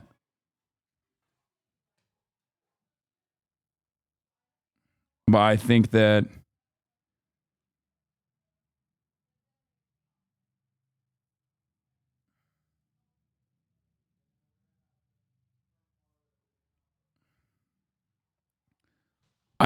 there is no assurances that she will be moved on this issue. Enough? Absolutely not. Would I rather be fighting her for Palestinian liberation, which means liberation for all of us, than Trump? Absolutely. Some would say the Democratic campaign is a bit about fear. I love this. National Association for Gun Rights Political Action Committee, James Woods. Vote for Lily Tang Williams. She has lived under communism and she understands what it does to nations it worms its way into.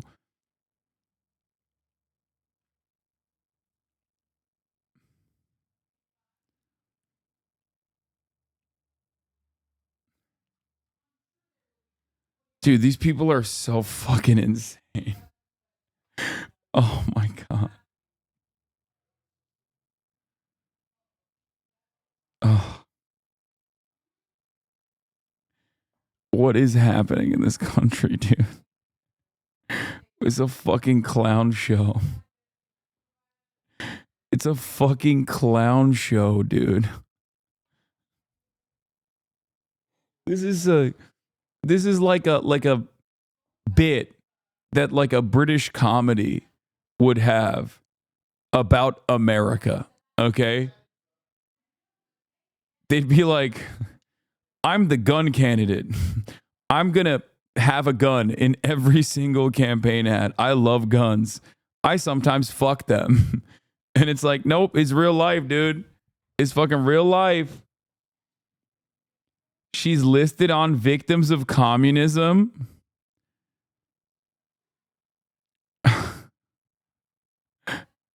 Lily Tang Williams is a survivor of Mao's communist regime in China. Her parents were from an illiterate working class family from China's western Sichuan province. Damn, why are you owning your parents? Also, wait, what do you mean? They were illiterate and they were like, we refuse to learn how to read and write? Like, what do you mean?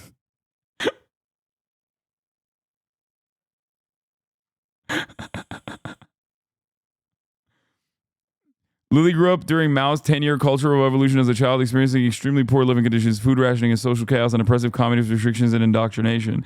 A few years later, while studying in university, she received a copy of the U.S. Constitution and Declaration of Independence from an American student. From these two documents, she first learned about the individual rights and liberty as opposed to collective rights. After Lily became an assistant law professor at Fudan University in Shanghai, she, in good conscience, could no longer support the Chinese Communist Party, CCP. In 1988, she managed to leave the oppressive regime by seeking, without her university's support, graduate study in the U.S. Bro's gonna get clipped so hard right now. What do you mean? Like, come on. Dude, my haters that like are also anti-China cannot be so fucking psychopathic that they are defending this person's like psychopathic notions.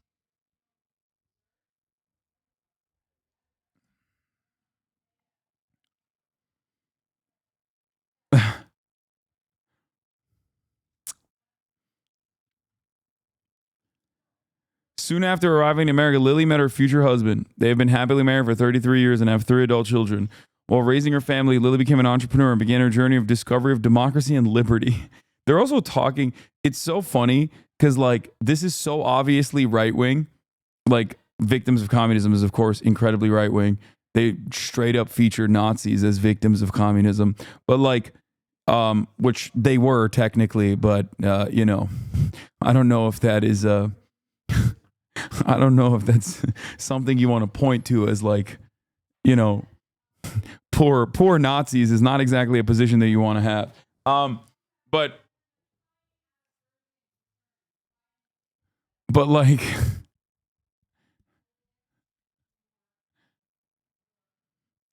overall, oh, she manages rental properties with her husband who also works as a part-time as an expert witness on China-related cases, traveling the country as a professional speaker, sharing her story about the horrors of socialism. Yeah, the funniest part about this is, so whenever these like right-wing groups write about someone who's not white, they write about her like she is an animal. You know what I mean? Like they write about non-white people as though they are like primitive cultures. You know what I mean? And what I mean by this is this, okay? She discovered democracy and liberty. Like she's a savage who discovered fire. You know what I mean?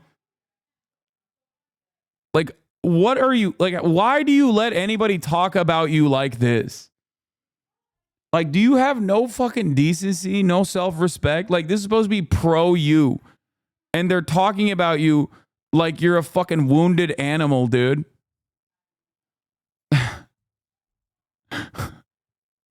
Her passionate presentations and interviews have been featured on Fox News, Tucker Carlson Tonight, Fox Business, Newsmax, Timcast, Huckabee TV.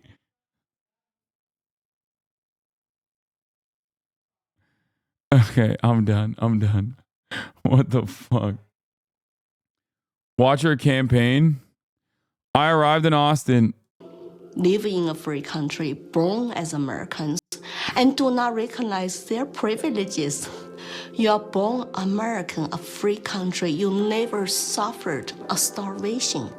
And you need to go to other countries to find out why all the immigrants, millions of them, want to come here. America is last stand on earth for freedom. If we lose this country, the world will be a very dark place. Yeah, don't know how many kids of illiterate parents who became law professors in the United States. Yeah. That was funny. They were like born to illiterate parents who were peasants who fucking suck. She went to law school in China. They oppressed her into going to law school in China. I have 3 children in this country. I want to protect their American dream. So here I am, you know. I've noticed that every time you speak about America, your eyes fill with tears.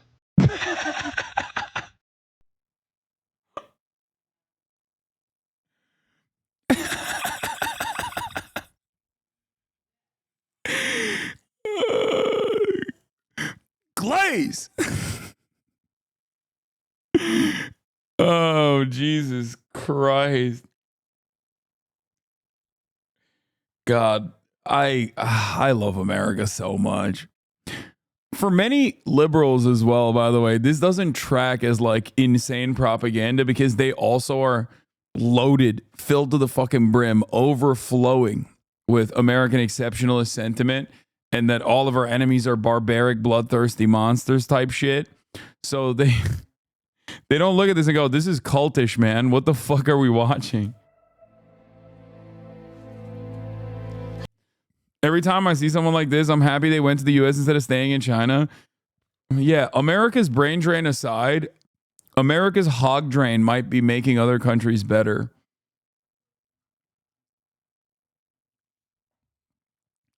Like, I think we're such a vector for the most conspiracy brain dipshits, the most insane fascists, that like it just kind of takes care of itself, the problem in all these other countries. Like, look at Canada.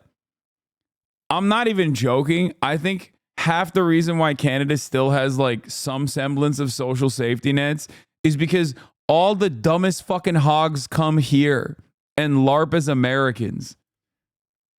Like Tom McDonald. Okay? Tom McDonald is Canadian. He could have stayed in Canada, but no, he had to come here and fucking talk about how he loves wearing, I don't know, American flagged gear all the time.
offered it to me. Just want to live American dream, but my children live American dream. Sorry about that.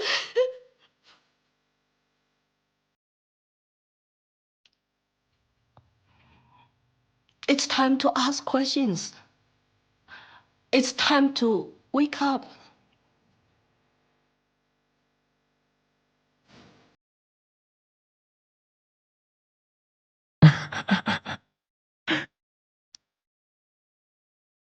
We've been brought together in this moment to face the urgent choice between dehumanization and rehumanization.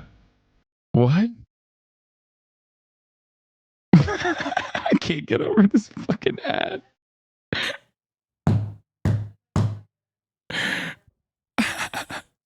He said, I have no political motive. Also, I'm running. I'm running at New Hampshire, U.S. House District 2.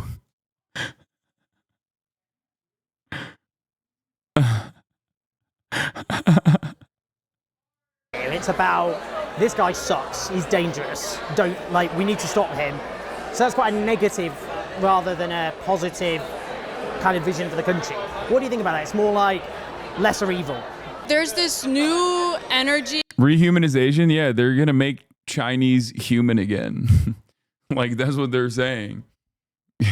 Because communism has made them less than human. It's cool. It's a cool thing to say. Within the party that it's not just fear motivated. People are excited. I mean, I'm super excited. Really? The fact that we are going to elect the first woman president, like, that means a lot to me as a woman in the U.S. Like, I was absolutely devastated when Hillary Clinton lost. You know, it was I was still in high school, and I remember thinking, like, you know, as a young woman, like, there was no longer a limit on leadership for women. Even though this is, you know, viewed as kind of good versus evil, democracy versus fascism, like, there's also, we're gonna have a historic election if Kamala Harris wins. And I think... Yeah, final question, I suppose, is on that. A lot of people go, she'll be the first woman president, but if I'm going to talk about disillusionment in the country, people say she's going to be the first woman president to keep arming a genocide in... Yeah, also, this is the glass cliff shit, dude. Like, it makes sense. America, if you look at it as a company, is at the verge of insolvency. So we're like, let's hire a woman and then be like, see, shouldn't have done that. She ruined the country. We put a woman CEO. We put a woman CEO in power. Gaza. I think the difference between the two sides right now is that if one side is elected, we will not be able to protest the actions that they take in office. Are you able to protest right now? I mean, she's not protesting in general, but like, come on. This stuff is, on the Gaza front, this stuff is stupid, okay? You can say that about other shit maybe, but, you know, on the issue of like protesting for Palestinian emancipation, it's not like the, sorry, Democrats don't have a great track record there, you know? But the other side will be upholding democracy, and, you know, people who are very upset about the events happening in the Middle East right now and about the genocide that's occurring, they'll be able to protest Kamala Harris's decisions regarding that. But a lot of people think you'll be able to protest and she'll ignore it. I mean, it'll be like, I don't think she won't ignore it. They won't. Joe Biden has. Because what he does is he arms it and then does, he goes, it's very, very sad. And won't she just carry that on? She'll arm it and go, very sad about all those dead people, killed people, murdered people.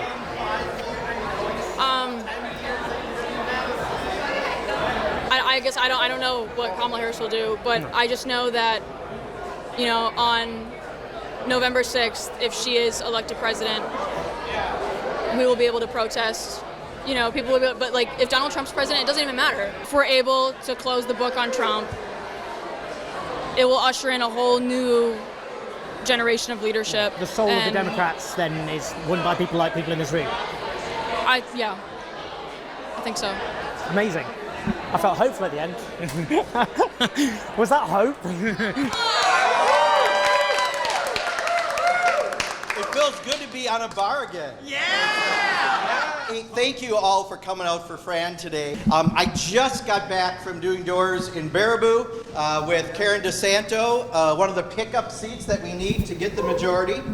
And I can tell you there's a good feel that's out there. Joe Biden has been stuck in kind of a 4 or 5 decade old view of what Israel was with very different leaders. And that's where he, I think, took most of the positions that were happening. Kamala Harris isn't from that same era. She's from the era I'm from and other people. And I think She's with AIPAC. She was there. She's literally 60 years old. Like, yes, she reads as much younger. Yes, her brain is not doo-doo in the way that Biden's is, but she definitely is from that era. Okay? That's kind of wild. I don't get that either. Our guest in 2017. But then you'd have to say 85% of Congress gets money probably from AIPAC, right? Yeah. Yeah. I think you can say that. And I think that definitely does play a role in our calculations.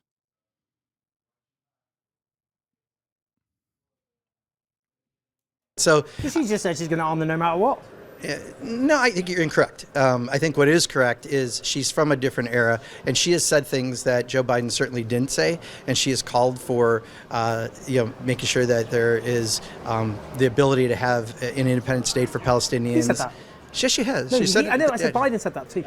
No, he did not in the same way. No. Yes, he did. Yes, he did. He did. I think the difference is that he just believes. What? Rudy Giuliani exploring run for New York City mayor, sources say. That's amazing. I mean, I hear him probably a little more than you do, and he has not said that in a significant way. In fact, the biggest... I read all his statements. He's probably said the two-state solution sort of stuff, but he hasn't gone... She's gone farther in the words. I can tell you this as someone who's one of the most active people I can tell you she's gone farther in the words. In Congress who cares about this issue. No, it's just she has said things that go significantly farther than where he's at. Is anyone where I no, she hasn't. No, but I don't know what tangibly. She'll keep selling arms. She'll just do the same thing. You have no proof of that. She said nothing like that whatsoever. Yes, she has. No, she hasn't. Yes, she has. What is happening here? What is this conversation? Yes, she has. Why are you just denying reality? Just say that this is an unchangeable position that is uniparty and fucking move on. I don't get why. Oh, see, liberals cope with reason. Republicans deny reality.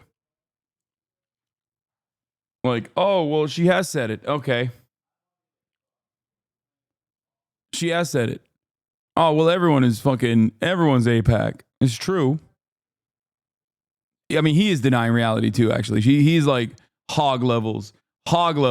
She said, no, she hasn't. No, that's a statement out of ignorance. That's not a statement of ignorance. She said, no, it is. It is. What statement has she said? Which suggests she'll stop she hasn't even arms? Talked about that almost at all. Yes, she has. She said, no, I will. I think you're arm wrong. Israel no matter what. Well, that's what she said. You're wrong. No, I'm telling you, you're wrong. Well, but give me a statement. Give me a statement. What has she said? She hasn't said much on it, period, because she's been running for a short amount of time. But you've decided what she said. That's not correct. She's running for president. She's under scrutiny. So here's the answer. You're going to keep talking. I'll give you one last answer, and then we're done. Okay. All right. I think the promising part is that she is not from where Joe Biden is on this issue, and we have the ability to have her look at this, and I think she can see that Netanyahu is not operating in anyone's best interest. Okay. And I would argue selling any more offensive weapons is a bad idea, and I think that's the argument many of us are going to try to make should she win. Okay. But to put words in her mouth that she did not say, that you're only assuming are going to be her... He's not doing that. You're wrong. He's right. You're wrong. You are delusional. It's crazy.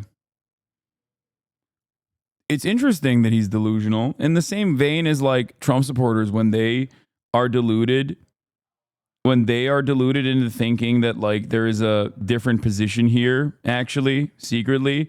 I think that comes from a place of, I think that certainly comes from a place of being like, I know that this shit sucks, so I'm just going to cope with it. I'm going to cope with it and assume that she means something different.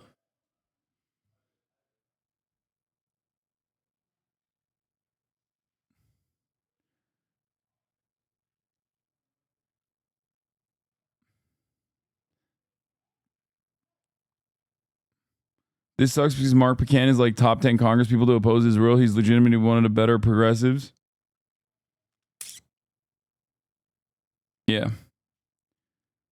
He knows deep down inside that the American Democratic Party's position on Israel is completely unaligned with like they're both the interests of American foreign policy, but also unaligned with like their worldview. That's it.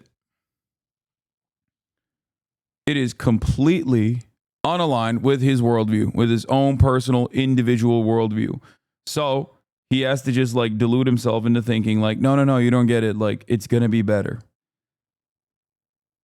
If it was, if that was even remotely a possibility, then Kamala Harris would have communicated that. Okay. This is hog levels of copium. Straight up. Hog levels of delusion. Positions. She hasn't She's taken. Never said she'll stop arming Okay, you're gonna talk over me again. That's fine. No, I'm just. They did it to you? What is this?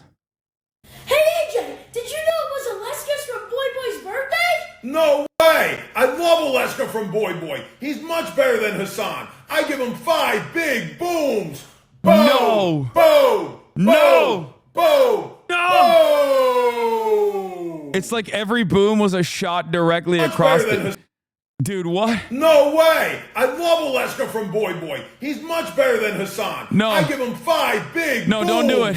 Boom! Boom! Boom! Boom! Boom! Hey AJ, did you know it was Alaska's from Boy Boy's birthday? No way! I love Alaska from Boy Boy. He's much better than Hasan. I give him 5 big booms. Boom! Boom! Boom! Boom! Boom! Hey AJ, did you know it was Alaska's from Boy Boy's birthday? No way! I love Alaska from Boy Boy. No! I love Alaska's.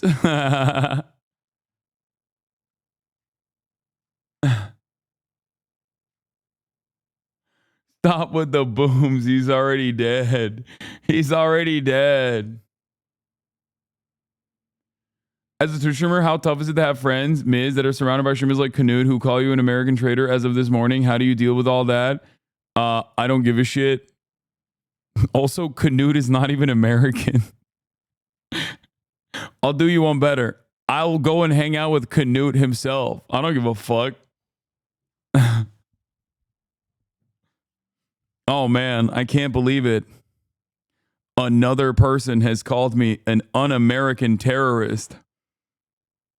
Oh no, what will I do? Oh well. Yeah, what does this say about Canute that he wants to hang out with a terrorist? Do you feel like he genuinely believes it when he says that? Or do you feel like he's just repeating whatever he fucking saw on subreddits? Much to consider. Why don't you go ask him that?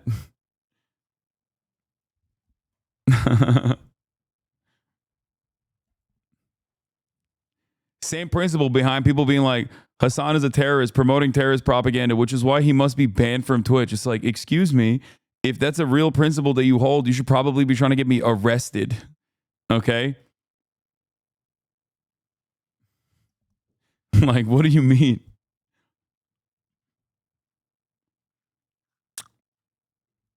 No, it's fine. But what I'm saying is she has not said things around this because I would know. I follow this issue very closely. So that's my job. I know. So is my job, you know. Except I actually get shit done and you kind of report about what happened. So I'm telling you, I'm a journalism major. I know what you're trying to do. But I do think that you're incorrect. You ask questions. But you are incorrect. No, I think you're and that she has not said. Yeah. But she has not said what you're saying she said. And I think we have to find out yet where she's going to be exactly on some of this. But she's not said she anything comes from a different area. Well, she has totally. Okay, well, yeah. Okay, I'm sorry. Right. I'm sorry you're upset about well, no, you're wrong. And as a journalism major, I'm offended that you are. Yeah, Mark Buchanan has been decent on military weapons. Progressive Dems between a rock and a hard place. Mark Buchanan balances opposition to the war and support for Biden. Like, it's just interesting because, like, he is better than the majority of Congress on this issue. But of course, he's just like, he's doing this shit, you know? This is also part of the reason why people just can't stand politicians. Myself included, really. It's just like, it's obvious. Even you don't believe what you're saying, dog. You just don't. You have your own personal opinions, and then you have the opinion that you must abide by within the party. Like, that's it. And it's weird that you're, you know, having this cognitive dissonance in display. Is the same thing with Bernie? No, I don't even think so. I think Bernie is like more honest about this shit. Bernie, I think, personally has a difference in opinion to someone like myself on the issue of Israel. But having said that, Bernie is like openly like, yeah, no. Bernie is like, yeah, they're doing genocide. Well, he won't say genocide, but they'll be like, they're in the tank for Netanyahu, Bibi Netanyahu, but there's a bunch of other stuff that Trump will be worse on.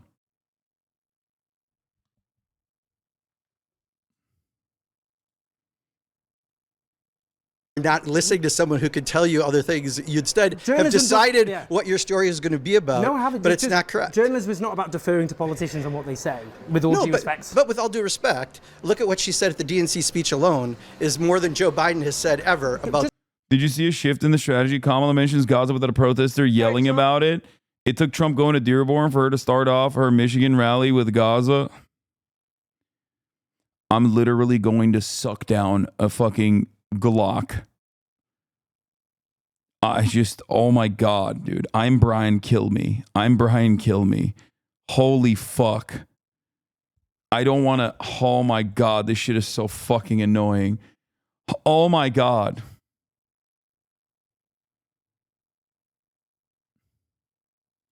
I'm Brian Kill Me. I'm Brian Kill Me. I'm Brian Kill Me. I'm Brian Kill Me. I'm Brian Kill Me. I'm Peter Douchey. I'm Peter Douchey. I'm Brian Kill Me. They can't be for real. They can't be for real on this. They can't. They can't. They can't be this fucking bad.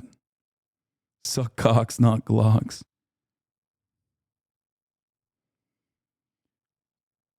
Oh my God. I jokingly said that the fucking pro-Palestinian demonstrators should say that they're voting for Trump and that they're Trump supporters in an effort to get the fucking Democrats to respond. A couple weeks ago, as a joke, I said, lol.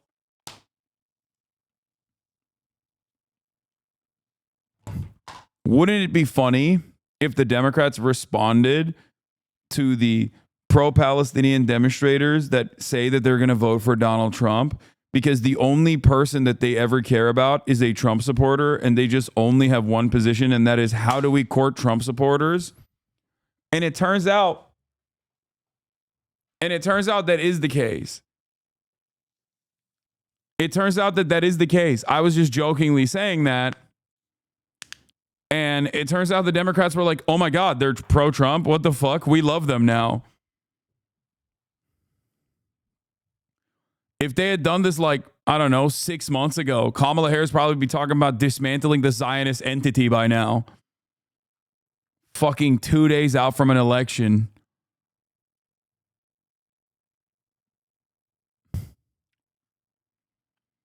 This to me shows that they are that stupid. I thought that there was like a deliberate reason. Remember when you said, how can you go to Michigan and not talk about Gaza when we first started campaigning? 2 days before the election, they noticed. Yeah, only after Trump went to Dearborn. Just tell me. Look at what that's more than Biden. I'm not. That's been a few months ago, and I've been campaigning all day. You can actually look it up. It's pretty simple. You said look at what she said. I just told you. Look at what she said at the DNC convention. It goes farther than what Joe Biden said any other time. I don't think that's true. With all due respect, I don't want to upset you anymore, but I don't think anything. I can tell you, for those of us who care about this issue in Congress, we have watched the language be different, and. I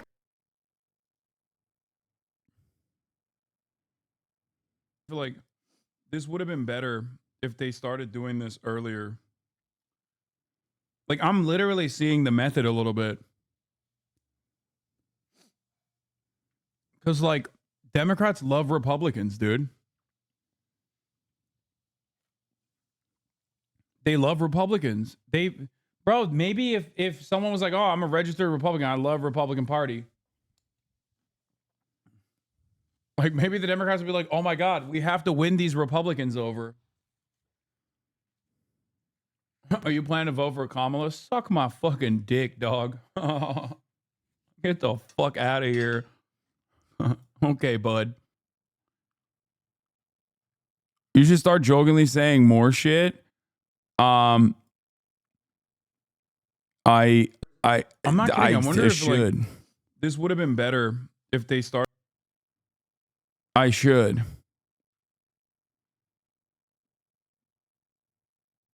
I don't get why you're arguing with this. We've watched her leave space. You are right that she has not indicated she will be better, but also she's avoided indicating either way as much as possible. What? No. She has directly... Dude, she went more. She went above and beyond in comparison to Biden when it comes to, like, vaguely talking about her position on America's allegiances and defense. I can't recall a time when Biden said, we are going to have the most lethal military. On Gaza, she just straight up carbon copies Biden's position. That's it.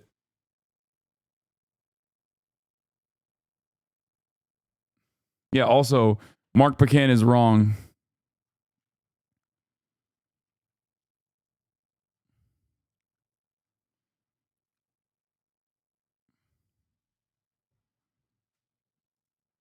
This is... I need to hear this. This is going to hurt my fucking soul, but I need to do it. And we are joined today by leaders of the Arab American community, which has deep and proud roots here in Michigan.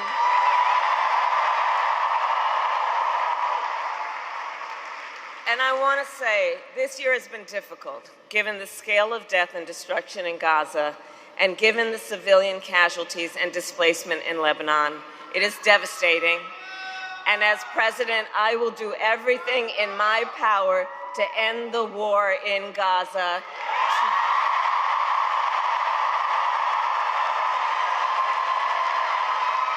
To bring home the hostages. By the way, the suffering. By the way, that crowd reaction is organic. It's real. That's what's really frustrating about this is that, like, this is this is what she should have been saying since the moment that she became the candidate. Like, literally, this is what she should have said at the DNC. This is what she should have said the moment she became candidate, and maybe even gone further than this. No, like, I'm speaking now. No fucking, no, this is different than everything else that she said thus far. You are wrong.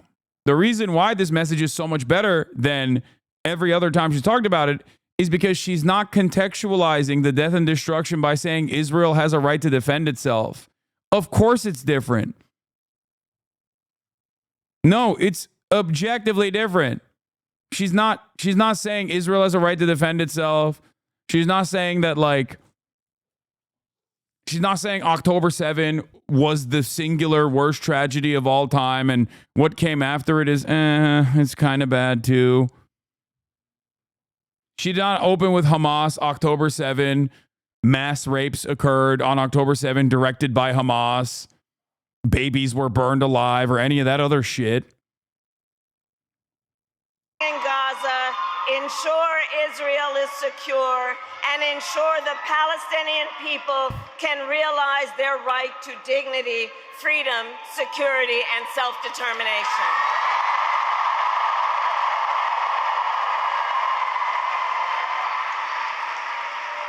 I perceive focusing on Israel's defense as a way to foreshadow distinction between defense and offense and using that as a red line. You are right. The line about tragedy was fucking abysmal.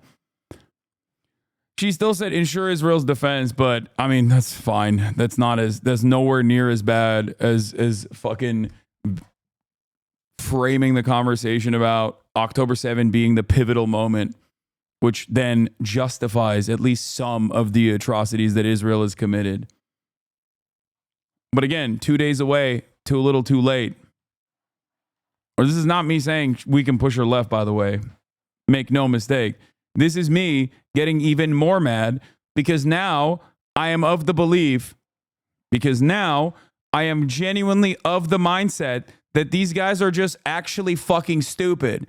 There was a moment where I was like, they're laying it on so thick with like Richie Torres being deployed to Michigan, and then fucking Bill Clinton being deployed to Michigan to be like, the Arabs are barbaric and they deserve to be killed and slaughtered, and Judea and Samaria belong to Israel. Am Israel ha, like all that shit. Like I was like, oh, they're just like actually fucking cutting. They're reframing this issue as like sectarian conflict. The classic like canard. Oh, this is a 1,000-year war. We can't deal with it. It's just Jews versus Muslims. Like it's all fucking bullshit, right? Like the way that they communicated this for so long made me feel like I don't even think that they're stupid. I think that they're like cynically and deliberately trying to give people the permission to say, fuck the Muslims. This is just a Muslim issue. Fuck them. Cut him out of the coalition.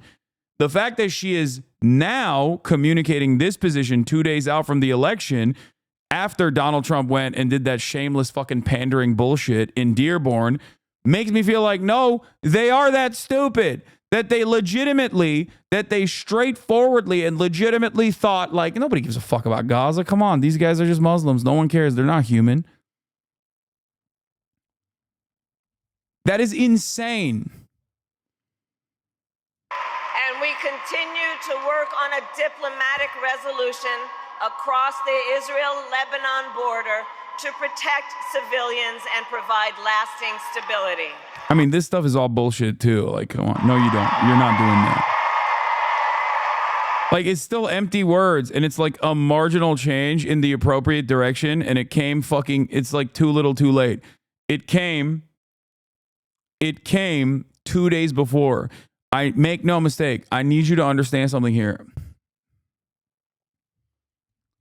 The fact that she could dignify voters with a lie that isn't even like framed well enough, but the mere fact, the actual fact that they were to even dignify the Michigan population with a fucking lie 2 days prior, only after Donald Trump was like, I love the Palestinians. Like, I'm eating Palestinian kebab. That blows my mind, dude. That means that they were actually stupid. That means that they literally did not think that this was a problem at all. Like, they didn't perceive this as a problem at all.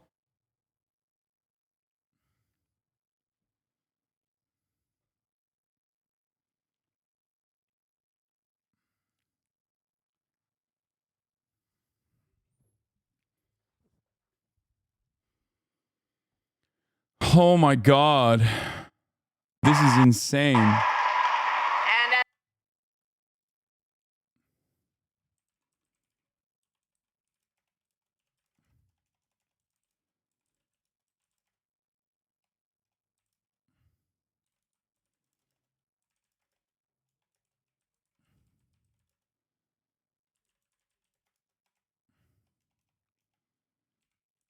It's Palestinian, Lebanese.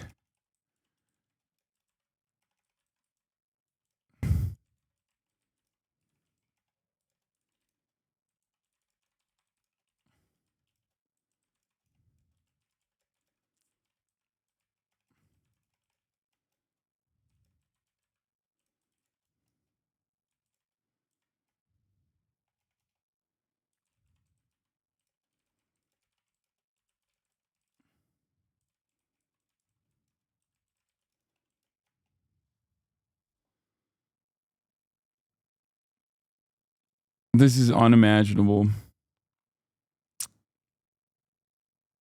She could promise an arms embargo and most pro-Palestinian voters would be switched off to it and rightly not believe her because of what she said for the past 6 months.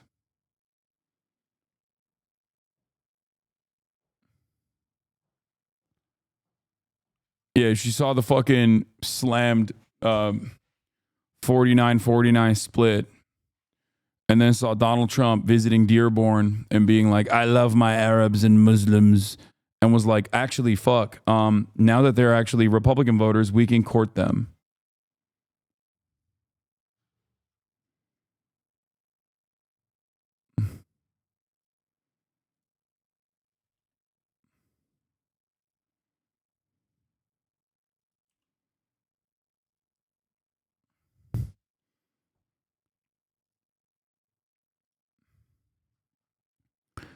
Why is Sarah speaking like this? Jeet here says, the New York Times reports the Trump campaign's research found that up for grabs voters were about 6 times as likely as other battleground state voters to be motivated by their views on Israel's war in Gaza. The worry is Harris started too late. Who could have foreseen this? Who could have told you this? Who has been telling you this?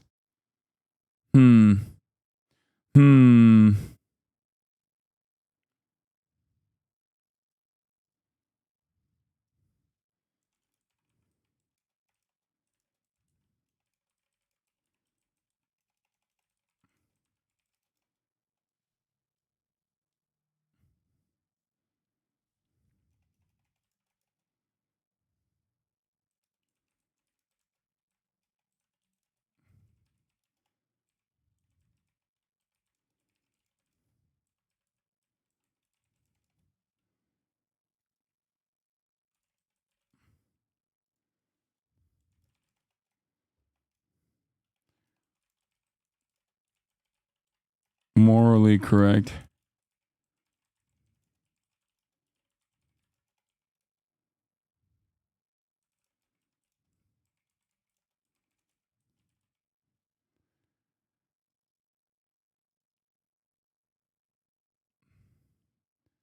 This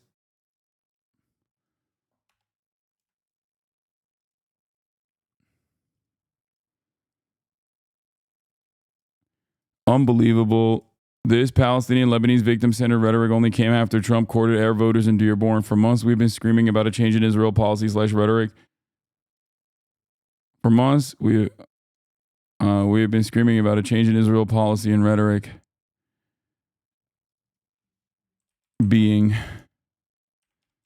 the morally correct and politically sound decision. Now it's likely too late.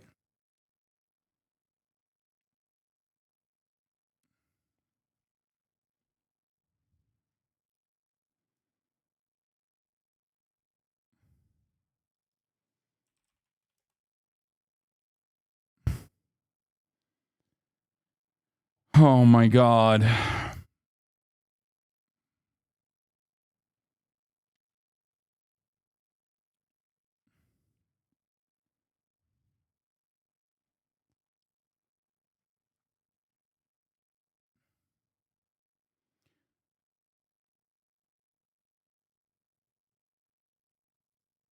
I've been screaming that a change in Israel is the morally correct and politically sound decision. Now it's likely too late.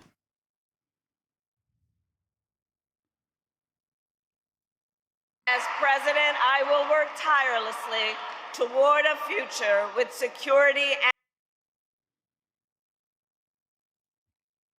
God damn it, dude. How is what she said different than what she's been saying all along? The last sentence I heard her say bar from bar before. Guys, optics matter in every single word, and every single word is weighted differently. What word she uses before the other matters in this situation. Okay, this isn't fucking Donald Trump. Democrats are very careful with the language that they use. Centering, I'm pointing to it right here. This language is centering the victims of Israel's genocidal campaign. Okay? As opposed to centering Israel as a victim of Hamas, which is what she has done over and over again. She didn't start out with October 7. She didn't start out with like Israel has a right to defend itself. Like all this stuff is very important. The problem is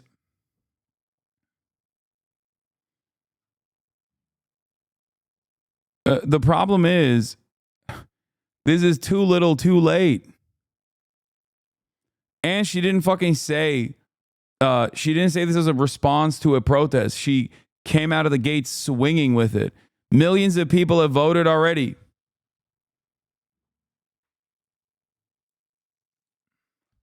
You want her to come out and say Israel's an evil genocidal nation, we will never support them again? You're so fucking stupid. Yeah, that would be a really good argument if that's the one I made, except I've never made that argument. Okay? Like, yeah, that would be the correct position, that Israel is doing genocide. It is objectively the correct thing. And that is how I foresee future history books writing the matter. And that is how I foresee you lying to your fucking children, if you ever have children in the future, being like, oh yeah, I was always against that shit. Okay?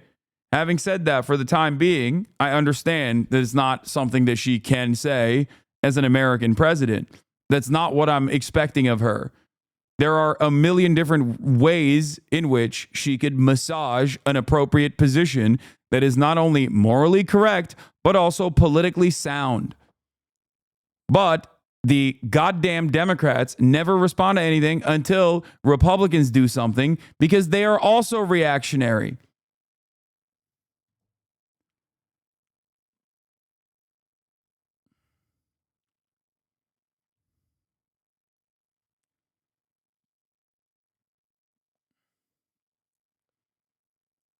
She doesn't even need to say anything. She needs to say America is a nation of laws. One of those laws is that we cannot give weapons, and working towards a ceasefire is the correct position. Working towards a ceasefire is the correct position. The problem is America has a lot more fucking tools in the tool belt to push Israel into a ceasefire. America has made Israel do things that Israeli officials don't want to do time and time again historically. The difference in this circumstance is no one is even communicating that deliberately because they're scared shitless of coming across as hardliners on Israel's actions. There is no real work required in this process. All it is a phone call. The Biden admin was proposing to send only defensive weapons and proposing. Yeah. Dog, the Biden admin doesn't need to do any of that. They need to have a phone call that's private with Benjamin Netanyahu, where Biden says, no more weapons if you keep this shit up. It's over. As a matter of fact, they did just that in 2021. Biden called Benjamin Netanyahu and said, it's done. It's over. And it was the next day. It's that simple. Israel doesn't get to do anything without our go-ahead. Okay, so shut the fuck up about this. Oh, the Biden administration is working tirelessly around the clock for a ceasefire, or proposing to send only defensive weapons and non-offensive weapons. Like, who are you fucking fooling? What are you talking about? The dumbest fucking American, okay, who is illiterate, still understands that what Biden is saying and what Biden is doing is at odds. Okay? MAGA of the left, Lamau. This is fucking dumber than that.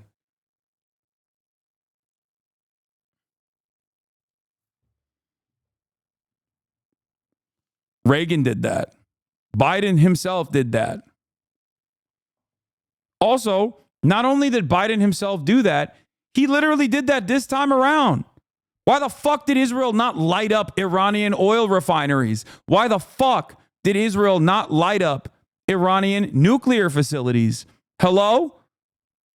How did that happen? You think Israel didn't want to do that? After Iran straight up penetrated its anti-defense systems, Israel's anti-defense systems, and actually struck multiple fucking targets, 2 air bases, and the fucking Mossad headquarters. They were able to hit inside of Tel Aviv. What are you talking about? You think Israel did not want to fucking fight back against that and greatly escalate? Well, That's exactly what they did say, but I know they aren't going to do that in an election year. They need to get elected and then President Netanyahu because Trump will be so much worse. Man, shut the fuck up. Wake up. Wake up. You're fucking delusional. No, they're doing it because they want it, okay? They're doing it because they like it. They're doing it because they agree with it. Oh, they can't do that because it's an election year. What are you talking about? There is only electoral consequences in the positive direction if they were to fucking stop this shit. You have looked at 0 fucking polls on the matter. You are delusional. You do not know what the fuck you're talking about. And you are now directly at odds with the way that Kamala Harris is even communicating on this matter.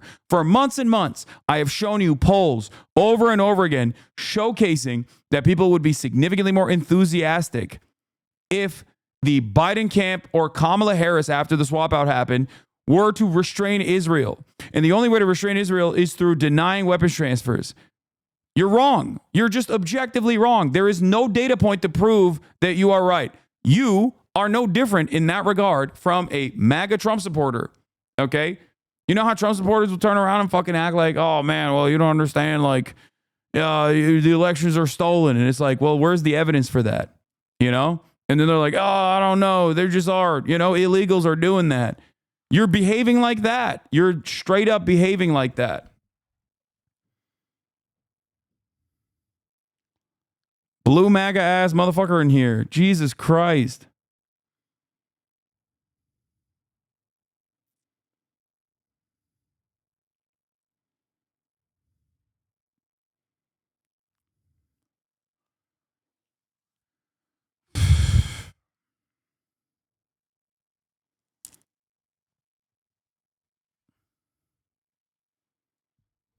Kamala Harris also demonstrated that she has the capacity to separate herself from Biden's rhetoric. The problem is the only time she did that was when Biden called Trump supporters garbage.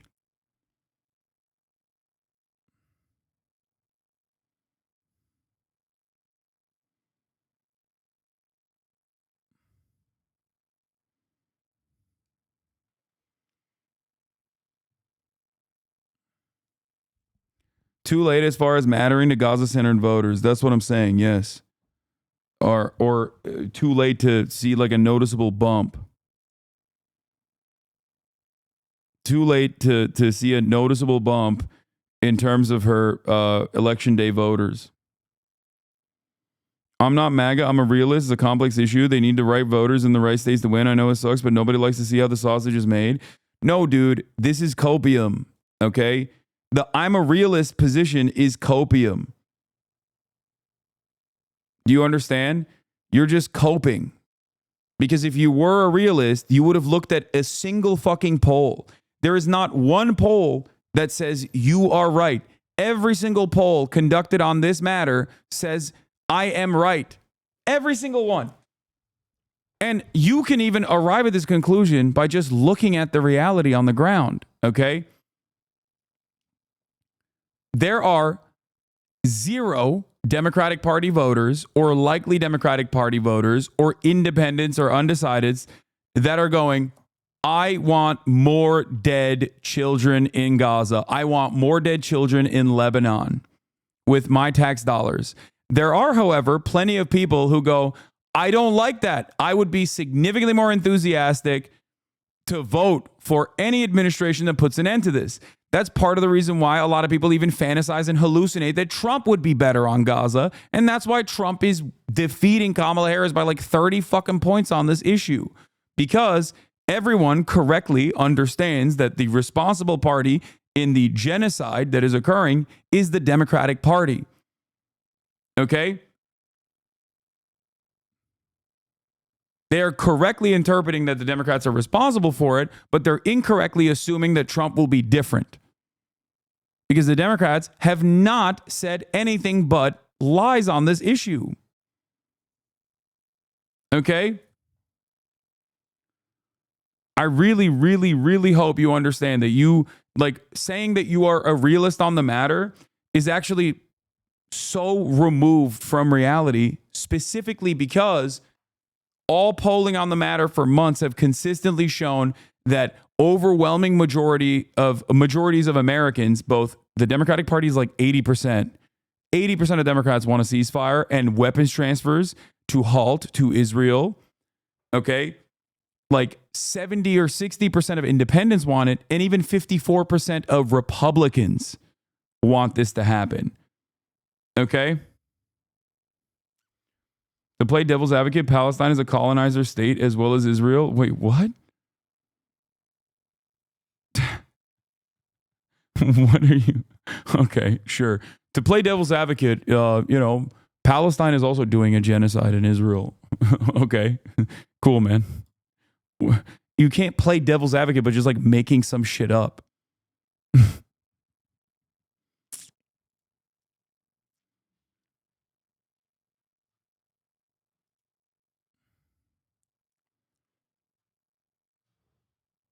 You are 100% right. If she wanted the major media networks to cover this, she's way too late. No major network is going to use their evening news, morning news about this item. The news is now locked in as election day is here. That's the only story. But for people who really care about this as a single issue and vote on E-Day, it could move some people, so I'll take any bit I can from her on this. I think it's so dumb to do it now. She should have done this months ago and then moved and expanded beyond it, because the media coverage, the contentious media coverage that she would have gotten from this would have been genuinely positive in the way that people view her. The media would be like, whoa, this is a change of pace. Ooh, drama, because they are bloodthirsty vultures themselves. So they would have been like, drama, palace intrigue, drama between, a vice president and a president. But who's more favorably viewed by the media, Kamala Harris or Joe Biden? It's Kamala Harris. They would have assumed her side on this. They would have taken her side on this. It would have highlighted her position difference. It would have allowed her to sever ties with Joe Biden, who is objectively unpopular. So unpopular that he had to drop out. Remember that.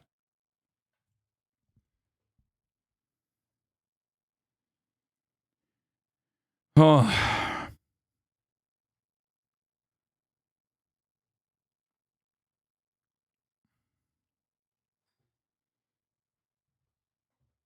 No, they would have called her a terrorist supporter. No, you're wrong.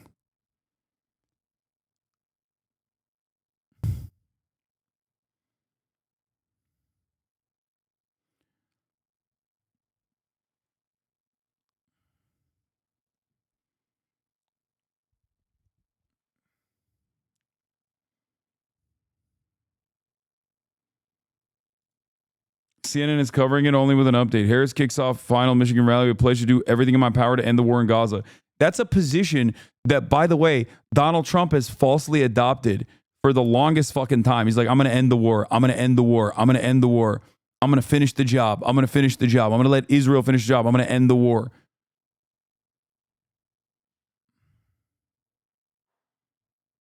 Some guy just said hindsight is 2020. Like, you haven't been saying this for months. Yes, there are probably 100 different instances where I have screamed about this issue over and over and over again. I've debated people on this issue. I've screamed about this issue for months. It's not fucking hindsight, dude. When it's very obviously foresight. You can shake your head. It's not even foresight. It's just sight. All right, let's get back to Mark Pecan. But you haven't given you said because I've been campaigning all day, dude. Okay, fair enough. Keep going back and forth. But like, you are being a little silly. I'm not being silly. I just asked for evidence. For someone who cares about this issue, okay. It's my job to ask questions. I think I was being respectful. But you have to actually ask correct questions, and you're not actually using the correct things she said. So I don't know what value that adds. I've asked you to tell me what she said concretely differently. And I told you, I've been for 12 hours doing things today, and I can't tell you the exact words, but I said, go. This is real simple, well, okay? Don't talk over me for 1 second, okay? 1 second. Go to the DNC speech she gave, and look at the remarks she said, and you've never seen Joe Biden say what she said there alone. This is literally not true. That's crazy. Joe Biden has said we have a firm commitment to a two-state solution over and over again. And then Benjamin Netanyahu, I remember very clearly, the next day would be like, no state, two-state. How about no state, bitch? Literally, every time. That's just one example I can give you. The exact words, just so you know, I'm not an actor, so I don't remember all the scripts and everything. So, but look at that, and you will see the words that she said. I did a video about her speech at the Democratic National Congress. I know exactly what she said at the convention, and the words she used were identical. I would love for you to share with me the parallel language that Joe Biden said to what she said, because it's not true. So it's not just about language; it's about commitment. Well, so now it's not language. Whip out your phone at that point. You just got to whip out your phone. if you don't have it ready to go, just whip it out and be like, here it is. Oh, that's a convenient. No, that's not true. That's a convenient term. The language used was the same. No, the it wasn't. Oh, wait, you just said that it's not about language, but now you're saying it's the same. What matters? If you had said anything with consistency, I could answer the question better. You're not, though. What matters at the end of the day isn't just empathizing, it's about commitments. And she hasn't offered any concrete differences in policy. Well, didn't I just tell you on a lot of policy, this in particular, we haven't seen a lot of additional statements because the campaign's been truncated. But what she said at the DNC... There's been months of a campaign. Yeah, I mean, that's also bullshit. That's also bullshit. Campaign's been truncated.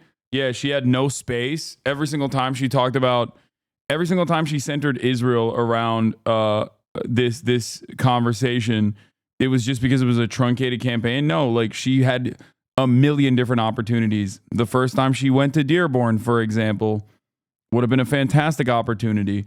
Or the DNC would have been a fantastic opportunity to showcase that there is at least some level of commitment, even if it's a fucking lie that you care about Palestinians and their humanity.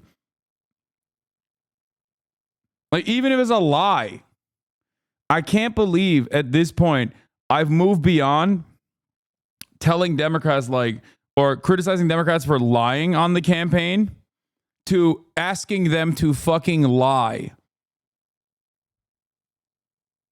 Finish any questions so the interview's over. I've asked you the same question. Okay. It's all right, dude. All right, okay. You don't really want to do an interview. That's fine. I don't agree with that, but that's fine. Well, I actually really want you to do. Okay, that's up to you. I don't really care about the interview. A politician in Britain would never do that, but that's fine. All right, take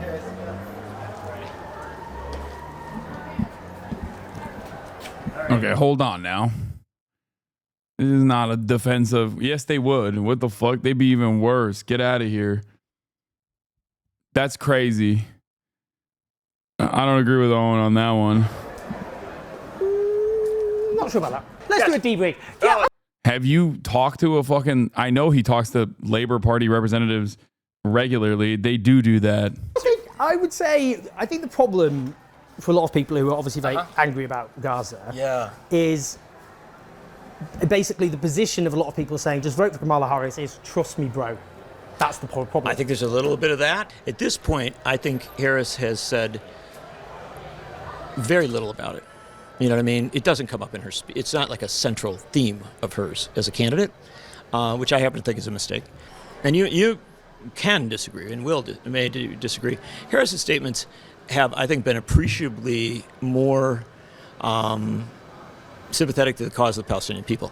That does not mean that she has said concrete things that that people should take away as assurances. What is the basis in actual reality, not hope, that Kamala Harris would be significantly different on this issue? I think that's, I would tell you that I don't know.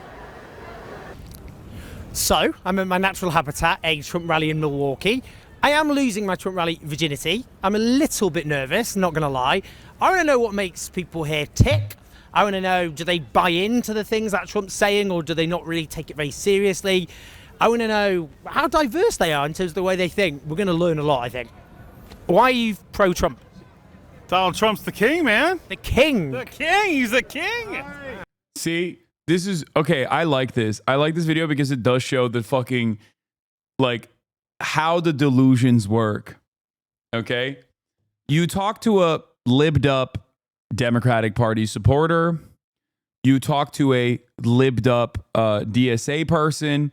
And they're both engaging in different levels of copium on a direct issue, right? They are denying reality. Okay? They're denying reality themselves, as we saw. But then you go up to a guy who's a Trump supporter, and he's like, he's my goat. He's fucking the best. He loves me. He cares about me. He loves me. He cares about me. Elections stolen by Mexicans. He's going to kill them all. And I love that.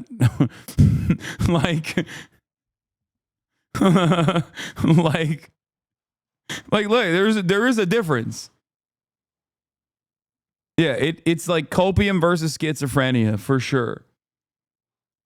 Next monarch. Do you actually want him to be the monarch? Absolutely. What, and then just have no democracy?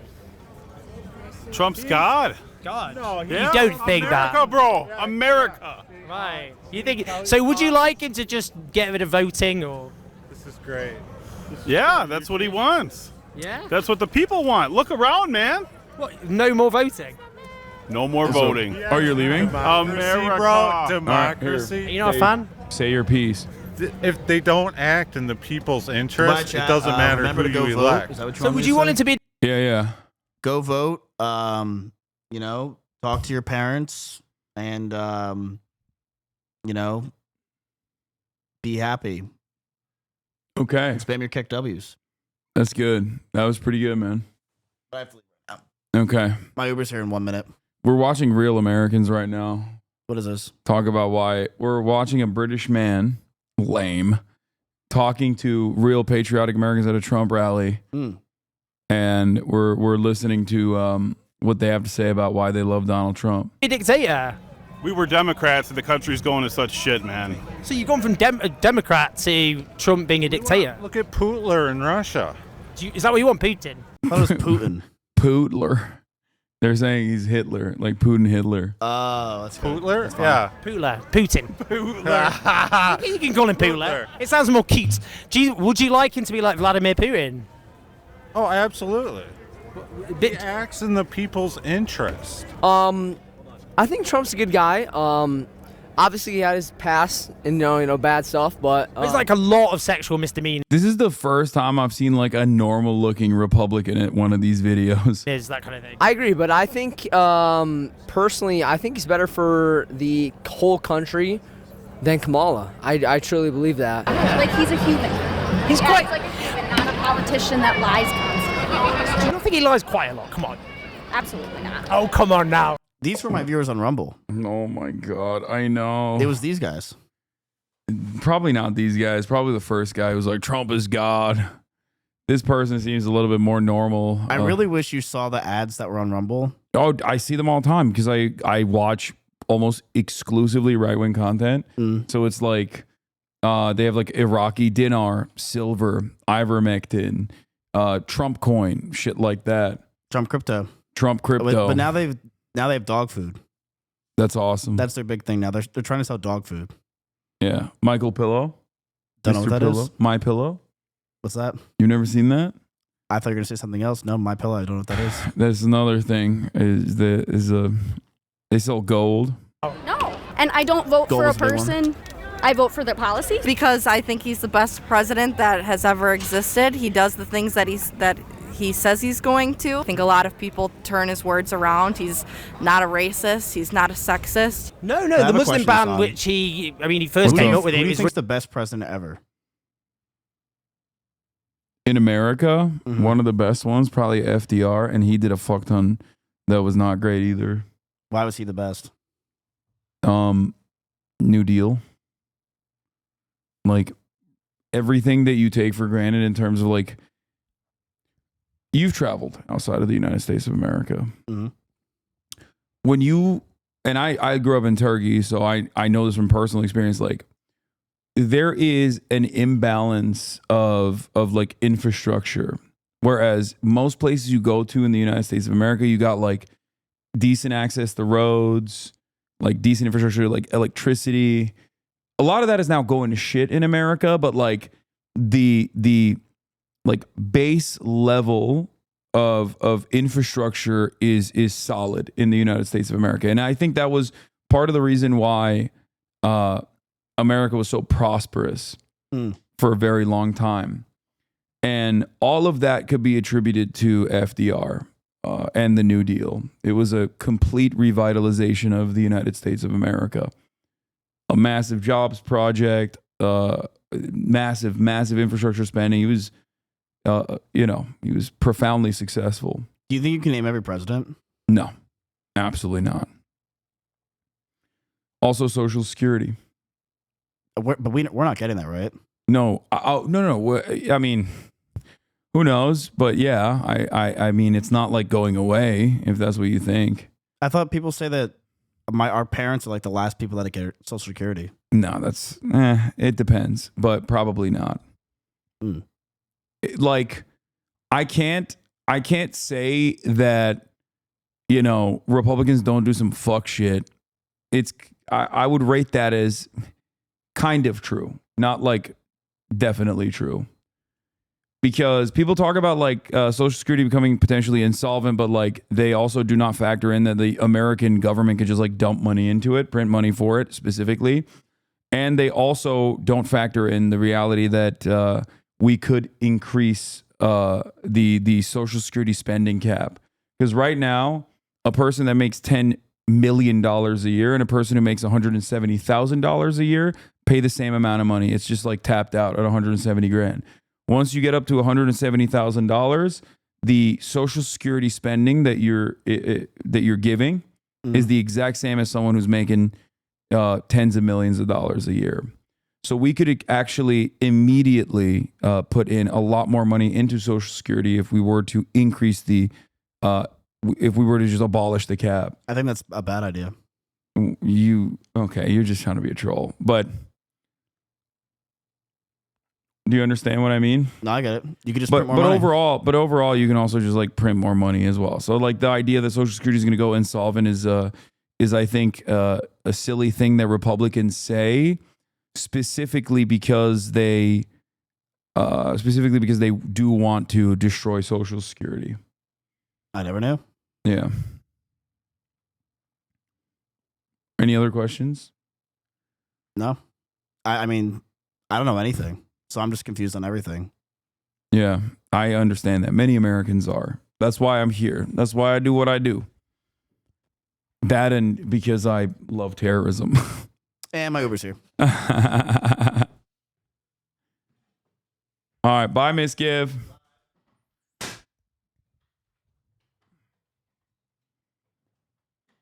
You will only get about 85% of it, but Bernie has the bill to fix it, but it did not pass.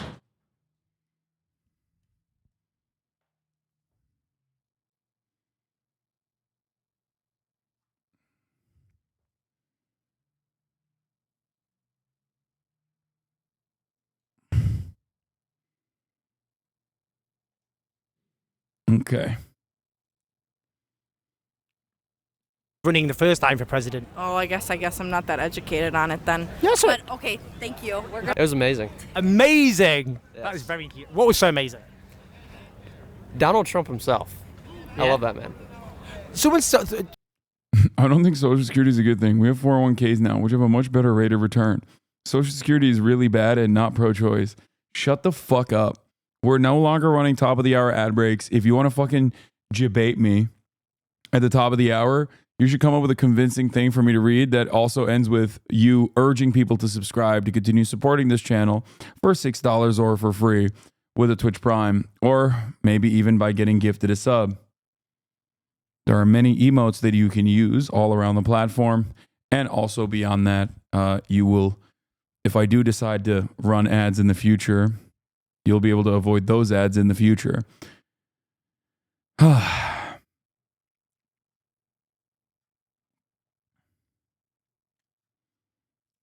Someone I spoke to was a bit bored. They thought he was rambling a bit.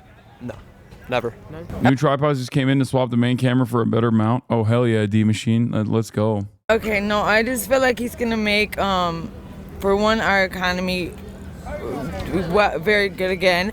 Also, we need somebody that's going to be dominant to run our country. Oh, so you think he's quite macho? Yes. President Trump is well spoken. It's a diverse group within the arena. He talks about things I think that all humans want. You know, they want love, they want peace, they want. What, dude? Sometimes I listen to fucking Trump supporters and I'm like, what are you? Like, are you going to a different rally? I've seen most of Trump's rallies. Okay, I feel like I've watched more Trump rallies than the average Trump supporter. And I have never heard him say any of those fucking things, dog. Like, where are you getting this? Are we watching the same rally?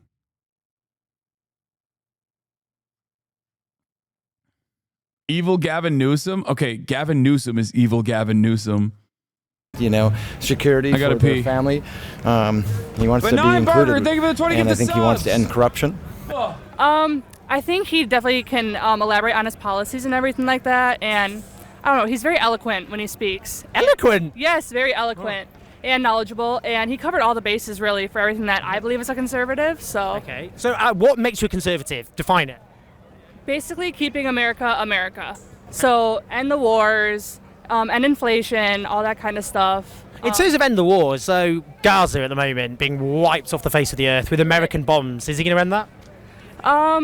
I think we're more focused on ending the war in Ukraine, becoming more allies with Russia, North Korea, and just unifying NATO. So the US would become allies with Russia and North Korea? I would say maybe not necessarily allies, because I know they're not part of NATO, but they would team up with them and we could have collaboration. I never thought I'd hear an American conservative say they want to be an ally of North Korea run by the Stalinists. Well, we don't want them as an enemy, I'll tell you that much. Because he sort of supports the American people. He supports getting rid of illegals that don't belong here. What? I mean, they're ruining our country, getting our money. They're taking our Social Security. Our Social Security's running out because we're giving it to illegals. We're giving illegals $3,500 debit cards. It's got to come from somewhere. Do you think they're taking our Social Security and giving it to illegals as well? That's money that I'm depending on in 4 years. Why? You know, you're younger, obviously younger Americans. A lot Thank God Mizkiv didn't hear that guy. He would have believed him.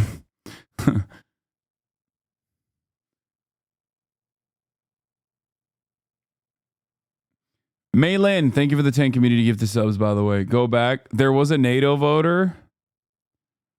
Younger men for giving American allies coming, end the wars. Define it. Bases really for everything that I believe. She said he's really eloquent, which I thought was crazy. He's a conservative, so. Okay. So what makes you a conservative? Define it.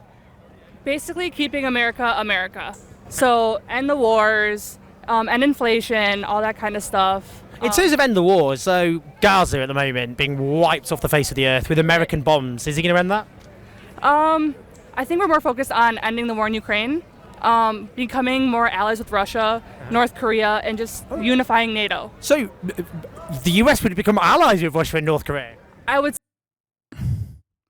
Ryan Ruth did not die for this horse shit. Dog, Ryan Ruth is not dead. He's just in prison. Unjustifiably, if I might add. They didn't kill him, man. He's alive. Dude, Donald Trump is going to unify NATO. I'm pro NATO, and that's why I'm voting for Donald Trump. That's amazing. God, I love Americans so much. Fuck. What an incredible country this is, dude. You cannot, man, just endless fucking content. Just endless content, dude. What other country? Come on now. Just what an incredible tapestry. Bro, that Ryan Ruth line is going to get clipped. Wait, what do you mean?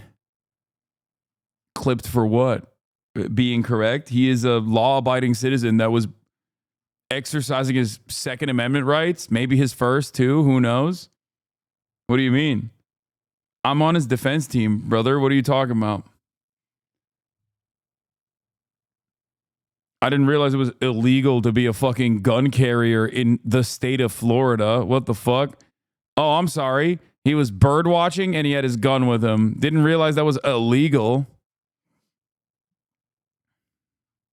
Say maybe not necessarily allies, because I know they're not part of NATO, but they would team up with them and we could have collaboration. I never thought I'd hear an American conservative say they want to be an ally of North Korea run by the Stalinists. Well, we don't want them as an enemy, I'll tell you that much. Because he sorts. Dude, the amount of play that North Korea gets for how limited their economy, their overall military power, like, it will never cease to amaze me. This fucking tiny hermit nation has done so much with so little in terms of like getting, like, Americans should not know what North Korea is, okay? It should be like Moldova, okay? Which, by the way, shouts out to Moldova, Mama Liga. You probably need to go back to Moldova and fix it right now. It seems like there's an election coming up where you got a pro Pooty Poo guy running against the pro EU guy. But like, it should be like Moldova. Like, no one should know what North Korea is, right? I'm sorry. They just have no fucking smoke. They have no bitches. They got no smoke. They got no motion. Okay. And yet, every American's like, they're the greatest enemy of all time. Okay? They're the greatest enemy of all time. It's like, that's crazy. Like, the entire country has the economic power of like the poorest district in Alabama.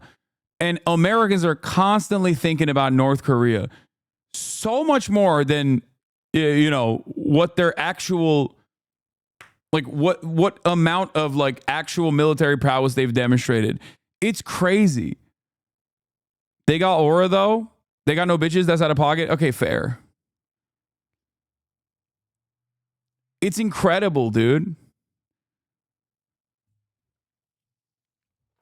Ask an average American what Moldova is. They'll be like, I don't fucking know. What is that, like the capital of Russia? Like, ask them about North Korea. They're like, it's the greatest enemy of all time. We got to deal with them. It's crazy. They get so much play. They get so much fucking play for how little motion they actually have. We need your Tim Pool clip. Who do you think the real greatest enemy of America is? Ukraine is the greatest enemy of mankind.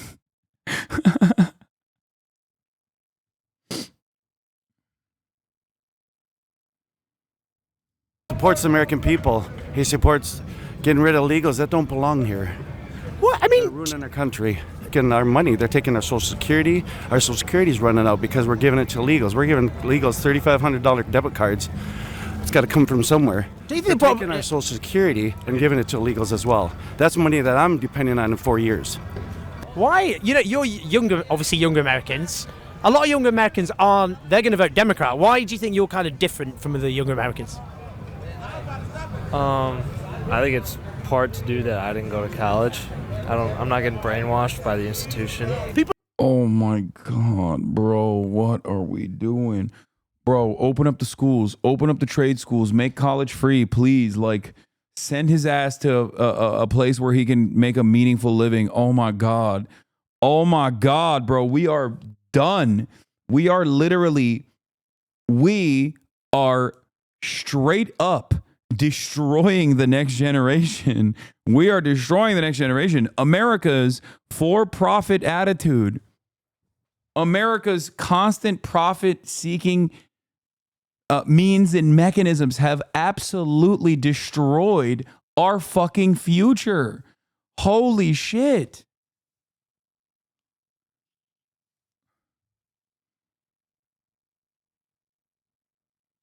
Former sub here, find it interesting you support Kamala Harris over Trump when Trump has done infinitely more unionizing efforts. Ad? What?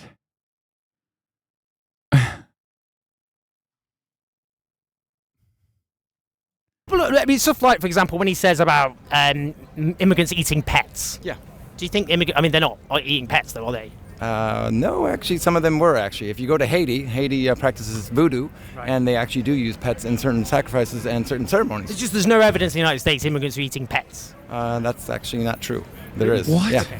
I don't think there is. I mean, there's police report. I mean, you can hear the actual call saying, hey, there's people who grabbed the geese right from the geese on pets, come on. Oh, well, pets, that's true. It was using animals, not pets. The last thing I want to ask you, because I know it's cold, you want to go home. Also, that was fake too. This is a Marianne voter. That's why he was talking about love. He's like, I'm voting for Trump because he loves crystals. He's going to legalize crystals. Crystal meth, that is. It's about Israel and Gaza at the moment, because a lot of people think, come on, supporting this, the hideous onslaught against the people of Gaza, that has to end. What do you think about that? I think it's very simple. If you don't understand the full problem, yeah. Can you believe these people are eating animals? Man, it's really fucked up. It goes back hundreds of years, thousands really. But if you don't understand, you can understand this one piece. If all the Jews put their weapons down right now and said, all right, that's it, I'm getting rid of my guns, you'd have millions of dead Jews. If all the people in Palestine and all of them put their weapons down, you'd have peace. Well, in the West Bank, Fatah, the ruling faction, did do that. They said, that's it, we accept peace. And then Israel just carried on colonizing the West Bank and killing large numbers of Palestinians. If you go back to the fact that there was peace, up until they decided to come in, kidnap children. But that's not true. 240 Palestinians were killed in the West Bank before 7th of October. We gotta go. Oh, Our Uber's here. All right, I no worries. apologize. Take care. See you in a bit. Israel is a strong nation in and of itself, and I personally believe, you know, they've been a persecuted people for thousands of years. They have a right to defend themselves. Bro, I swear to God, these people don't give a fuck about anti-Semitism. These are the people that literally fucking are the groypers, okay? But holy shit, the moment that Israel comes into question, they become like SPLC, ADL fucking understanders. They're like, well, there's a lot of dog whistles out there, okay? I should know. I've been using them in my online forums. Like, they literally only care about anti-Semitism if they can cynically use it to defend Israel. It's so insane. It is so insane. You are all utterly detached from reality. You make people in Britain seem engaged with the world. Oh my God. Oh my God, you're right. This guy just fucking destroyed us in America. Oh no. Oh no, it's not wrong. Oh my God, the country that did Brexit. Okay, but it's content. Also, you guys literally follow our lines. So yeah, have fun with the Reform Party, bitch. You know? Not here in Liverpool. It's like England is literally following America's notes. Oh, it's so bad. Everything is so bad. Holy shit. The new Labour Party is so ass. Also, England created Israel, so you're responsible for that. That was a Glaswegian accent. Liverpool? Liverpool. I'm not a Tory. I'm a Scouser lad. I'm not a Tory. I'm from Liverpool. Come on. You got to give that to me. That was pretty good. That was not Glaswegian.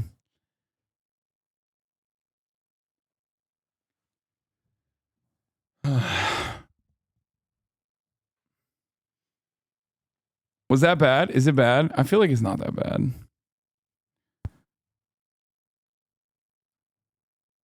Well, I mean, yeah, you're absolutely right. Jewish people have been persecuted for so long and deserve security. The Palestinian people also deserve security, surely. I mean, I do believe that they have a right to also be a nation. But they've been back and forth with the, you know. That's pretty cool that his position is identical to Kamala Harris. He's like, I'm in favor of a two-state solution and I'm working tirelessly around the clock to achieve it. Okay. Just like Kamala Harris and Joe Biden are. You didn't even do a real accent. That was like some Game of Thrones voice. That's quite literally what the Scouser accent sounds like.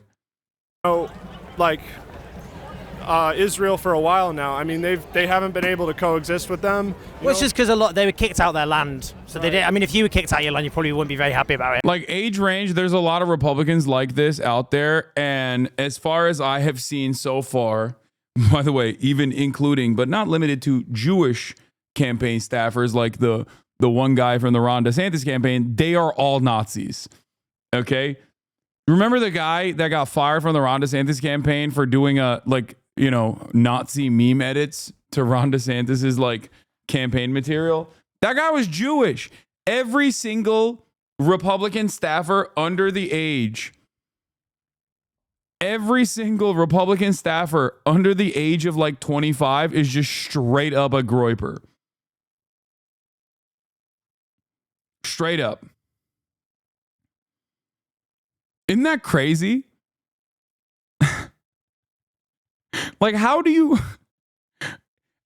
become a Jewish groyper, dude? I mean, I guess someone should ask Benjamin Netanyahu's son, Yair Netanyahu, because he also is a Jewish groyper. But it's like weird. It's so weird. Names one guy must mean they all are.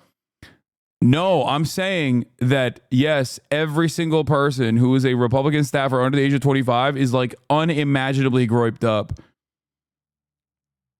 Yes, absolutely. Abso-fucking-lutely. I mean, if you want I'm to just talk giving about, you one very prominent example of it.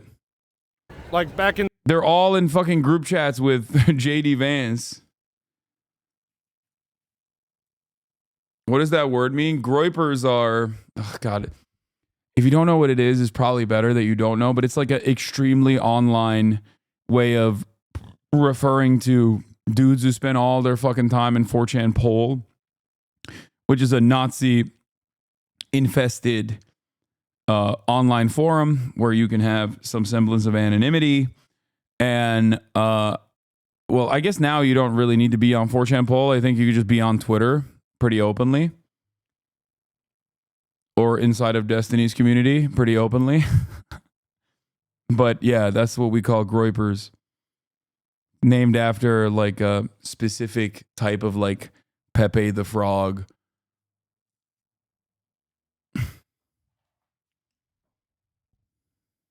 Yeah, this is it. Groyper, sometimes called the Groyper Army, a group of alt-right and white supremacist activists, provocateurs, and internet trolls. They have attempted to introduce alt-right politics into mainstream conservatism in the United States, participated in the January 6th United States Capitol attack and protests leading up to it, and hold extremist views. Yes, they do call themselves Groypers. Divorcelli will take you out to get chicken and waffles if you're one of them. Yeah. If you're the top dog, if you're the number one Groyper.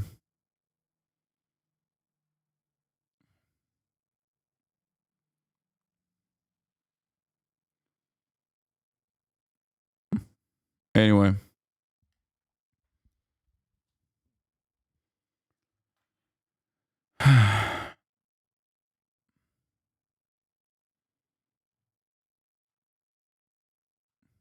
I wish I could unlearn this. Well, now you did. Now you learned it. in the 1980s, 1990s, when they were doing the bus bombings, going into Israel. Well, I mean, Why come no SNL? Afraid your commie fans won't laugh at Kamala joke? Just curious. Also, Chappelle did great. Loved her country song. Didn't think there was gay phobic about it. But I guess just more proof lefties are too sensitive. I like that. Didn't Divorcelli take credit for revitalizing Fuentes? I mean, I don't know if he still takes credit for it, but he definitely did do that. He brought him on the fucking podcast circuit and shit as his friend, as his little Nazi friend.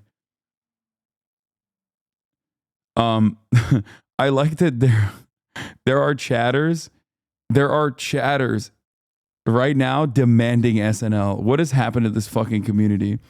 Yeah, he banned his community members for calling Fuentes a Nazi. Directly argued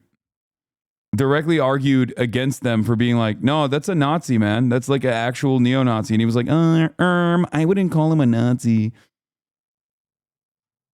I mean, we could say, 15,000 Palestinians were killed in 1948, and then were repeatedly killed in other huge military onslaughts and attacks by Israel. Right. I'm not really sure how to respond to that. Oh, yeah, I wouldn't justify ever terrorism or attacks on civilians, but the vast majority of civilians have been killed by the Israeli state. I mean, I'm not sure how to respond to that. I know, Netanyahu probably hasn't. I need to get back, man. That's what I do. That's right, man. I appreciate it. Thank you. Cheers. This is Trump. He ran out of dialogue options. Trump and Vance I painted on single grains of rice. So you have? Yes. Wow. How long did that take you? That's 4 hours last night for Vance and 4 or 5 hours for Trump.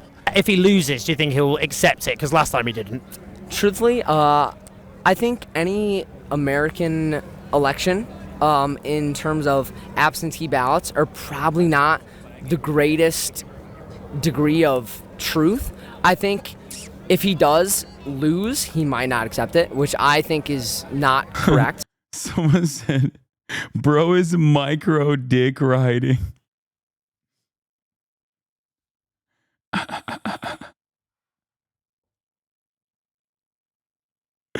That's awesome. If he loses, do you think he's going to accept the result? It's a seriously loaded question. Not really. He might lose. Lose according to who? The votes cast.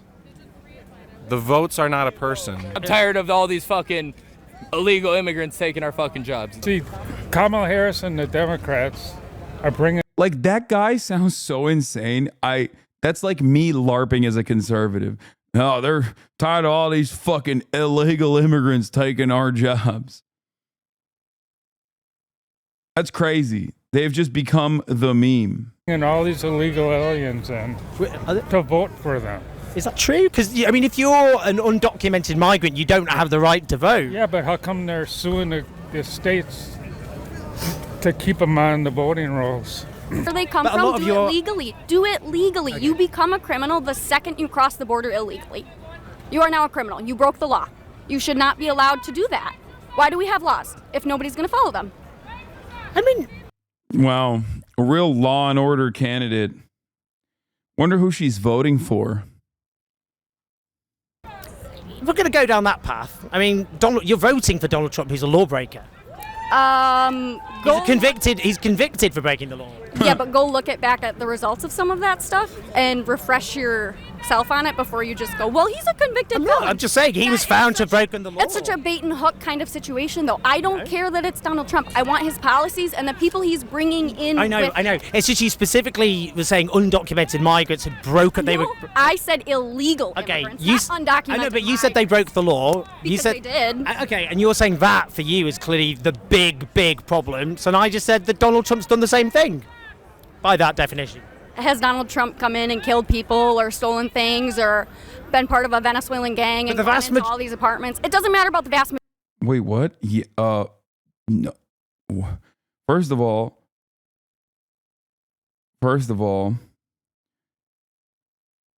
Donald Trump has broken the law, yes, many times over.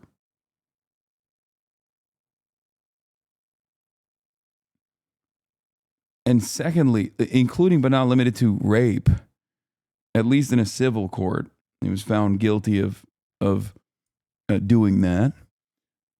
But also, I mean, Donald Trump is actively in a court case for causing an insurrection, trying to steal the election, change the outcomes of the election. Donald Trump is a convicted felon. He has killed plenty of people as the American president. That much I don't think they give a shit about. Meanwhile, the people that she's talking about, the overwhelming majority of them have done none of the things that she is attributing to them in terms of the crimes that they've committed. Majority. One is too many. One is too many. One is too Isn't that many. mostly Americans killing other Americans with guns? Because of your gun laws. But how many people die in car accidents every year? Should we ban cars? How's the election going? Election's going fantastic. We're actually up in all 7 swing states. It's going to be a fantastic landslide, let me tell you. I believe we're at the early stages of World War III. So yeah, I mean, I think it's the most pressing issue. We need to stop that, though, don't we? Nuclear superpowers who aren't communicating with each other, as they once did, in diplomacy. I mean, you got clowns like Anthony Blinken and Jake Sullivan, the deep state, running the country. The whole CIA endorses Kamala Harris. Hope is, to get away from the deep state, and the industrial military complex. I got 3 kids. I'm a family man, and I want my kids to be able to play in their own sports and not have men go against my daughter. And As a Shake Sharp, who shit his pants? Who shit my pants? It's trans people. Yeah, well... What, you don't like trans people? Well, everyone can do what they want, but don't push it on my kid. Dude, look, see? Telling you, even the most aggressive transphobe was like, I don't really hate trans people.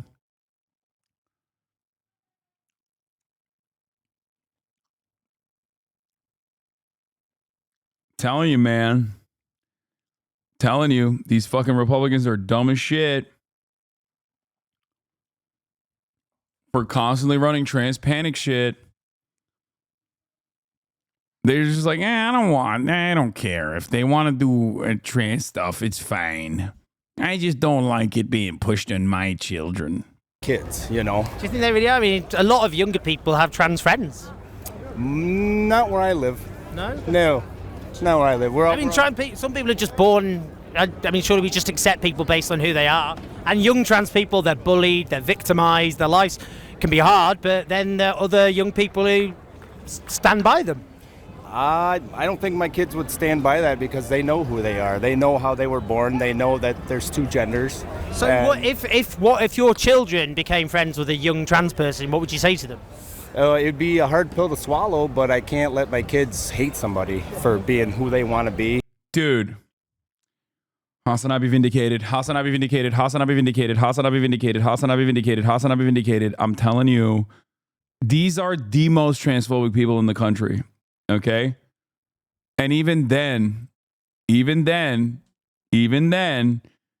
they are so at odds with Matt Walsh. Okay? Backhanded trans ally? No, dude. That is like the most average transphobic position. What you see online is at odds with what is happening in reality. I will always repeat that. Okay? What you see online is not the same at what is happening in reality. There is a way to figure some of this stuff out. And that way is by looking at polling on the matter. I would go so far as say England is probably more overtly transphobic than the United States of America is.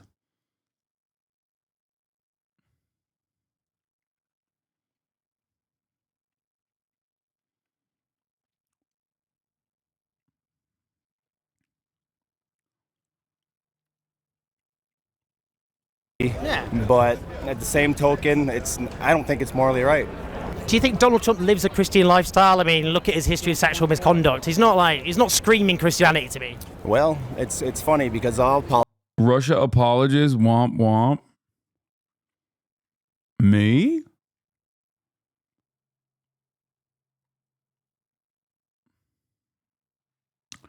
This is not the most transphobic type of guy. No.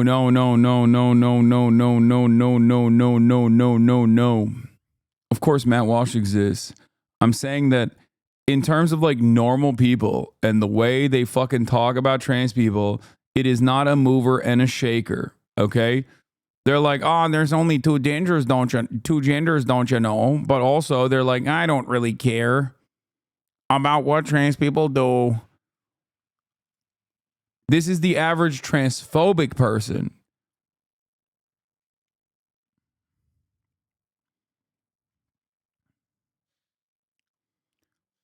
It is directly at odds with the way that the Republican Party communicates on this issue. All right. Transphobes in real life do not base their life off of that. Exactly. Bro will catch the fucking bait every day and ignore actual questions. What is the actual question? Read my message, jerk. HasanAbi must be confused. Trump ain't no felon. Nah, he didn't do that shit. He's been exonerated. So I got this weird idea in my head. Is it Israel only wanting Jews in Israel the same way certain individuals only wanted people with blonde and blue-eyed people in his country? What? Are you asking if Zionism is fascistic in the same way that Nazism is? The answer is yes. But Trump is also a convicted felon. I don't know why you're saying he's not.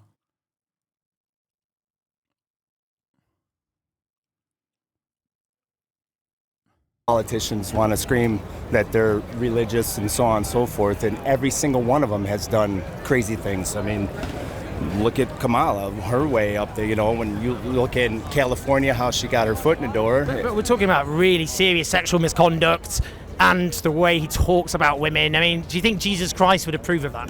Well, you know, we all look for forgiveness. I mean, that's what the good Lord has preached, you know. People have make mistakes. A lot of people do. Not everyone's perfect. Do you think he sought redemption, forgiveness? Yeah, most definitely. I think so. I've never heard him apologize for that. Well, his actions speak louder than words, though. I mean, he's what he's doing for the next generations, for the future of America. How does that make up for sexual misconduct? Why is the Brit dressed like he's going hiking? He's in Hogland, man. You never know. I don't see, this has all been lies made up by the media, though, this sexual misconduct. They've all been divorced. They've all been married. So you don't believe the women who come forward to talk about their experiences? No, I don't believe any of it. Right. Because people only do that when they feel it's time to attack someone when they want to run for political But what he said, office. for example, grab women by the pussy. Well, that's locker room talk. You've never talked that kind of nonsense to your friends, No. whatever? Well, sorry. I mean, But it's, as a I'm a man, so, you know. He's like, sorry, you haven't lived.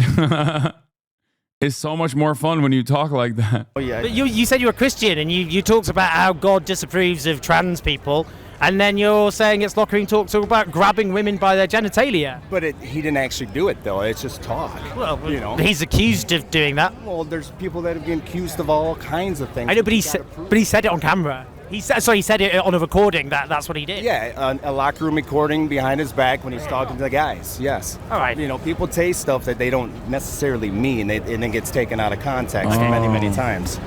You know, and it's crazy world we live in. Everyone's looking to attack somebody for some reason. I don't know why. Just lastly, is this very Christian either? I mean, just kind of. No, not at all. Oh, it's just you talked about. Okay, so it seems a bit like Christianity for when it's not accepting trans people, but that's it. I didn't purchase the shirt. Right. I got it from my sister-in-law. Great.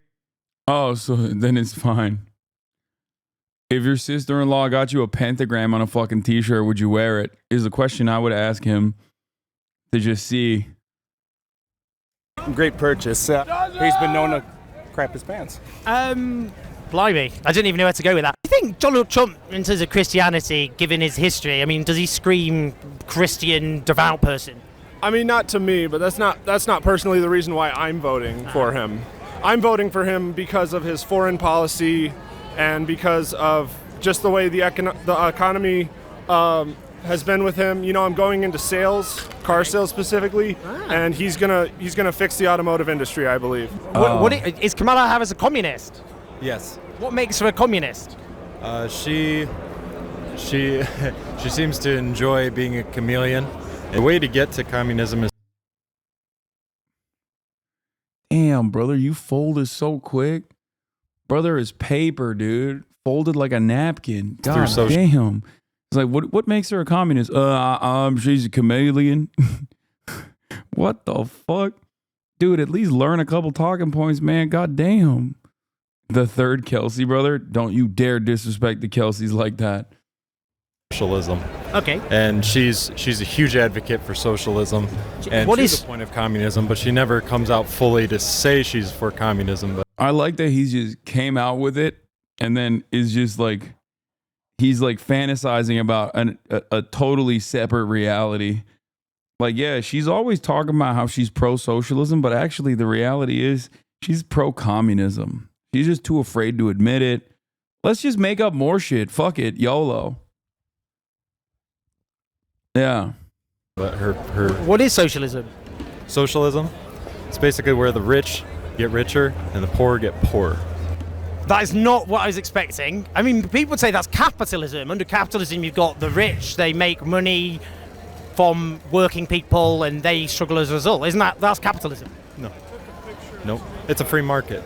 A free market is capitalism. And socialism's the rich getting richer and the poor getting poorer. Yep, because of dictator. Bro, I'm open the schools. Except this is what they teach in the schools too. So honestly, close the schools. Close it. I'm back to child left behind. I'm back to believing that we need to close the schools, actually. Never mind. We were wrong to open them because this is what they're teaching the children. At what point does this become ableism? We are way past that point, brother. Okay. Leaderships because of the government control. It's a large government, basically. Whew. Well, that was quite the experience. What I would say is this is the American manifestation of a phenomenon sweeping the Western world and beyond, and it is a far-right authoritarian movement which draws on different wells of support. Some from the disenchanted, some who are just the racist and paranoid and all the rest of it. But they could win. You laugh, but this man can tell you the best tasting 3 crayon combo. True.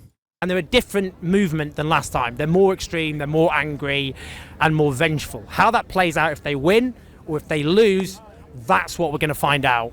But I would say, and this is the danger, they're more enthusiastic about their candidate than on the Democratic side. And Kamala Harris could still win, but that still has implications for what happens next. Now, we've gone to this great state of Wisconsin. Next, Michigan, North Carolina, Pennsylvania, states which help determine the result of.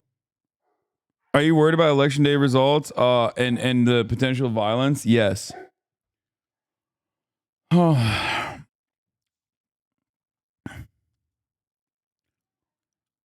June DMR poll has Trump plus 18 versus Biden in Iowa.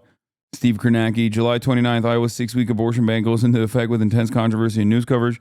September 22nd, DMR shows 59 to 37% opposition to the new abortion law, 69% among women. Also shows Trump lead over Harris at just 47-43. All false saturation ad spending and campaigning on abortion by Dem candidates in the state's 2 toss-up House races. Now, final DMR poll is massive gender gap, pushing Harris into 47-44 lead. Raises question on how much of what the DMR poll finds is state-specific versus also playing out in Wisconsin and elsewhere. I think in states where abortion is a top priority, specifically against the wishes of the population, this will be an issue. Ballot measures will also be helpful in driving turnout, but I guess it depends on how hard they push that. If the Cells are polls right this time, this polling equivalent is the Battlestar Galactica being the only ship in the fleet to not use super new fancy technology, and that's being exactly why the only ship to survive the initial attack of the Cyclones. Okay, dude, never send me stuff like that again. Okay. Brighter future Kamala Harris is closing ad. We're gonna watch this and then we're gonna go to SNL Lib Watch. Okay.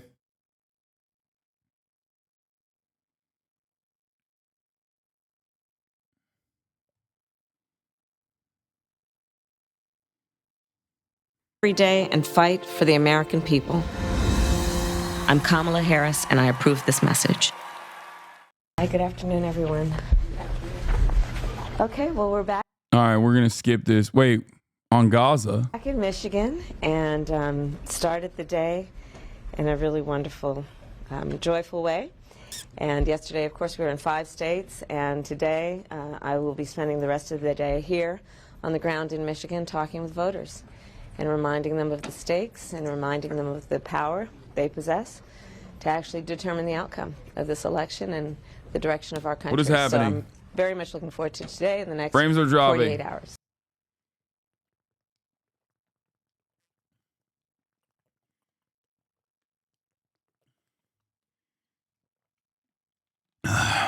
Mini F, hold the line. Hold the fucking line. Murat! Dude, we need a redundancy, dude. I'm effing. I'm dropping frame rates. How quickly can we get a redundancy up and ready to go?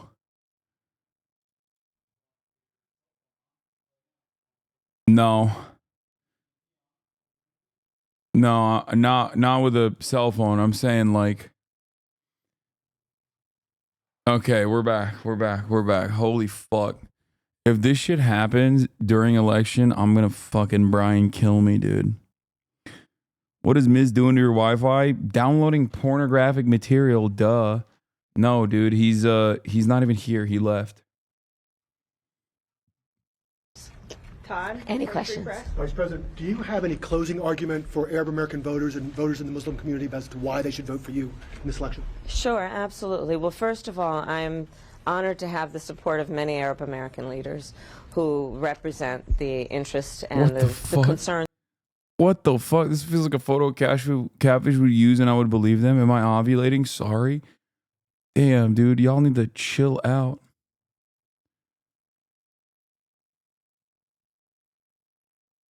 Also of the Arab American community. But I also know well enough to know it is not a monolith. There are many issues that are the issues that all Americans face, and then of course some that are specific to what is happening in Gaza. And on the subject of Gaza, I have been very clear the level of death of innocent Palestinians is unconscionable.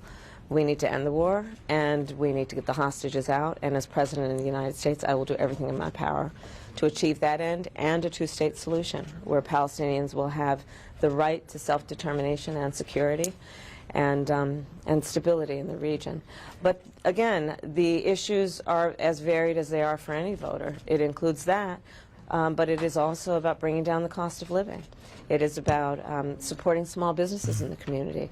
It is about bringing down the cost of housing, groceries, extending the child tax credit. These are issues that resonate in that community as well as every other community. And I will continue to speak to members of that community. And you know what's really funny? She should have been saying this whenever people cynically say, what do you have to say to the Jewish community that feel like you're not, like after communicating a separate message on the issue of Israel, Palestine, separating herself from the Biden campaign, this is what she should have been saying about the supposed Jewish voters who might not vote for her. Because like it makes more sense in that situation, given the power dynamic and also given the fact that like obviously Jewish Americans do not exclusively care about fucking Israel.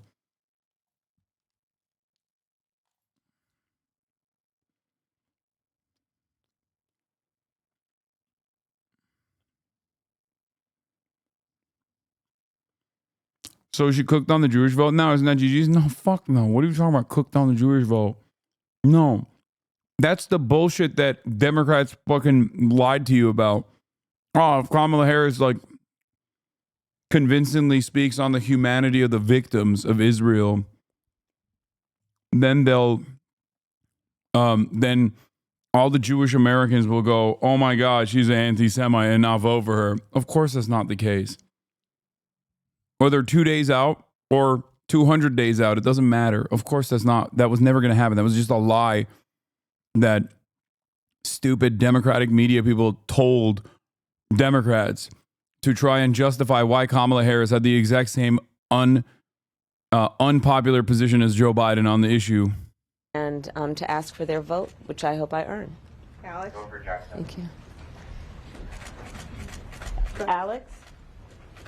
Alex, too. I'm Lauren. Sorry. You There have we to say go. the last name of someone else. Oh, keep going. You know what? It's 48 hours out. Everyone's a little tired. Who was with us last night? You're right. Few sleep deprived. Please. Simply, how are you feeling, and have you submitted your ballot?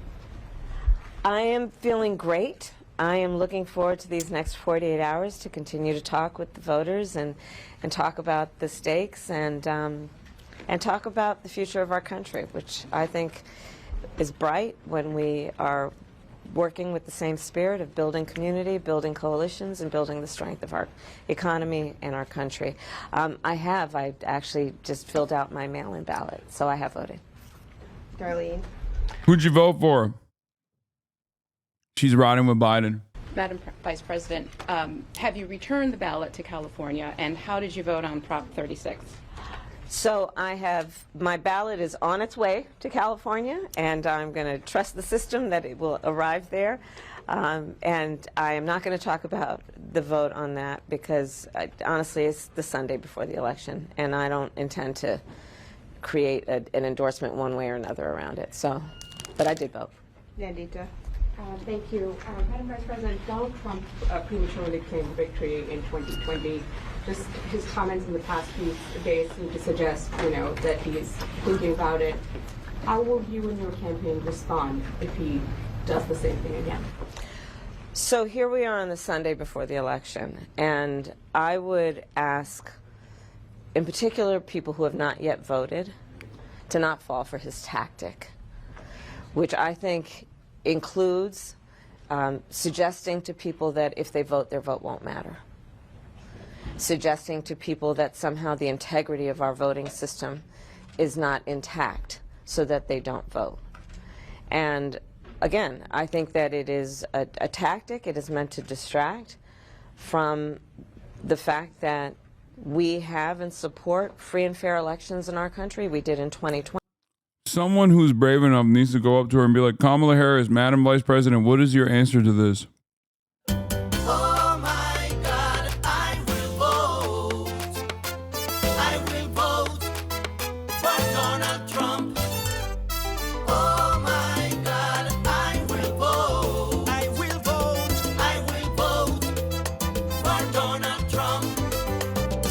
People go out to vote, no fear, no more. Vote for Trump. Let's go. Vote for Trump. If you wanna keep America great, vote for Trump.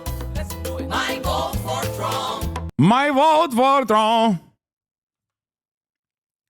Oh my God, Chad's going crazy. We had to do a vote for Trump break, you know?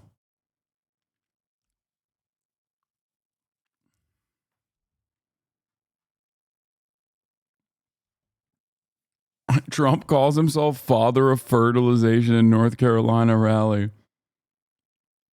All right, let's do SNL Lib Watch, and then we'll get back to some other shit. The Harris campaign back in Michigan today. No, spoiler alert. He literally said, bro, you are unironically ruining the flow by pausing. Like, your level of liberalism has reached dangerous levels right now. Dangerous levels. You're ruining the fucking flow of SNL's cold open after they showed Kamala Harris. Oh, this is my 13th reason, because dog. What do we always say? Keep Kamala and carry on Allah. Carry on Allah. Oh my God. She said carry on Allah. That's it. We got him. Kamala Harris desperately vying for the Dearborn, Michigan vote. You see that? You see that? She did it.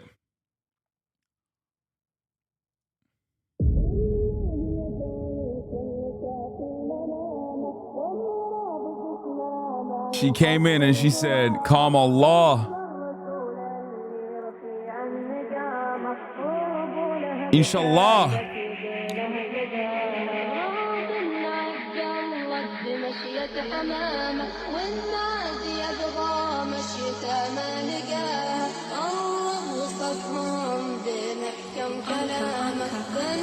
It's happening.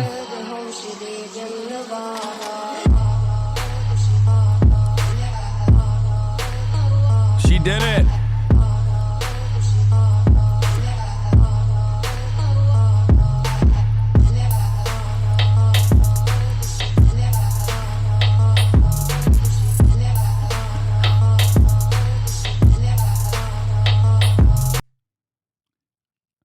Are you corn-pilled into thinking Kamala's winning Iowa after this? No.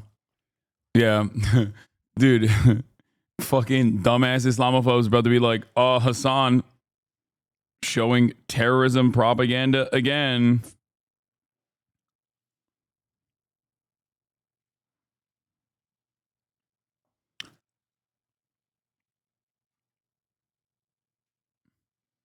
Man, if she was actually good for Muslims, Kamala, inshallah, would really be vibing the fuck up. Oh, this was a joke I saw last night from a Rolling Stones reporter that I replied to. And they're already like making it real. Once again, the things that you think are jokes, Republicans use unironically. Rubio, Kamala Harris went to SNL in violation of the law. I hope she laughed on SNL in front of millions of people because there's probably worth 2 to 3 million votes right there. This is nothing but a full-scale effort to do everything you possibly can at virtually every major media outlet in America to depress and suppress Republican votes and Trump voters and to undermine and prevent Donald Trump from being elected. I've never seen anything like it. It's a full-scale assault. Like, Thor Benson made this joke, said, low ratings SNL Socialist Night Live will only feature one candidate tonight. Very unfair. Should be taken off the air. Treason. And to which I responded, suing SNL for $60 billion with the trial rewards from the 60 Minutes lawsuit before November 5th. And they're like, the violation of the fairness doctrine. Even yesterday, Kamala Harris was apparently on an airplane headed to Michigan, They called her, do you want to be on Saturday Night Live? And they made a U-turn, apparently left a bunch of people stranded waiting for her. I don't know how many people went to a rally anyway. She probably told them Beyonce was going to be there, so they all showed up, and then, you know. Stop. No, you can't do that. Little Rubio, you can't do that, brother. That's like, leave that to Trump. God, you are so uncharismatic. I mean, he's less charismatic than like the average Republican, which is really fucked up to say because the average Republican is already a charisma suck. So for him trying to like attempt the joke, like, I bet they had Beyonce. I bet she said Beyonce would be there. It's like, dude, no, don't do that. Did a U-turn and went to Saturday Night Live, by the way, in violation of the law. But my only hope was, I hope she laughed on Saturday Night Live in front of millions of people. Just God, his ears are so massive. It's crazy. heard her laughing for a few minutes, because that's probably worth 2 to 3 million votes right there. But no one laughed. You're so bad. NBC is offering Trump equal time, 1 minute and 30 seconds. I've been looking into this today. NBC says it will comply with its regulatory obligations, which means if Trump requests actual time, he will get time. How about a cameo on Monday night's Fallon tonight? NBC has told the FCC that VP Harris appeared on Saturday Night Live for 1 minute and 30 seconds without charge, triggering an opportunity for other campaigns to request time. It's worth mentioning that NBC and SNL went through this in 2015 when Donald Trump hosted. Other campaigns were able to request time on the air, but obviously not the exact same opportunity on SNL.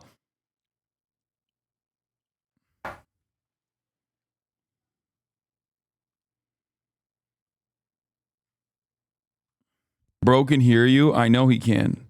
That's why I said it. So he can hear me. The Georgia trial, which would be televised, would be fucking Keno. Peak content. Oh my God. Oh, I'm melting thinking about it. God, the Democrats are so fucking lame, though. They'd be like, oh, well, now that he's not running for president, we're just going to not prosecute him. I feel like they would just like drop all that shit. Oh my God. I hope that happens. Holy fuck. That was so good. Like actually so good. It's kind of shocking how good that was. Straight up, I'll admit it. That was a banger. That was one of the funniest SNL sketches I have watched in recent history. Who knew having a famous comedian writer come back to host would make the show good? I mean, they've had some decent fucking comedians come and write, like Shane Gillis and shit. Like, bro, let's not call it Epstein Island. Harvey Epstein with the Working Families Party. Running for city council. Oh no.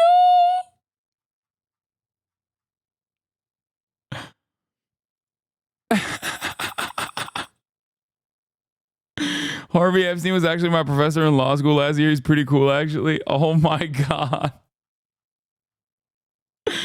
Oh, okay. The banger after banger.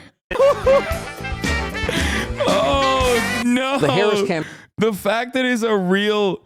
Oh my God. The fucking fact that it's a real person running for on the Working Families ticket too. Oh no.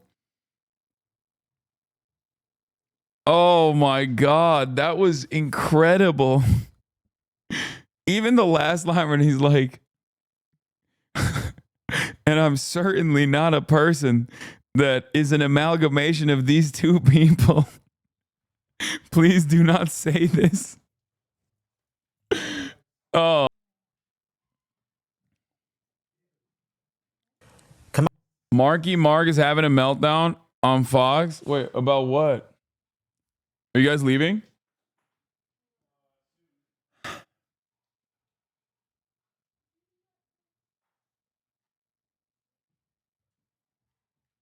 Okay, are we suddenly watch lives now that we're all laughing at SNL? No, those were objectively funny jokes. Those were legitimately funny jokes. Come on, dude. They made a Hillary Clinton assassinated Jeffrey Epstein joke on SNL. Are you fucking kidding me? I'm not watching Marky Mark.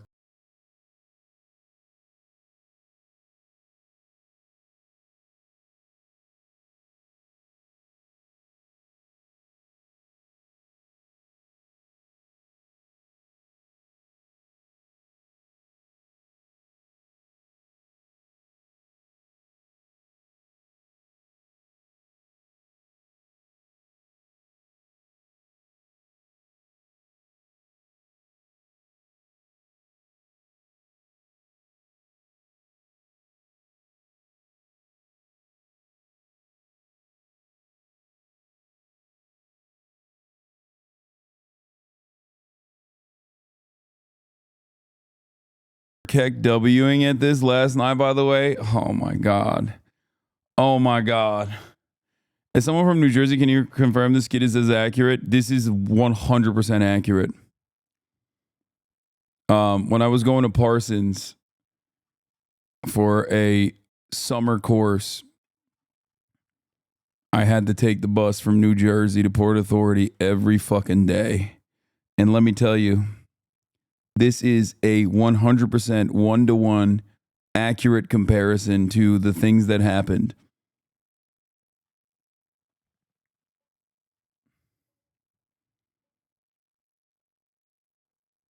They used up all the funny on the other bits. Yeah.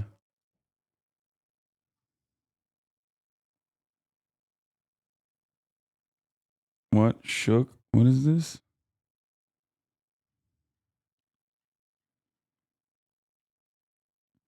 Kamala SNL, Peanut Squirrel. This has to be a joke. How does this line up so perfectly?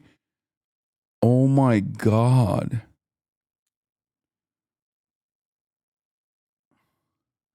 We are a nation divided, folks. We are a nation divided. Yeah, for people going, what's Peanut Squirrel? This is literally like blowing the brains of conservative Twitter and like conservative orbit. Like it has made its way to fucking TMZ. Some guy had a pet squirrel and then fucking, I think the cops took the squirrel away from him and then they euthanized the squirrel. Did Asman do a video on the squirrel? Shut the fuck up. No. Stop. Asmongold did a video on the peanut. I'm Googling it. I don't believe you. That sounds like a bit. That sounds like a bit. He's that tapped in. Oh my God. Peanut the squirrel situation is sad. Asmongold, Peanut this the squirrel is killed by despicable. Democrats. Yeah, for sure. Peanut the squirrel, beloved pet and internet sensation, euthanized after being seized by the New York State.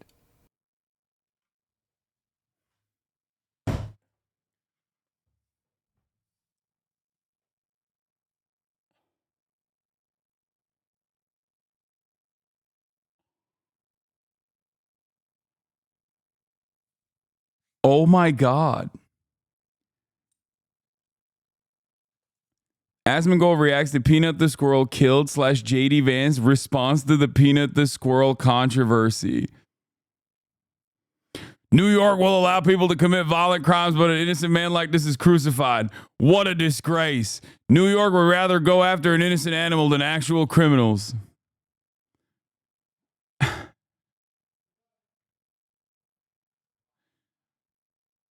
This is literally the first time I'm hearing about this.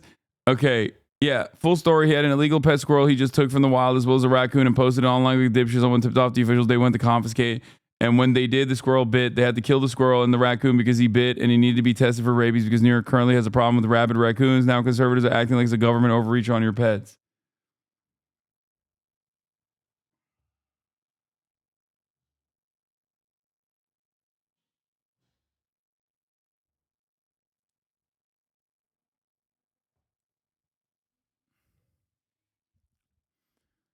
This is the coworker story of the day, perhaps of the week.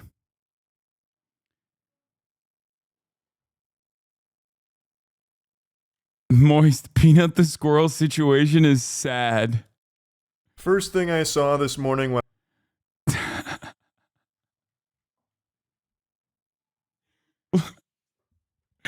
I think it's funny that like everything has to be political.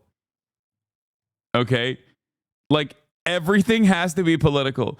You can't just look at a situation and be like, yeah, it's kind of fucked up that the state just like took this dude's squirrel. He wasn't hurting nobody. Like, it's like the Democrats killed the squirrel. And then JD Vance is doing a fucking statement on it. About Peanut the squirrel. We were on the way down here from Cincinnati. Dude, put me down like Peanut the squirrel, dude. Holy shit. What is the state of affairs in this fucking goddamn nation? What the fuck is going on, dude? Like, I can't believe I'm saying the like, oh, you got to make everything political. But like, this is one of those situations where it's like, how is this on partisan lines? And of course, predictably, Ro Khanna has also commented on it because why the fuck not?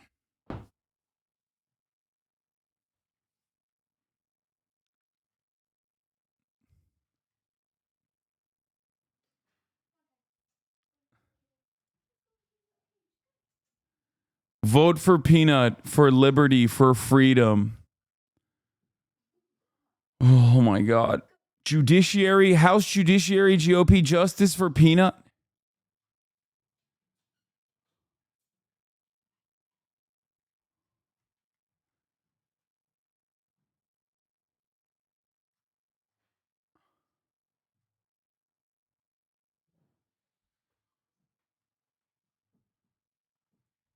Yeah, wild card Ro Khanna had to make a statement clarifying his position.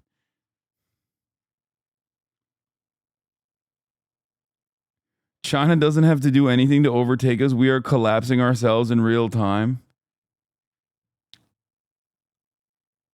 I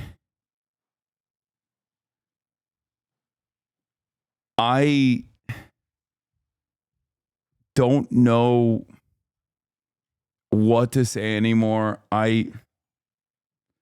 Moist didn't say it was political. I just think it's like funny to offer this level of coverage to it and have JD Vance respond to the Peanut story. He was like, is it really the case that the Democrats murdered the Elon Musk of squirrels? And I said, yeah, it sounds like, have you seen the videos of this squirrel? Yeah. He's a genius. So I know Don's fired up about Peanut.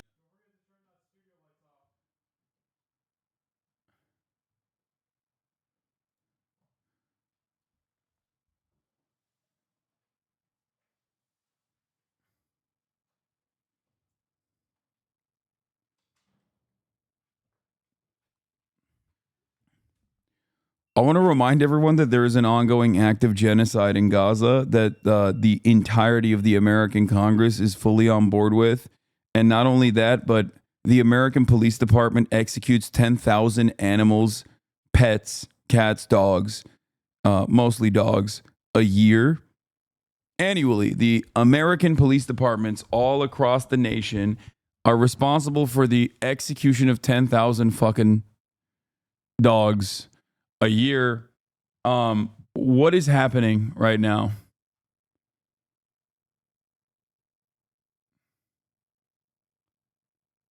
What? Squirrel dad dick pic? Open off screen? Oh my God, he had a fucking OnlyFans?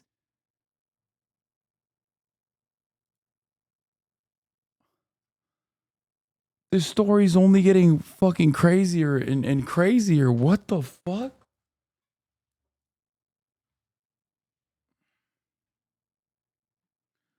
I don't like I'm against the state seizing your pet. I think it's crazy. But having this level of like coverage over this, I mean, it's hard not to notice the Republican smoke for the squirrel story. No, the squirrel did not have an OnlyFans. The father of the squirrel had an OnlyFans. Like the owner of the squirrel had an OnlyFans.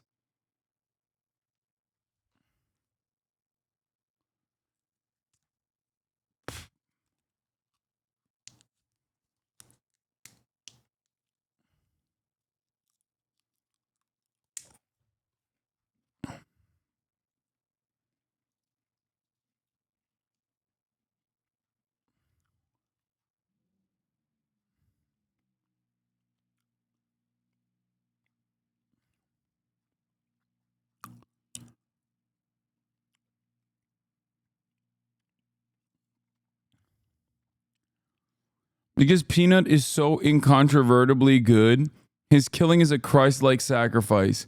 Humans are flawed, but this squirrel represented nothing but happiness. If you are in favor of killing Peanut, you can't be good. And if you are good, you can't stand with those who think killing Peanut is good.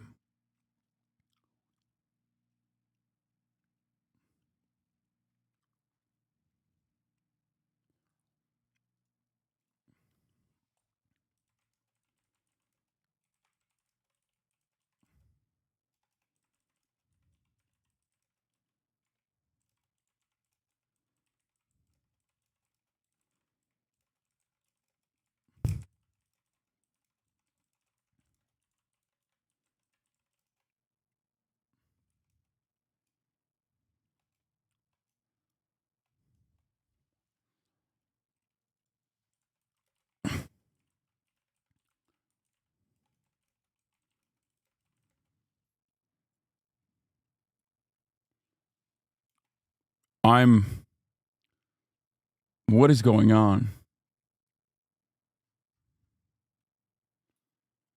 How did this turn into a conservative issue? I don't really know.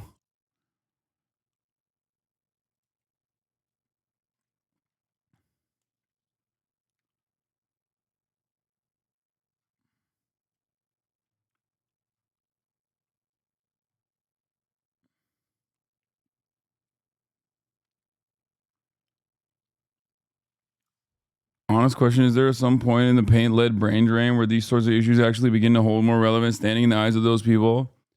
Maybe. But that doesn't make sense for someone like Asman to fucking post about it and then say the Democrats killed him.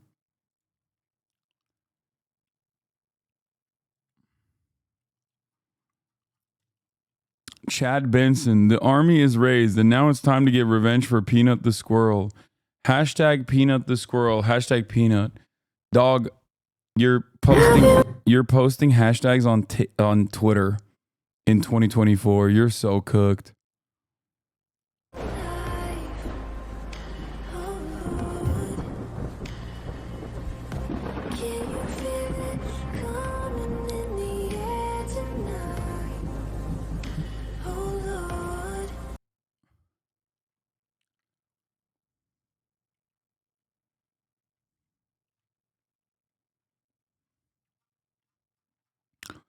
Yeah, an entire house worth of electricity just for that one video.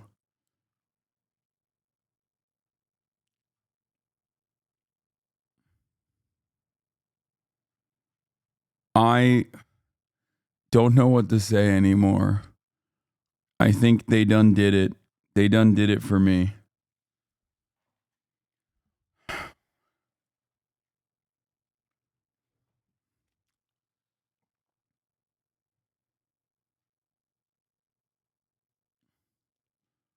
You can't keep getting away with it. Oh, I saw this already. I see all the fucking HasnAbi thirst traps, and when I see a HasnAbi thirst talk, I like it. Okay? Ben Garrison Peanut. In the closing days of the election, more than ever, I have no absolutely idea what they're talking about. Ben Garrison, avenge me. Vote Trump.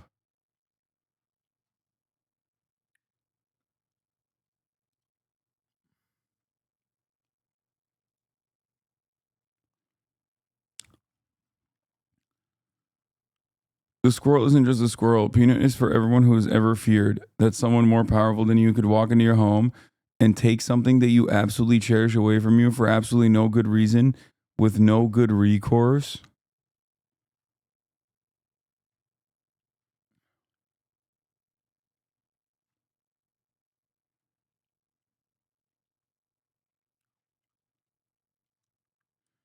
If this had an impact on Brian Kilmeade, no, dude, what are you fucking nuts? This is another case of like online brain shit. Yeah, dude. Go talk to like an Iowa voter about fucking Peanut, dude. Well, Iowa's +3 for Kamala now, so they probably don't know. They were too busy watching SNL last night, libbing up.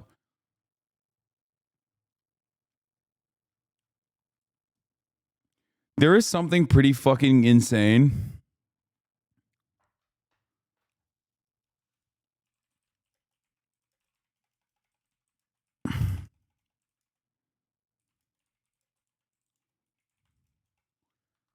about people who are advocating to do to real human beings what was done to Peanut. Like literally, like that's one of the major policies of the Trump campaign is forcible deportations of 20 million people that they claim 20 million of them live on US soil. And they're just over here fucking losing their minds over a peanut. I actually don't. I don't know what the fuck's going on. I'm a single issue voter in PA and my focus is squirrel rights. I will not be voting for Kamala anymore.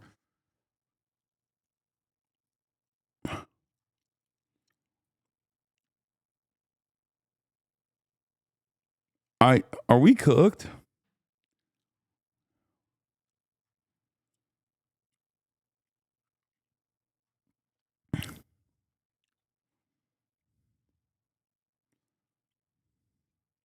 Peanut is all over the mainstream media. It's bigger than you think. I think that this is like TMZ shit. Shade Room, TMZ, Adam22, Asmongold, maybe Moist Critical. These are the outlets that are covering the Peanut story. I'm pretty sure everyone else is like deadlocked into fucking, you know, the election.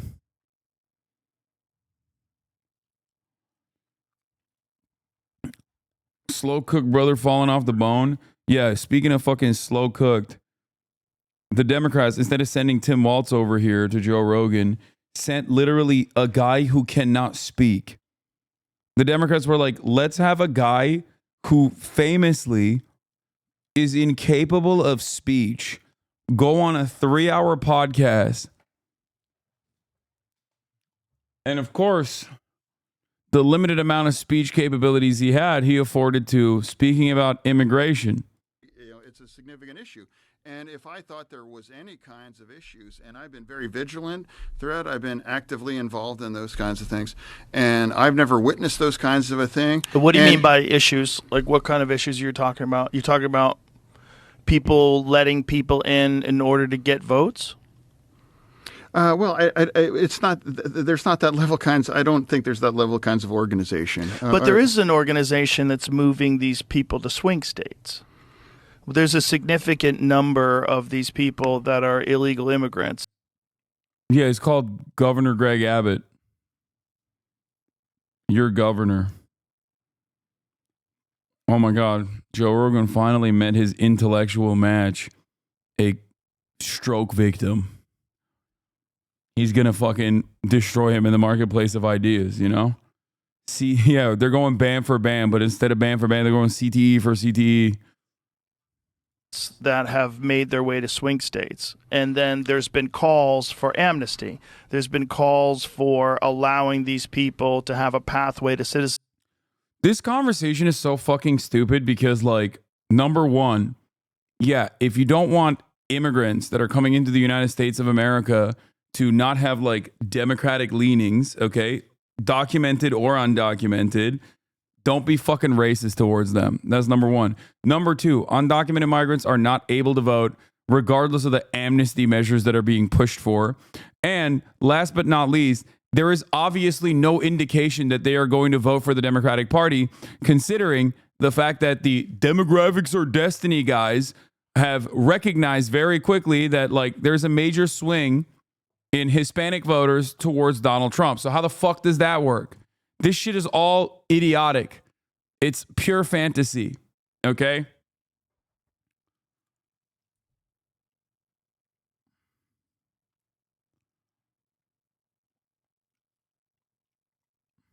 citizenship and allow them to vote.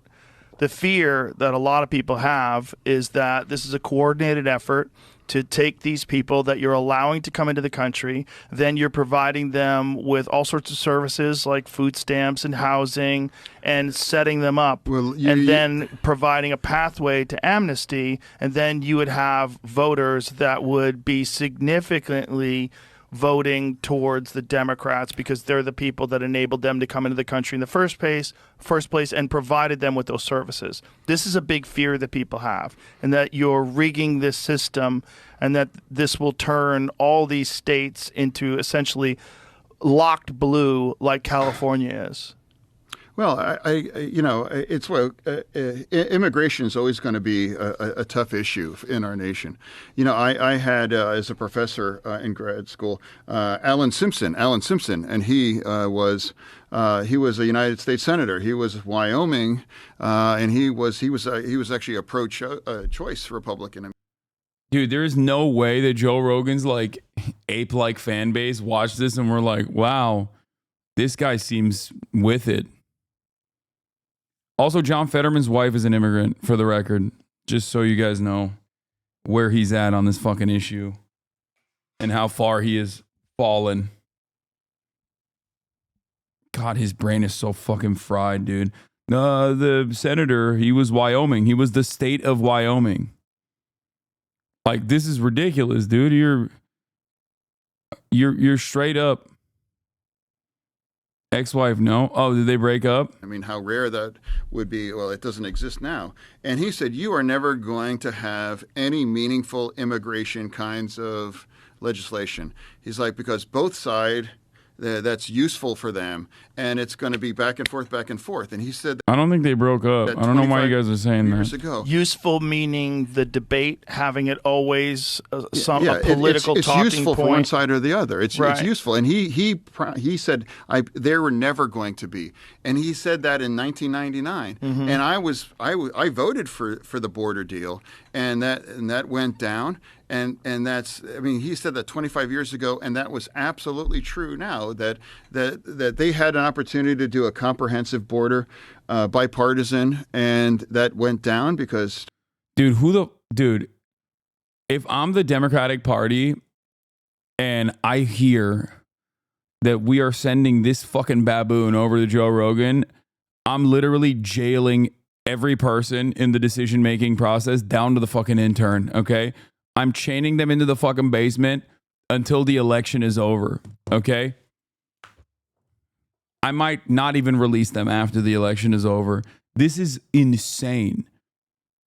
What an insane, dumb fucking decision. Just send Bernie or Tim Walz. What the fuck is wrong with you guys? Why are you so stupid? Who is making these decisions?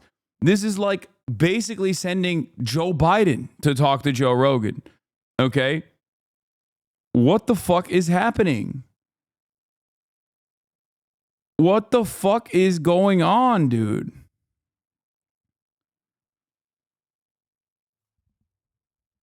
Oh my God.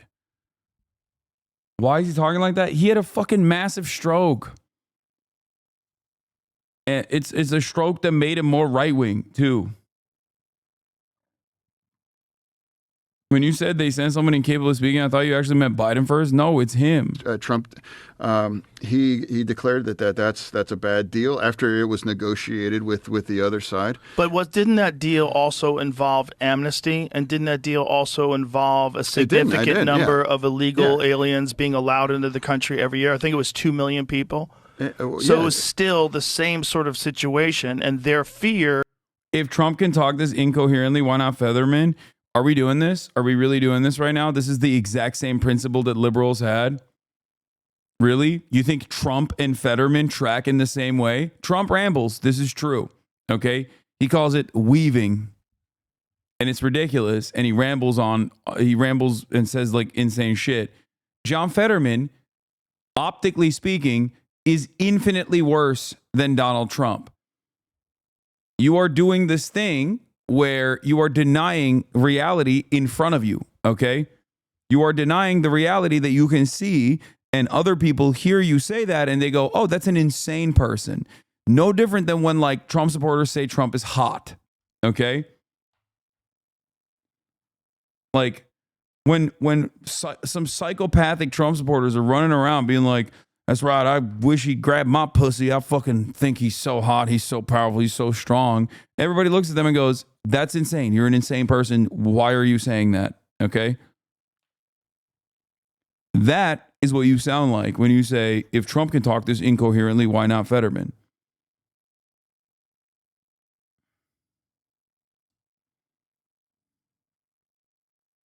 Is exactly what I talked about, that these people will be moved to swing states, and that will be used to essentially rig those states and turn them blue forever. These are two of the dumbest guys and the baldest guys of all time having the dumbest conversation of all time. God, I hate this shit so much.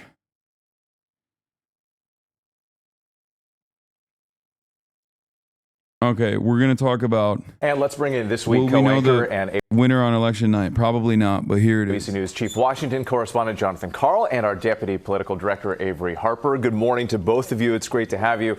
John, let's start with you first here and how the candidates are making their closing arguments. And what's the pitch that Trump is making here in the final days? It's a pretty basic one. It's that things were better when he was president than they are now. He says at the beginning of every rally now, are you better off today than you were 4 years ago? The crowd screams no. Now, to be clear, exactly 4 years ago, we were in the middle of a pandemic that had shut down our economy and thousands of people were dying. That's not literally what he means, but he means pre-pandemic. We had a low inflation, economic growth. The world was not, in Trump's words, on fire. That said, Trump's own message, once he gets past that opening line, is all over the place. It's seeing Liz Cheney with guns in her face. It's the rally we saw in Madison Square Garden, talk of the enemy within. He's nowhere near as disciplined as his campaign would like to see him be. And the dark rhetoric certainly has come out as more. It could possibly be. Yes. Yeah, and Avery, what are we hearing from the Harris team? Well, the Harris campaign is trying to put forth a unifying message. You see her on the campaign trail reaching out to folks who disagree with her, offering a seat at the table to those who disagree with her. They believe that their coalition is broad, that it's more than just Democrats, that it's independents and Republicans too. They are also making the argument that former President Trump is a danger to democracy. That's a message they believe that crosses across party lines. And John, we are seeing this question all the time, every single day. Will we know who wins on election night? Well, as I look into the crystal ball here, Gio, look, there's a very good chance we will, actually, because there have been steps that have been taken since 2020 to speed up the process, especially in Pennsylvania. You remember how we were waiting almost a week for the results in Pennsylvania as they counted those absentee ballots. The counting is going to begin a little bit earlier than it did 4 years ago. There aren't going to be quite as many mail-in ballots in Pennsylvania as there were last time, we don't think, and the process will go quicker. It all depends on whether or not any one of those key states is really so close. I mean, I was there, Florida, 2000, when we had to go through recount and challenges. If it's that close, then we could be in for a long haul. But, you know, if it breaks one way or the other, we could certainly know, actually, late Tuesday night. All right, and Avery, too, we've been talking about early voting. So what are we learning in these early exit polls? More than 75 million people have already cast their ballots. Right, we do know that Democrats are outnumbering the Republicans who are coming out to cast ballots, but the electorate has been more rural, more male, more Republican, and so the Trump campaign is looking at that as a good sign for them. At the same time, the Democrats are saying, look, there's no sign that Republicans have picked up new voters, and so they're looking at that as a good sign for the Democratic side of things. Of course, it's really important to know there are limitations to what we can glean from some of these early vote numbers. A lot of those answers are going to come on election night. All right, Avery Harper, John Karl, as always, thank you so much. We appreciate it. And on Monday, GMA, Monday morning, House Democratic leader Hakeem Jeffries will join us live as we... You're going to go over the Epstein tapes? So I watched the Epstein tapes and it was confusing because I couldn't tell if it was like actually Jeffrey Epstein talking, and I couldn't tell if it was actually like why he kept referring to Michael Wolff here. I think we have a snippet from one of the conversations that I recorded with Epstein, and I think this was in a restaurant in 2017. His people fight each other. Right. And then have outsiders. He sort of poisons the well outside. He will tell 10 people Bannon's a scumbag, and Priest is not doing a good job, and Kelly has a big mouth. And what do you think? Jamie Dimon says that you're a problem, and I shouldn't keep you. And I spoke to Carl Icahn, and Carl thinks I need a new spokesperson. So Kelly, even though I hired Kellyanne's husband, Kellyanne is just too much of a wild card.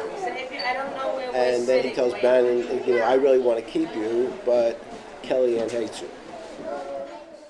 I have more than dozens. I probably have 100 hours of Epstein talking about the inner workings of the Trump White House and about his long-standing, deep relationship with Donald Trump. Those tapes, the first time anyone I know has ever heard his voice? No, he's done depositions.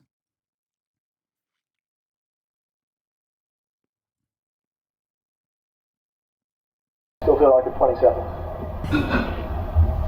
You don't feel like you're... I got stuck in a time loop, 27. 27 is a good time. But you said earlier, you said something about, you know, you architected your life to be wealthy. Yeah, I mean, it does sound like him, but I was a little confused about what was going on with this article. Listen to Jeffrey Epstein on I think Trump's, we have a snippet from. You keep telling he will tell 10 people Bannon's a scumbag, Preep is not doing a good job, Kellyanne has a big mouth. What do you think?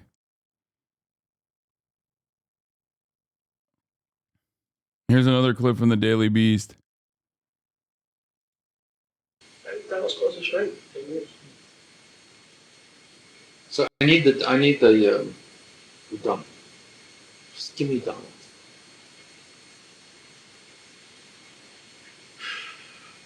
First, it's fun. So you probably know he had a scalp reduction. Because he had the same male pattern movement that we all have. He had his scalp moved and sterile. Donald's office, as you know, he made that call. He used to be on the phone as that fake PR person.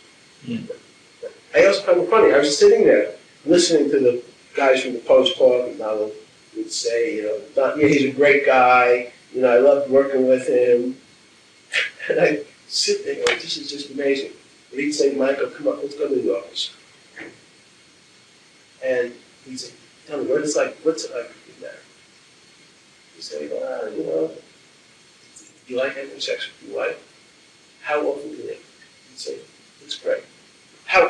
Seriously, Michael, how often do you have sex? I mean, don't you want the trouble? You and I can go upstairs, or tomorrow come over. There's this girl's coming in from Los Angeles, part of the Hawaiian.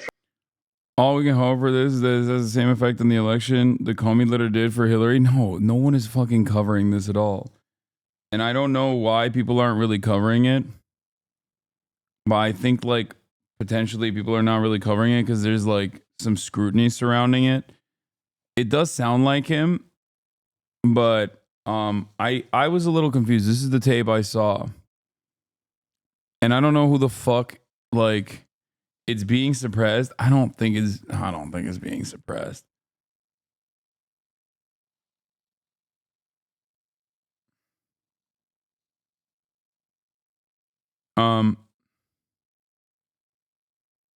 They're not covering it because fucking Bill Clinton is in Kamala's campaign. I mean, I think that's a problem. But also, he could just be lying. You know what I mean? Jeffrey Epstein could just be lying to make it seem like he has access to Donald Trump. Does that make sense? Like to boost his own self-importance. This is a recording of the podcast dude talking with Epstein while Epstein remembers Trump telling him stories about fucking his friends' wives. Yeah. And when he says Michael, I assume he's talking about Michael Cohen and not Trump. Traffic cuts. So come over with your car. You're going to have a great time. I promise you, Michael, you know, it's just me and you. You're going to have a great time. What? Are you delusional, Hasan? What? Why? What did I just say? Be up here at 3 o'clock. We can go upstairs. You're so sus. Are you guys okay? Or are you just like schizo brainwormed to an unimaginable degree? Yeah, part of my job is to question the fucking. That's obviously him covering up for Trump is sussy.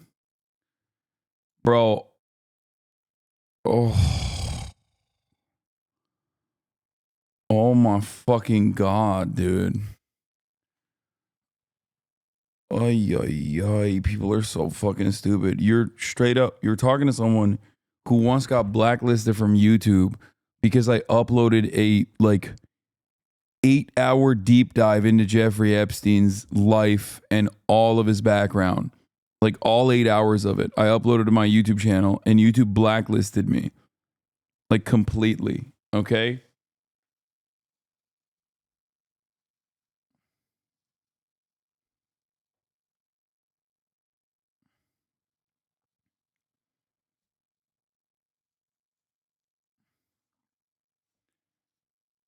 My job is to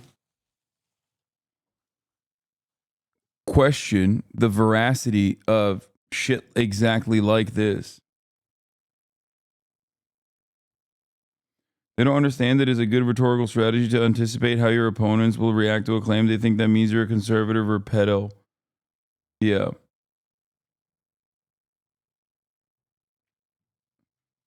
Like, there's never a moment where I do not fucking question the motivations of every single journalist when they release a story like this, because this is like a bombshell. Okay? If Jeffrey Epstein is like directly tapped into Trump all the way up until 2016, that is a massively consequential story. Okay? The fact that this is released now and only through the Daily Beast, which is like a Clinton operation, ironically enough, even though you sound like a lib. Yes, dude, media literacy makes me a lib.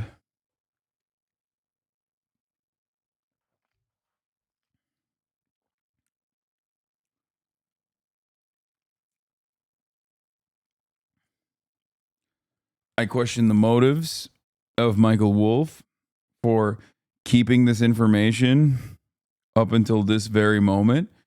I question why Jeffrey Epstein would potentially say how close he is to Donald Trump. Okay? Because it could just be that he is fucking lying about, like, or greatly increasing his connection to Donald Trump. I know for a fact that Donald Trump, Jeffrey Epstein, and Ghislaine Maxwell, okay, were obviously connected to one another. Jeffrey Epstein used Mar-a-Lago to find new victims. Okay? Virginia Giuffre used to work for Mar-a-Lago. Now, having said that, as far as I understand, Donald Trump, unlike many other liberals, as a matter of fact, basically seemingly has no public communications or correspondences with Jeffrey Epstein for years. I believe immediately after his first case. Now, what's really interesting about it, though, is that he has two different connections to Jeffrey Epstein. One, he was executed in a prison that Bill Barr was responsible for. That's Trump's own. That was, what was Bill Barr's job? Holy shit, my brain is fucking fried. I'm 8 hours in. Under his presidency. But more importantly than Bill Barr, Attorney General, but more importantly than Attorney General Bill Barr, Donald Trump made someone the Secretary of Labor. Okay? That man's name was Alex Acosta. Alex Acosta was a up-and-coming prosecutor in the state of Florida that originally gave Jeffrey Epstein a sweetheart deal the first time he was arrested for sex trafficking minors. So there are connections between Donald Trump and Jeffrey Epstein. Alan Dershowitz is a Trump loyalist, for example.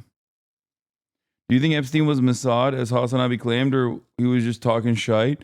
No, I do think that Jeffrey Epstein was directly related to both Mossad and the CIA. I do believe that. Why else would Ehud Barak be visiting Jeffrey Epstein in his New York penthouse in the year 2016? Also, Ghislaine Maxwell's father, Robert Maxwell, was Mossad.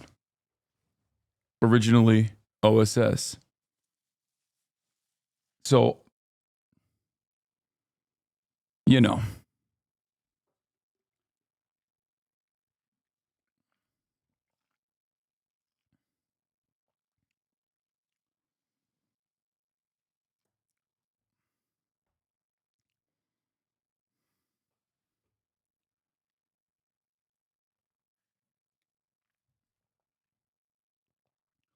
What is a sweetheart deal? A sweetheart deal is when someone commits a heinous crime, but they get like an unimaginable lack of restriction in terms of their detainment.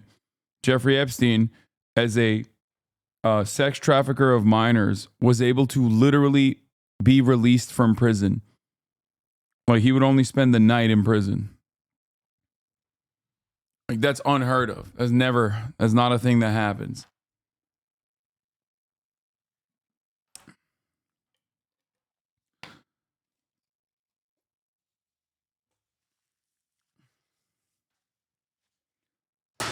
Alex Acosta also once famously said that there was a subsequent federal investigation being conducted into Jeffrey Epstein the first time around, and that part of the reason why he got a sweetheart deal that would cause him not to reveal who any of the other co-conspirators were, and that deal had come from above him, above his pay grade. It's called intermittent confinement. Yeah, it doesn't happen to pedophile sex traffickers, though. That's what I'm saying. Intermittent confinement will happen to like non-violent felons, like non-violent offenders that, you know, paper pushers and the like. Not a fucking sex trafficker of minors.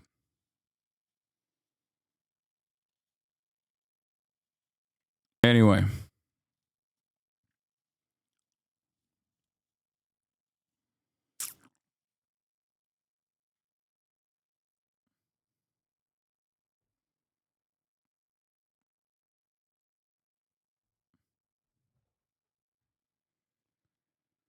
The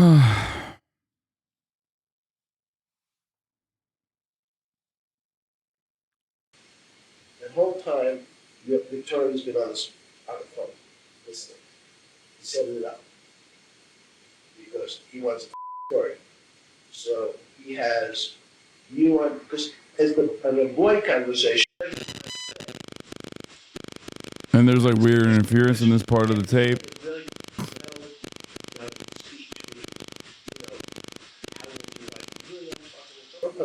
Come on, you must. You must have had a better wife, right? I said, yes. Tell me about it. And the wife's on the speakerphone listening to Donald and said, you know, I know you. Well, I think you're really hot, and I know you think you're the guy. Michael is like the end of the world, the best guy on earth. You'll be married to him. You're wrong. Just listen to the next 20 minutes. And you go with the new rubbers, set you up. Yeah, I mean, Michael Wolff is like very good at just like waiting until the last moment before his book gets released. and he withholds like pretty significant pieces of information, like bombshell shit, until his book comes out. So, you know, he is vulturous in that way. So, you know, that could be one reason, one motive for him to hold out. Because these interviews, I believe, are from like 2016 or 2017. Michael Wolff also is a known fabulist as well.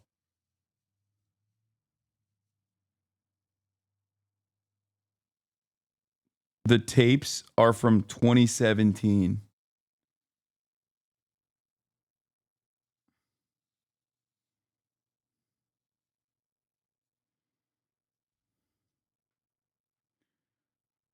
Wolff said he had around 100 hours of Epstein talking about the inner workings of the Trump White House and about his long-standing deep relationship with Donald Trump. Epstein wanted Wolff to write his biography.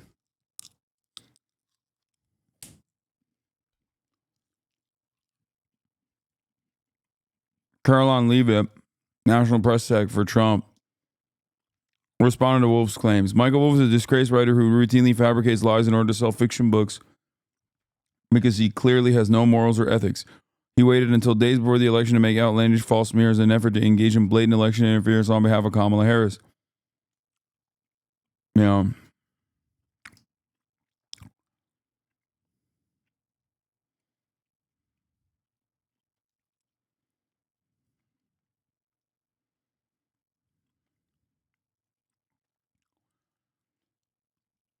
Yeah, the last time they were ever together was in Trump's Palm Beach estate in 1997 and 2000.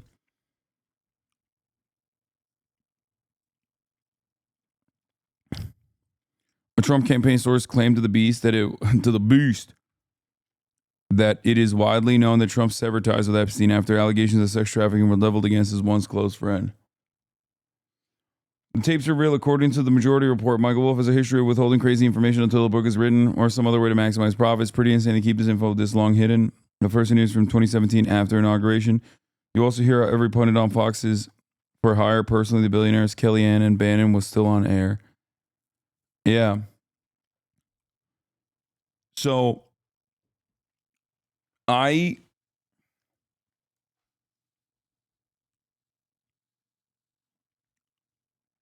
don't know. I don't know.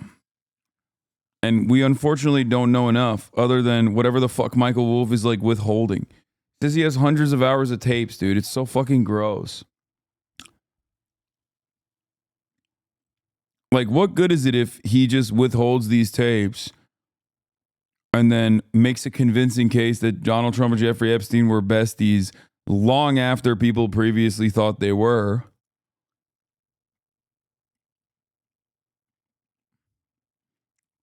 Like, after Trump becomes president, let's say. Tapes since the start? Yes, dude. He's had these tapes apparently since 2017. He interviewed him in 2017.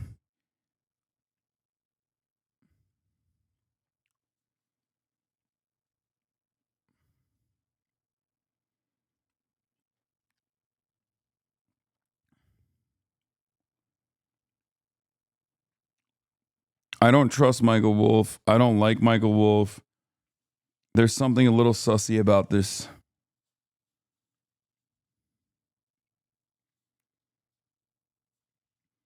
Why can't they just subpoena him? Why would they subpoena Michael Wolff, dude? If Jeffrey Epstein's a state asset, why the fuck would the state want to subpoena Michael Wolff to like reveal these potential connections?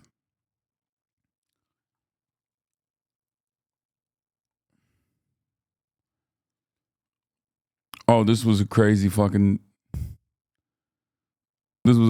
tweet or TikTok I watched. Do you think that Palestinians should just be kicked out? To say it in nice words, kicked out, yeah. Hey guys, what are you doing here? Hi. We're from Israel. Okay. And? We want to go like Trump. And do you think that Trump could get a... Today's the last day of Streamer Award nominations if you wanted to do that on stream real quick. Okay. Let's log in.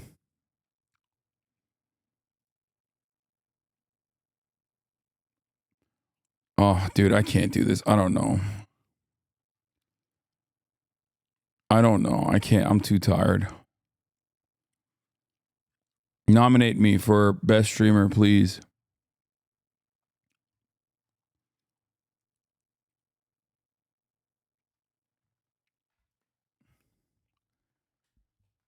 Oh. Oh my God, I'm so tired. What the fuck is wrong with me, dude? What is happening? Why am I so goddamn tired? I think it's the hour change. I'm done. I'm going to bed. I love you guys. The time changes fucked me up. It's literally 7:20 right now, which would be 8:20, and I'm dying. I overworked yesterday and I overworked out today.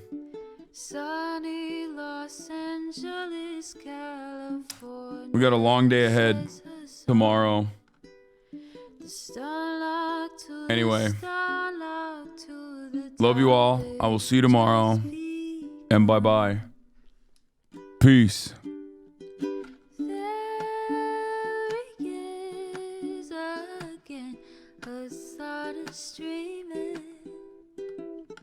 Hasan is streaming.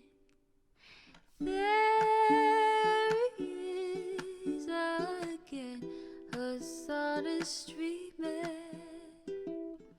Hasan is streaming.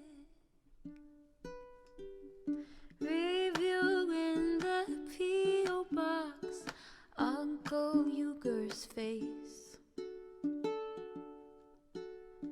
Sat in Discord at your prop. Great names take embrace. Tiny Bernie Sanders, LGBTQ Air Force. The whole left at your fingertips. Ane at your door.